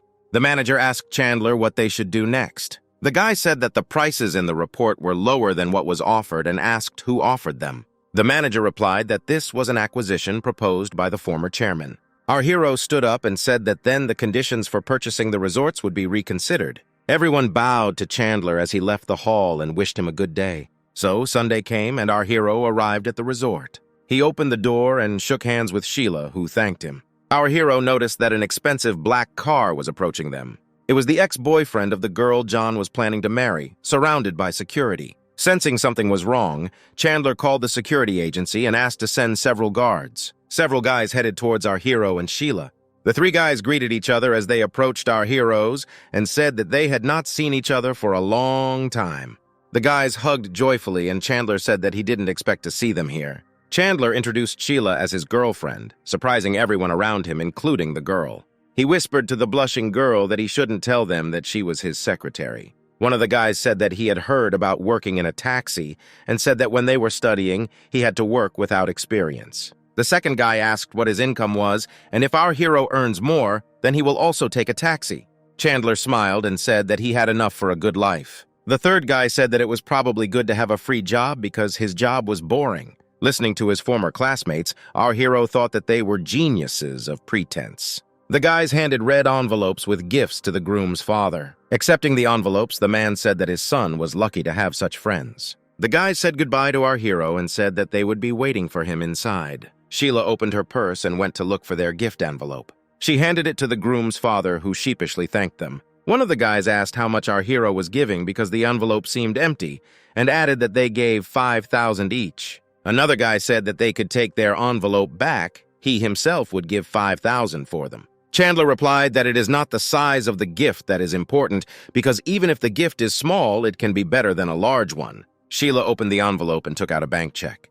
She said the amount didn't fit in the envelope, so they had to put in a check. The three former classmates were shocked to hear this. Chandler reiterated that the feelings you put into a gift are important. The father said that these were excellent words and clarified the name of our hero. Chandler said that it was time for them to go to the wedding and proudly walked away, leaving the group of classmates in shock. The guys started whispering about where the taxi driver got so much money and thought that he might be working somewhere else. The ceremony began. The bride and groom, beautifully dressed, walked along the red carpet. The presenter asked John if he agreed to take the girl as his wife, and he agreed, after which the presenter turned to the bride with the same question. Suddenly, there was a cry in the hall. Someone said that he was against it. The same ex-boyfriend of the bride, surrounded by security, repeated once again that he was against it. John became furious and asked what he was saying. The guy came closer to the groom and asked if it wasn't obvious. He knelt before the girl and asked her to marry him, adding that he loved her. With tears in her eyes, the girl asked John for forgiveness. She said that she loved him and asked John to cancel the wedding, but the guy said that they discussed this before the wedding. The guy told John that he couldn't make the girl happy. The security who came with the guy filmed everything on their phones and supported him with all their might. The bride's father and mother were shocked and asked what was happening. The girl said that she was pregnant by John but loved someone else. He offered to have an abortion, but the girl refused. The father looked at the guy and said that they would support their daughter on the path of true love. John was already beside himself with anger, seeing that everyone was taking the guy's side. Chandler stepped forward and addressed the guy, asking if he had really brought so many people to disrupt the wedding. John turned to Chandler and asked him not to interfere so that he would not get into trouble. Our hero replied that he would help him regain his dignity and asked what he would do for this. John clenched his fist and responded passionately that he would do everything he could to restore his dignity. The guy tried to calm everyone down and said that the girl herself decided to go with him. Several men in black suits burst into the hall where the ceremony was taking place. They approached our hero and apologized for the delay because they were stuck in a traffic jam. Former classmates realized that these were guys from a security agency and were surprised what they were doing here. Chandler said irritably that he usually doesn't interfere with their work, but when he asked them to come, they were late. The men bowed, and the main one said that it was his fault, and he was ready to accept the punishment. A classmate was shocked that the security guys obeyed our hero. Chandler pointed at the guy and said that he came with a group of people to crash his friend's wedding and asked the security what they would do if they were his father. The man said that he would do everything possible to make them regret coming here. Chandler patted the man on the shoulder and said that was well said. Our hero pointed at the guy and his henchmen and ordered action.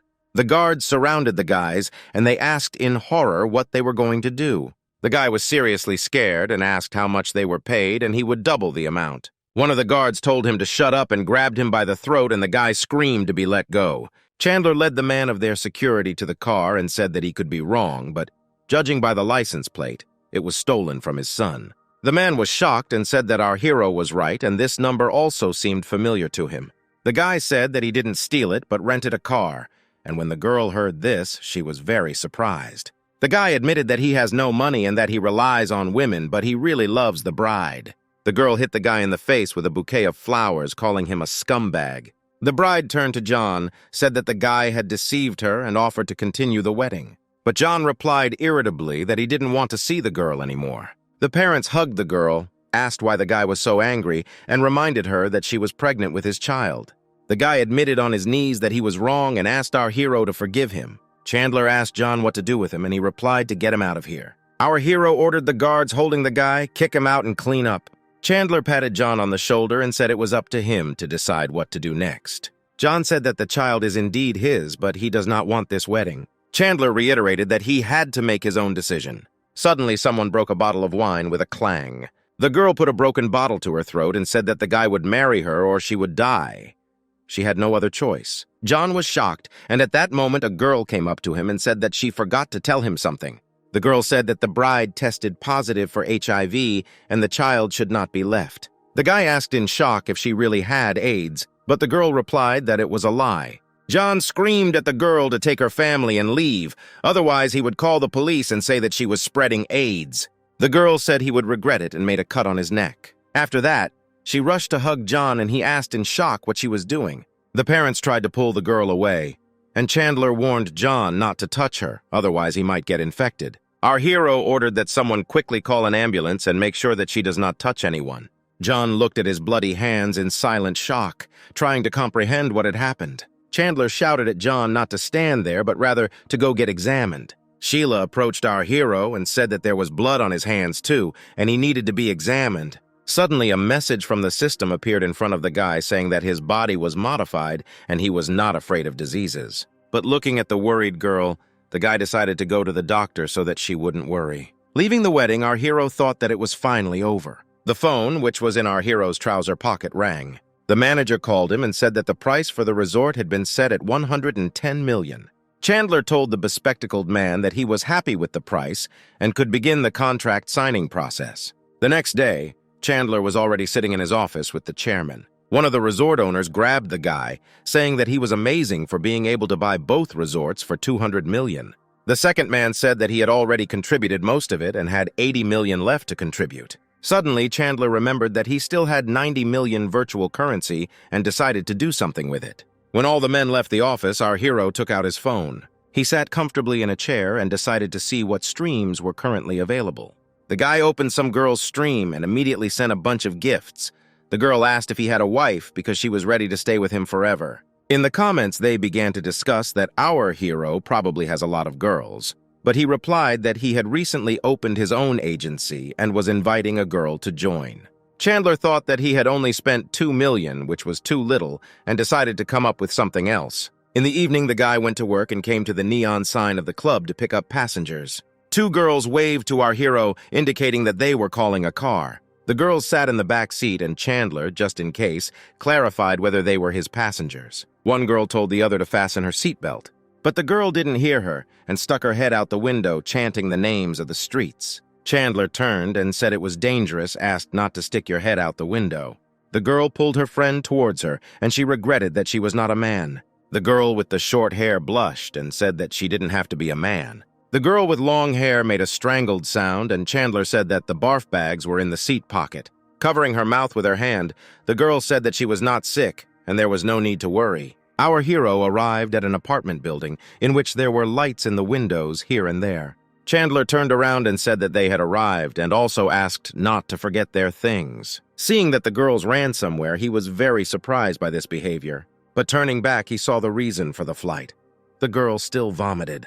Our hero got out of the car and shouted for them to stop. But in the crowd, he quickly lost the girls and looked around in confusion. The girls hid around the corner and thought how good it was that they decided to run away. Suddenly, the girl with the short hair saw that the guy had billed him for cleaning his car for $500. The second girl suggested giving him a bad review. On the way home, Chandler received a message from the system.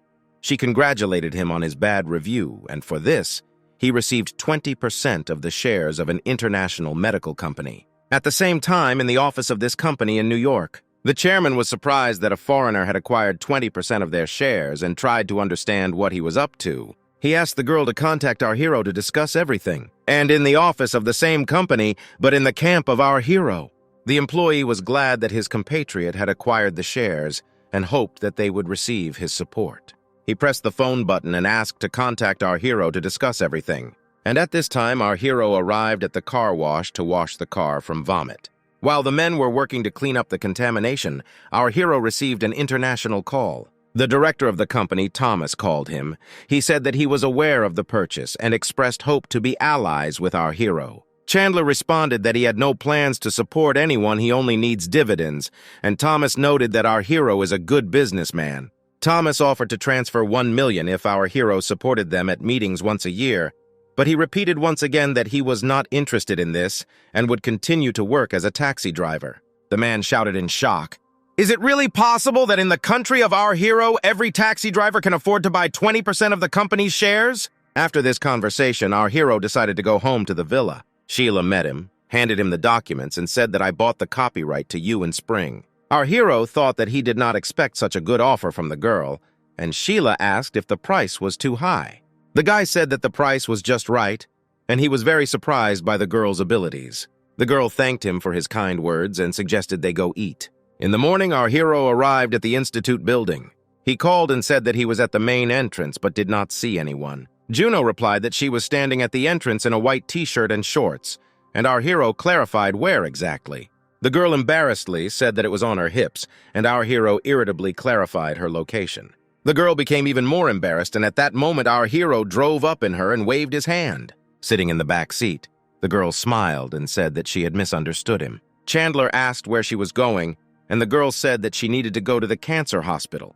Her teacher was diagnosed with cancer, and her classmates decided to visit her. Our hero pressed the gas pedal and reminded the girl to buckle up. After some time, they arrived at the oncology hospital building. Juno got out of the car and said goodbye to Chandler, and he waved back. Looking around, our hero noticed a familiar woman who was looking at something on the phone. Chandler got out of the car and called out to the woman, who turned out to be his teacher. The woman recognized him immediately and said that a lot of time had passed since their last meeting. Chandler agreed that a lot of time had passed, and the teacher asked for social distancing because she was sick. But contrary to words, our hero hugged the woman and asked why she didn't warn about the move. The woman said that her husband had problems with his business and they had to hide from creditors so as not to get into trouble. They decided not to tell. The woman asked if he had a girlfriend. Our hero replied that he did not and asked what disease she had. The teacher replied that she had advanced liver cancer. Chandler was shocked to hear this terrible diagnosis and could not say anything. The teacher said that everything was fine and she had lived a good life and asked why our hero came here. The guy replied that he had brought a friend and the woman asked to spend some time with her. The teacher said that Yana would arrive soon and the guy agreed to stay with her. Our hero and the teacher entered the ward. There were several people in the room, including Juno, and they were all standing around the bed. Seeing our hero, Juno asked what he was doing here, and the guy standing behind the girl asked who he was. Juno said that our hero was her friend and brought her here, and the guy breathed a sigh of relief. This guy was Juno's secret admirer and asked what Chandler was doing. Chandler calmly replied that he was a taxi driver, and the guy introduced himself as Trevor, a classmate of the girl. The woman in the hospital bed turned to the teacher and said that she had come to check on her again. The teacher replied that many students had come to see the woman, but only one had come to see her so far. Suddenly, the door to the room opened with a quiet creak. A beautiful girl in a blue dress named Yana entered the room. The teacher turned to the girl and pointed to Chandler.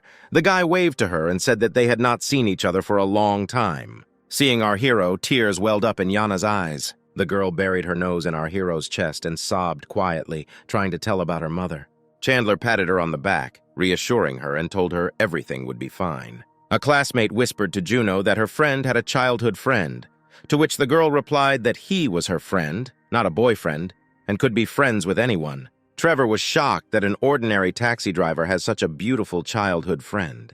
The teacher tried to calm the girl down and hugged her and asked her not to cry. 2 more people entered the room, which was already full of people. The doctor came into the room and said that they had found out about the possibility of surgery, but because of her age, the hospital could not perform such an operation. Trevor asked for advice on where to go, and if they helped, he would ask his father to donate more money. The doctor thanked the guy and said that such an operation requires the best surgeons, and he doesn't even know where to find them. Trevor boastfully said that his father is the owner of a supermarket, and money is not a problem. The doctor just needs to be told where to go.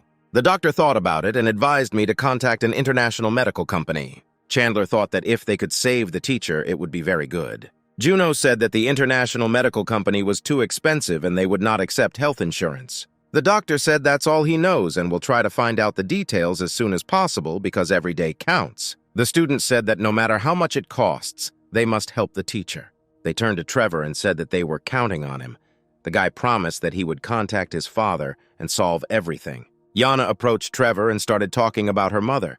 The guy replied that first he would help the teacher, and then her mother. The girl thanked the guy, and at this time our hero took the phone in his hands. Chandler wrote to the company, describing the whole situation, and he was told that he should immediately take the teacher and go to them for examination. Trevor approached our hero and called him by name. He said that he likes both Juno and Yana, and if our hero steps aside, the guy will organize everything for the teacher. Trevor told Chandler to make a decision quickly and left, leaving the guy at a loss. Chandler approached the teacher and offered to give her a ride, seeing that she was packing her bags. The woman happily agreed and apologized for taking so much time from our hero. The company was still in the hospital. The guys stood in the room and talked, gathered around the bed with the teacher. The doctor entered the room and asked who Mr. Young was. Trevor stepped forward and said that he was Mr. Young. The doctor introduced himself and said that, on the orders of the director, he came to examine the teacher. Trevor pointed to the woman and the doctor invited her to come with him and undergo examinations. The guy took the woman by the hands and said that her turn would definitely come. Trevor's classmates praised him and called him amazing for such a generous act. Trevor boastfully said that if they needed anything, they could always turn to him for help. Yana approached her mother and asked her to wait until she returned. The girl followed Trevor out, and he called out to her. Yana smiled at the guy and greeted him. Trevor approached the girl and hugged her, offering her dinner, and tomorrow he promised to give her mother a checkup. The girl threw his hand away with contempt and asked what he was allowing himself to do. Trevor smiled brazenly and said that nothing comes for free, adding that the girl should understand this. The guy told the girl not to rush to answer and added that he hoped that her mother would hold out. Yana clenched her fists angrily, looking at the impudent guy. Watching Yana enter the room, our hero wondered what the manager was doing because he did not want to receive his support. Unable to bear it, Chandler picked up the phone to contact the manager and find out everything. He went out into the corridor, dialed the manager and said that he had been waiting for half an hour, but there was no doctor, and asked if the manager was testing his patients. The manager replied that the doctor contacted him and said that he had examined his teacher. Chandler said the doctor took another patient in to see him, adding that Trevor's father's connections may have helped. The manager asked our hero to calm down and assured him that he would fix everything right away. Trevor went to the toilet and was washing his hands when he received messages on his phone. In the family chat, the father wrote that he could not help and advised him to leave there, and the uncle wrote that he was also powerless in this situation. Trevor was shocked that it was not they who helped him and decided that he needed to leave here quickly. But on the way out, the doctor met him and invited him to return to the room and discuss the situation. The guy, confused, said that this was good news. The doctor said that after the examination, they are confident that there is a chance, and added that he is a shareholder of the company, so the teacher will be given special attention. Juno asked how he hid it and decided that he simply did not want to tell the teacher. The teacher turned to Trevor and said that her life was now in his hands and she completely trusted him. Trevor asked where Yana's mother should go, and the woman replied that 2 nurses had recently come and said that she was being transferred to another ward. Trevor told the doctor that his father called him and he urgently needed to leave, but promised to return tomorrow to discuss everything. The door to the room suddenly swung open, emitting a quiet creak. A man and a manager entered the room. The man turned to the doctor and asked what was happening here because he clearly said what needed to be done. Wiping away the sweat, Trevor realized that this was the end and now he definitely wouldn't leave. The doctor exclaimed in surprise why the director personally came here. The manager asked to drop the formalities and said that he was asked to take care of the shareholder's teacher, but he did not do so. The doctor said that he had conducted an examination for their shareholder, Mr. Young, and pointing to Trevor, suggested asking him personally. The director angrily exclaimed what the hell Mr. Young was and asked if he had forgotten the name of their shareholder. The doctor turned to Trevor in shock and asked who he was. The guy confirmed that he was indeed not their shareholder. The doctor lost his temper and shouted that if he was not their shareholder, then why didn't he say so right away? The guy tried to justify himself and said that he thought that it was his dad and uncle who helped him. The manager asked to stop and said that they needed to meet Mr. Yang quickly. The doctor, director, and manager left the room, leaving Trevor with the others in silence. The teacher tiredly asked Trevor what was going on here. The guy began to get even more nervous and said that he himself didn't know what was happening. And at this time, our hero was in the VIP room, together with the teacher and her daughter. The manager introduced himself to our hero and apologized for what happened, saying that he should have monitored his subordinates better. The teacher was put into bed and she watched in surprise what was happening, not understanding what was happening. The man greeted and shook hands with our hero, saying that he was the director of this hospital. The teacher and Yana were shocked by the news that the director personally came to greet our hero. The doctor bowed his head and asked Chandler for forgiveness. He said that I should have asked his full name. Chandler said indifferently that they could forget about it, but now they need to quickly get started with treatment. The manager told the doctor to immediately take the woman for examination, and the doctor agreed. Chandler asked the teacher to go through a full examination with them, and if she had any requests, she should not be shy. And the woman asked in shock what was going on. Our hero said that he acquired 20% of an international medical company, and now the woman just needs to wait for help. Yana asked if our hero doesn't work as a taxi driver, to which he replied that working in a taxi does not in any way prevent him from buying shares. The girl's eyes filled with tears, and she asked why he didn't tell her about this earlier. She turned around sharply and walked towards the exit, asking where that guy was and that she would deal with him. Yana flew into the room where her mother had previously been lying and met Trevor, whom she was looking for. She slapped the guy and screamed that he wanted to force her to sleep with him so he could help her mom and called him a bastard. Hearing this, the teacher told Trevor that he should apologize to Yana. Holding his cheek, the guy replied that he was joking and raising his hand, asked how she dared to hit him. But Trevor's swinging hand was stopped in the air. Chandler blocked Yana and grabbed the guy by the hand and asked what he was doing. The teacher also got angry and exclaimed that Trevor had gone crazy. The guy angrily replied that he was not going to apologize and that he would ask his father to send people here, adding that if he had enough courage, he would not run away. Yana told our hero that she was very angry and could not restrain herself, to which he replied that as long as he was around, she had nothing to worry about. Chandler said with a perky smile that if someone bullies her, she should tell him and he will deal with everyone. The teacher entered the room, apologizing for causing him trouble, and Yana said that he was still the best hero in her heart. Chandler stroked the girl's cheek and told her not to exaggerate, but rather go with her mother for an examination. The woman and Yana went for an examination, and the teacher came up to our hero and said that she is very sorry about what happened. She said that her poor management led to this and asked for his forgiveness. Chandler said it had nothing to do with her and asked her not to apologize. The woman turned to Juno and asked to help her so that this situation would not affect the treatment.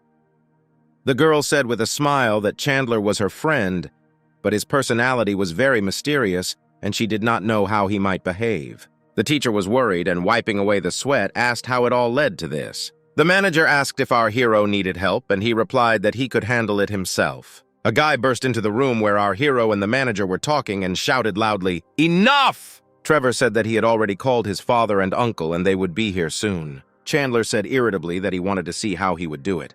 The manager asked how his father and uncle dared to come here knowing who Chandler was, and the guy replied that he was just the third shareholder. There was nothing to be afraid of. The manager, with a sly grin, said that the guy did not understand the relationship between the company and the hospital. The manager asked our hero not to worry and said that he would get him out of here. The guards took the guy by the arms and led him to the exit, and he shouted that his father and uncle would soon arrive and they would be sorry. Juno was delighted and said that Chandler was truly impressive. The girl asked if he could help with their teacher, and the guy replied that he only had a conflict with Trevor, and he would help. The girl pressed her lips to Chandler's and thanked him for his help. The girl asked not to misunderstand her. They are friends, but they can be a little closer, and the guy, blushing, agreed with her. Hurried male steps were heard along the corridors. His father and uncle came to Trevor's aid, and his father asked who dared to be so impudent with his son. Trevor opened the door to the room where our hero was. The guy pointed at Chandler, saying that he was the one making fun of him, and our hero asked if he really came to complain to his parents about him. The father said that he had never raised his hand against his son in his life. How dare he slap him in the face? The teacher told her father that it was her fault. Everything happened because of her illness. The man said that this had nothing to do with the woman and added that only the one who insulted his son was important. Juno said that Trevor himself was to blame. He tried to persuade the girl to sleep with him, and when she understood everything, she slapped him in the face. Everything is fair. The father asked his son if it was true, and he began to get out of it, saying that it was a joke, and he didn't want to force her. Chandler said with an evil grin that it was the guy's fault for bringing this on himself. The man asked if our hero knew who he was and how he dared talk to him like that. Chandler replied that he was an ordinary supermarket chairman and asked what he could do for him. The man whispered to his son to pretend that he felt bad. Trevor grabbed his head, saying that it was spinning and that he was starting to feel sick. The guy sat down on the floor, saying that he might have a concussion and urgently needed to undergo an examination, and our hero confirmed this with a grin. Chandler said that he understood their plan and offered to talk with his lawyer, Gene. His father asked again, "We are talking about the same lawyer who can put even the other side's lawyer in prison." Chandler said that in addition to being a shareholder in the company, he is a senior partner in Gene's firm. The father quickly asked his son to stand up, and he asked in shock whether this lawyer was really that scary. The man said that there was a misunderstanding and suggested that they forget about everything, but our hero told them to stand. Chandler asked if they really thought they could make threats and then calmly leave, and added that he had already sent a message to the lawyer. The father said that it was all his son's fault. He apologizes and will definitely teach him a lesson. Trevor thought that he was actually his son and did not understand why his father did not protect him. The man pushed the guy and told him to quickly apologize, and the guy was indignant because he was hit. Why should he apologize? There was a tactful knock on the door of the ward. Chandler invited the knocker to come in, and the sight of the man who entered made his father very frightened. Lawyer Gene asked our hero what happened to him. The father froze with horror, not believing that our hero really called Jin. Chandler said if they have any complaints, they can discuss it with his lawyer. Father said that this was a small conflict. He didn't have to invite Jin. The lawyer said that it was not for him to decide whether to invite him or not, and suggested that they go to a quiet place and discuss everything. At that moment, the doctor returned with the teacher, and the father was still trying to get our hero to listen to him. The doctor said that after the examination, they found out that the operation would be successful and they would draw up a detailed treatment plan. Chandler asked with a smile to take care of his teacher. The doctor told the manager to move her to a VIP room. The woman tried to object and said that she could stay in the general ward. Chandler asked the teacher to simply follow the doctor's orders and added that he needed to leave. Our hero said goodbye to Yana and asked her to look after her mother, and the girl asked if she could visit the guy when her mother gets better. Chandler said that the girl is like a sister to him and can come to him at any time. After leaving the hospital, our hero went on business and passed a bridge. On the way, he saw a girl in a beautiful dress approaching the edge of the bridge. He exclaimed in surprise. What was she doing, watching as the girl climbed over the railing? Chandler asked the girl not to be impulsive, and she asked if our hero's family was rich. Our hero embarrassedly said that he was just a taxi driver. Where did he get the money from? With tears in her eyes, the girl said that she was sorry that he was just a taxi driver and had no money. Our hero asked why she was so obsessed with money, and the girl replied that if he were a rich man, he would marry her, and her father would not mind.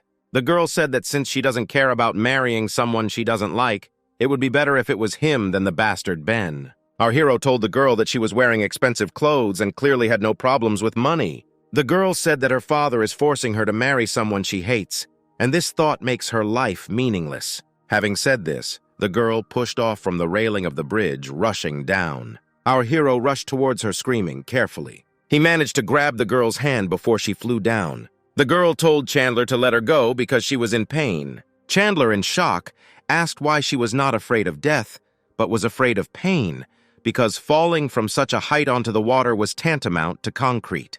The girl asked to be pulled out so that she could choose a less painful method, and the guy asked her not to twitch. Our hero said that if she is afraid of pain, then she should not die. She is young and beautiful, and she still has her whole life ahead of her. Having noticed, the girl said that besides poverty, he no longer has any other shortcomings, but in this era without money, the rest does not matter. Chandler asked if she had to be so straightforward since he had just saved her. The girl said that he was just a taxi driver, and our guy said goodbye and said that he hoped not to meet again. The next morning at Villa number 8, our hero was still fast asleep when his phone rang. He answered the call, and the caller introduced himself as the girl he saved from yesterday. She said that she had booked his car for today. Chandler asked how she found out the number, and the girl replied that she remembered the car number and used it to find its number in the database. The girl said that she had booked his car today and was waiting for him at the amusement park, and our hero thought that she was pretty smart. Our hero decided not to argue and arrived at the amusement park that the girl named. The girl told him to park the car, and they went to have fun. Chandler said that if she didn't need a car but company, she would find someone else, and he was leaving. The girl asked why he was so serious, because he could have fun and get paid for it. Our hero said irritably that it turns out she was trying to buy it, and added that she was leaving. The girl blocked the road and said that she needed a car, and since he didn't want to have fun, they would go and show up. Our hero sighed heavily and opened the car door. The girl said that she would pay for gas and time, and he needed to take her to the outskirts, for which she would pay another 1,000 as a tip. The guy suggested going to a coastal resort, and the girl happily agreed. Moving along the road, our hero thought that this was an excellent opportunity to check the operation of the resort. And our hero's black car was followed by a blue car. The man behind the wheel called and said that the girl got into the car with an unknown guy, and a male voice answered him that he knew that she had someone. The man told the driver to keep watching, and if he saw anything strange, to intervene. Our hero brought the girl to the coastal resort he was talking about. At the entrance, there were 3 men who, instead of working, were drinking wine and chatting. The girl said that she was here 3 years ago, but now everything is different, and asked why the workers weren't doing their work. Our hero said that he should complain about them, and the girl replied that he was too naive for deciding that a complaint would help. Chandler said that he was paying them money so they should work and took out his phone. The girl didn't understand what does our hero mean when he said that he pays them money. Chandler said over the phone that he brought a girlfriend to the resort and saw that the entire staff was messing around, adding that it ruined the reputation and no one would want to come here. The manager apologized and said that he was busy with other problems and neglected management. The man said that they would immediately provide him with better service, and the girl asked again what they answered. Chandler asked her to wait a little, saying that everything would change now, to which the girl said that he was too self-confident. The manager's voice came over the loudspeaker, saying that the staff would either work well or everyone would be fired, and the men immediately got to work. The girl was shocked that his complaint actually helped. Chandler smiled boastfully and said that they should provide them with better service. The girl said that apart from poverty, He no longer had any bad qualities and asked if he wanted to enter into a fictitious relationship. But our hero refused, saying that he might fall in love and it would break his heart and he would have to jump off a bridge. The girl said that he was funny and he obviously had a lot of girlfriends, so it's unlikely that he would jump off a bridge for her, and a spy watched their walk from the sidelines and took photos. After walking around the resort, our hero brought the girl to Villa Lures. The girl waved her hand to the guy and said that they would see each other another time. But before our hero had time to drive away, a man in glasses knocked on the window. Chandler rolled down his window and asked who he was. The man said that his boss wanted to see him. The man accompanied our hero into the car and offered to sit down. But as soon as he opened the door, the man in the car handed him a check for $500,000. Chandler decided to laugh it off and said that he was not interested in men. The man said that he was the girl's father and he was ready to arrange a blind date so that the girl would see this and stop communicating with him. Chandler thought it looked like some kind of drama and said that usually in such cases the amount starts from several million, not 500,000. The man said that he should take as much as they give, and if he asks for more, then it is unknown what could happen next. Chandler put the check in his pocket and said that 500,000 is better than nothing. Our hero got out of the car and the man shouted after him that he had better fulfill his part of the deal. Chandler, perplexed by the whole situation, got into the car and drove to the exit of the villa. Suddenly, several cars blocked his road and the guy asked in surprise what was happening. A guy with an unattractive face got out of the car who turned out to be the very Ben whom the girl needed to marry. Chandler said that there were cameras installed in the villa. Was he blocking the road for the robbery? The guy said that he was the girl's fiancé, and Chandler thought it was no wonder why she didn't want to marry him. The guy handed out an envelope, saying that there were 200,000 in it, and asked our hero to leave the girl behind because his family was watching their reputation. Chandler said the guy needs to get creative because leading thousands is too few. The guy got angry and said that this was not a small amount, and if not for their union, he would not have given so much. Chandler said that if the guy gave him another 100,000, he would think about his offer. The guy grinned and thought the proposal sounded great. He handed our hero a check for another 100,000 and he assured that he would not approach the girl again. The guy told our hero that he is very smart and when he opens his own chain of supermarkets, he will definitely give him a membership card. When leaving, our hero thought that he did not expect to receive so much money without even starting to work. After leaving the girl's villa, Chandler went to place another order. He stopped near the woman and asked if she was his passenger. Sitting in the back seat, the woman said that she needed to go to the garden and our hero confirmed the endpoint. Our hero pressed the gas pedal, heading to the desired point. Suddenly, the woman angrily asked why they had gone. Not understanding the reasons for this behavior, our hero asked if they were waiting for someone else. The woman said that he should have inspected the car before starting to drive, and he even adjusted the seat and mirrors, and this is already a violation. Chandler said that this was not an ordinary taxi where drivers change, but his personal car, and he checked it before leaving. The woman did not stop and said that our hero bought a license because he was even holding the steering wheel incorrectly, but the guy tried to calm her down, saying that there was no need to worry. The woman clicked displeasedly, and Chandler wondered where such an eccentric came from. She demanded, in order for our hero to drive the car more steadily, he replied that he was driving carefully, but the woman insisted that he drive more slowly because she was already feeling sick. Arriving at their destination, our hero asked the woman not to forget her things. The woman said as she got out of the car that she was sick and would never call that taxi again. Our hero drove on without looking at the retreating woman. Suddenly, he heard a ringtone coming from the phone in the back seat. Our hero got angry because he told her not to forget her things. He answered the call. It was his passenger. She said that she would wait for him at the place where he dropped her off. The guy returned to the place where he dropped the woman off and gave her her forgotten phone. The woman asked furiously why did it take so long and added that she was already planning to call the police. Getting out of the car, our hero said that he asked not to forget anything, but she still left her phone and now she wants to contact the police. The guy told her to call the police so that they could figure it out, to which the woman said that she would leave a bad review, adding that she was the financial director of a supermarket chain and did not think that our hero would last long in his position. Chandler said she could give feedback, but did she really think the CFO could have any influence on his performance? The woman angrily replied that he should wait a little and see everything for himself. Our hero slammed the door angrily, thinking that it only ruined his mood. I received a notification on my phone that he received another bad review. Chandler couldn't calm down. Angry with the woman, he was going to buy her supermarket chain to see which of them would be left without a job. Suddenly, a girl in a Chinese dress appeared in front of our hero and said that for a new bad review, our hero receives 46% of the shares of the supermarket chain and is now the largest shareholder. Chandler told the girl that she really knew how to please him. The girl also said that if our hero decides to completely buy out the company, he will receive 50% of its value as bonuses. Chandler was happy about this news and said that he would ask Sheila to go to the bank tomorrow and withdraw money. After this news, our hero went to the main office of the supermarket chain.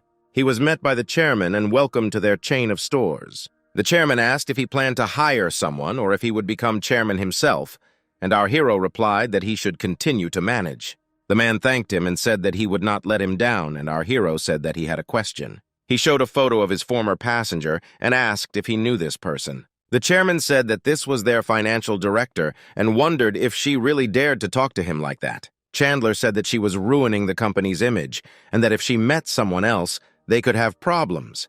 He demanded that she be fired without negotiations immediately. The chairman said that he would arrange everything immediately and asked to go to the office to view the report. There was a persistent knock on the office door. The woman came in and asked why he decided to suddenly fire her. Seeing our hero in the chairman's chair, the woman asked in shock what he was doing here. The chairman said that he was a new shareholder. He showed a video of her driving in the car and decided that this was unacceptable behavior. The woman, in shock, asked where he got the shares of the company. Did he really spend billions just to fire her? Chandler said that it was none of her business how much he decided to spend, and the dismissal was the company's decision. The woman asked to give her a break, and the guy asked why he would do this. The woman said that even under her leadership, the company was losing money. And now the taxi driver was running it and decided that it was better for her to leave now. The chairman said that if she did not leave right now, he would call security. The woman let out an angry huff and slammed the door shut. The chairman apologized and said it was his fault, but Chandler said that he shouldn't apologize.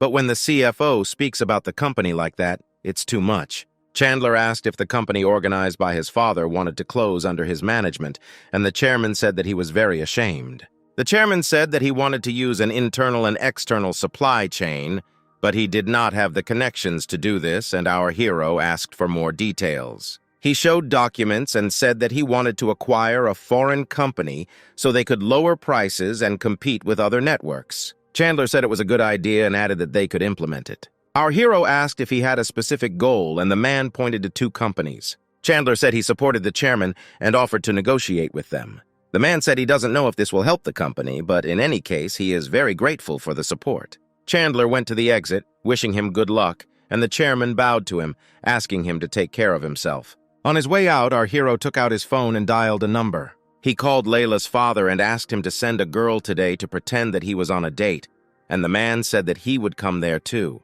In the evening, our hero arrived at the hotel where the date was scheduled.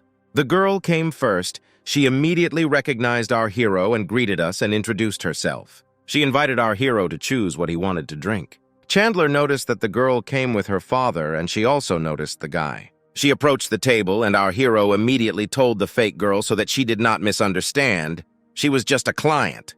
The girl said that she was Chandler's fiancée, and if she wanted to be his client, she should ask her permission. Layla asked in shock if our hero really had a fiancé. The girl moved away from the table and said that she would not bother them anymore. The girl's father thought that this guy really kept his word. The girl was clearly upset and drank one glass of wine after another. And the fake girl said that since it was all over, it was time for her to leave. Lila immediately noticed that the girl had left the table. A tipsy girl approached our hero and asked where his bride had gone. The guy replied that she had left, and when asked why he was still here, our hero replied that he did not want the food to go to waste. The girl asked why he got a fiancé. She thinks he's amazing and wanted to improve their relationship. Chandler said that Lila had drunk too much and asked her to return to the table, otherwise people might misunderstand them. But the girl sat on his lap and said that she wanted to have a relationship with him that was not related to marriage. Suddenly, a male voice said into the microphone that we would like a moment of attention. The guy apologized and said that it wouldn't take much time and pointed to the men with the sign, "Layla, marry me." The girl's father said that she had gone to the toilet but would be back soon. Suddenly, a voice said loudly that Lila was here, and the men turned to the sound of the voice. They saw that Lila was leaning over and hugging our hero, and he was trying to pull away. The father, shocked, asked Layla what she was doing there. Chandler tried his best to push the girl away and asked her to move away. Ben shouted into the microphone, asking what she was doing. His father tried to calm him down, saying that too many people were watching, he needed to be calmer. The girl walked past Ben and asked him not to stand in her way because she needed to go to the toilet. Ben asked the man if he was kidding him, and he replied that he had it all wrong. The man said that he gave our hero money and even hired a girl, and everything would have gone according to plan if he had left with her. Ben said that he also gave our hero $300,000 so that he would not approach her again. Ben said that he was cunning, and Chandler asked what else he should have done, not give up the money. At that moment, the men noticed that Layla was standing nearby and heard everything. Flushed from alcohol, the girl asked what was happening. Ben said that our hero took money from them and brought a woman to stop communicating with her and asked if she understood what kind of person he was. The girl asked if he really took the money to stop communicating with her, and our hero replied that the total was $800,000. Ben thought, how dare an ordinary taxi driver even think about such a girl? The girl threw herself into the guy's arms, saying that now he is not poor and they can start dating. Ben was shocked, and his father asked how he would look these people in the eyes in the future.